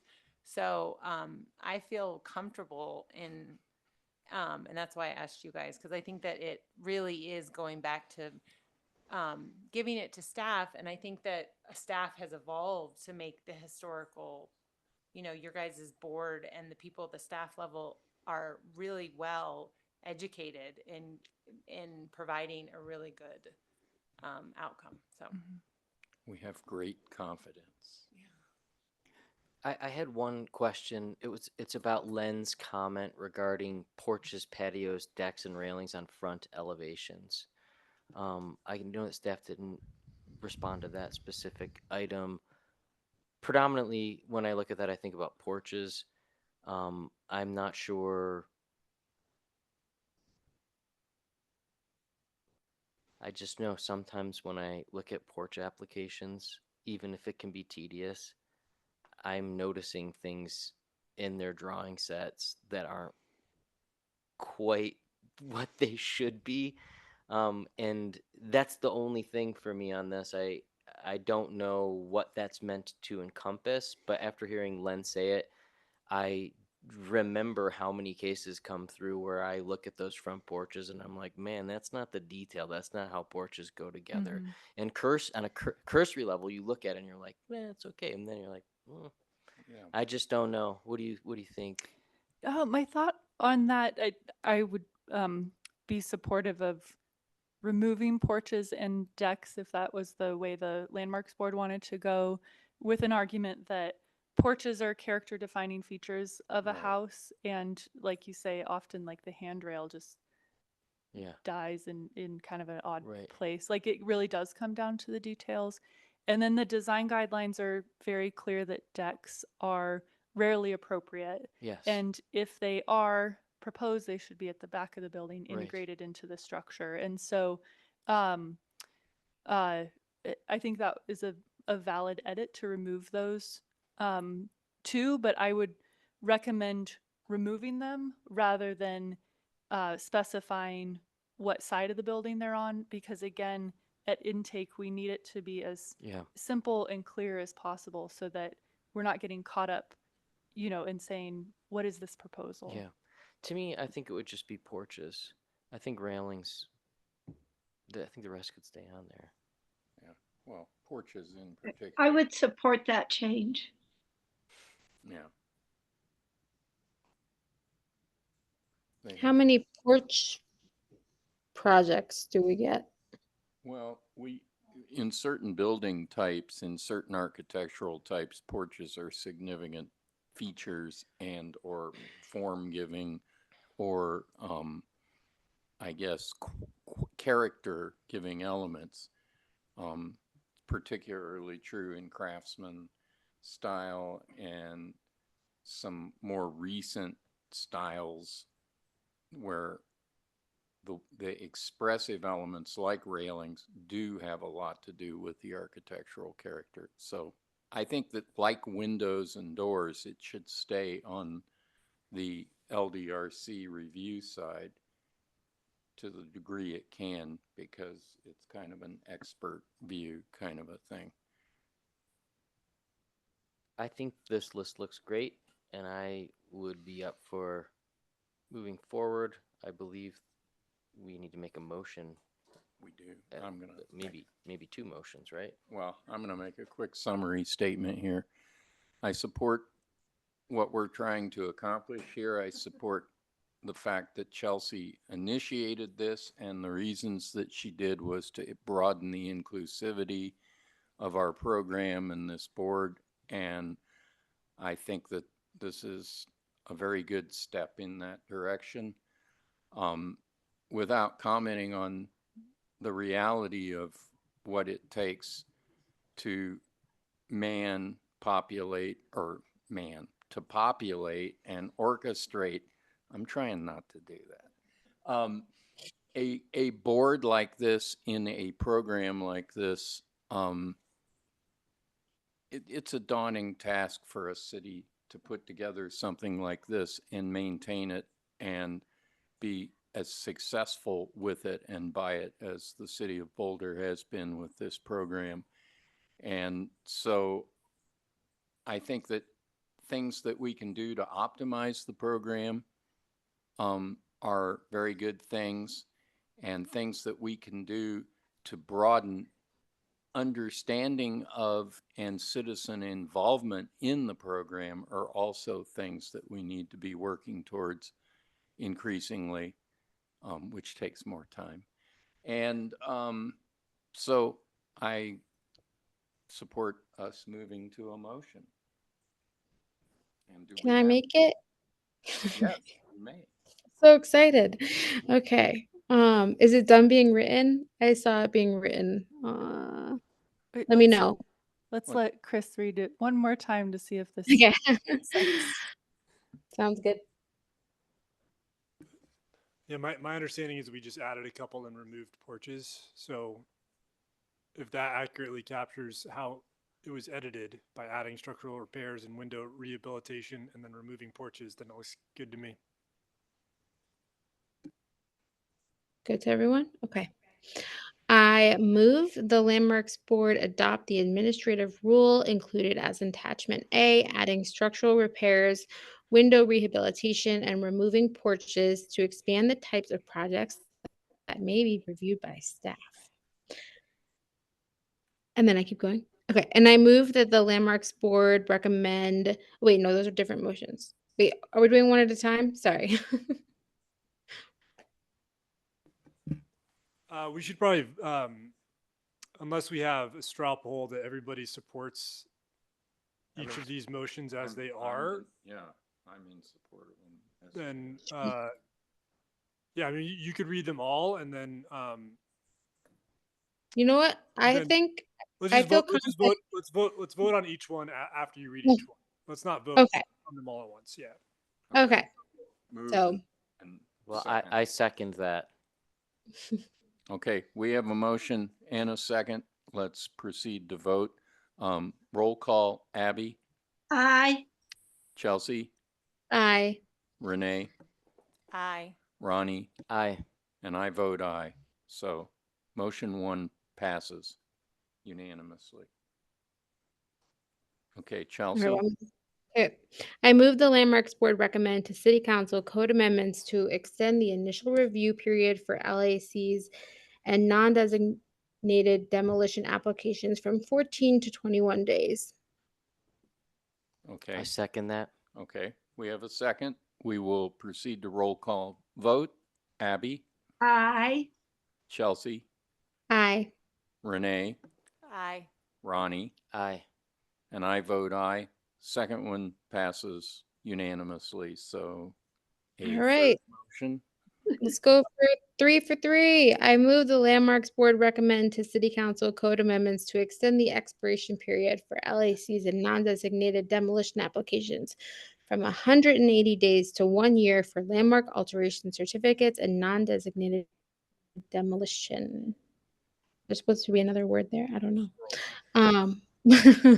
But Sorry, review applications is off the page. Yeah. okay, review applications. I second that. Okay, we have a motion and a second. Roll call, Abby, Aye. Chelsea, Aye. Renee, Aye. Ronnie, Aye. and I vote aye. The third motion passes unanimously.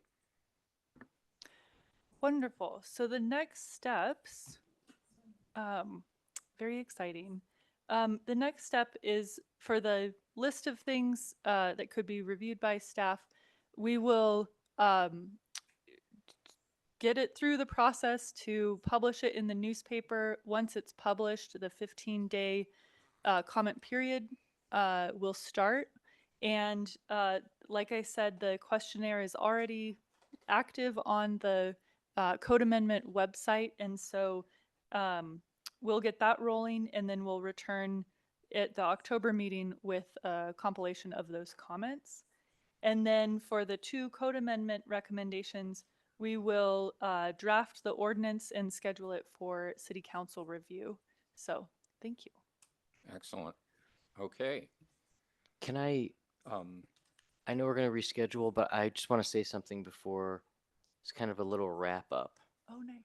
If I can, because I know we've got some other city staff on and we've got people in the audience. I just want to say, I feel like this has been a banner evening.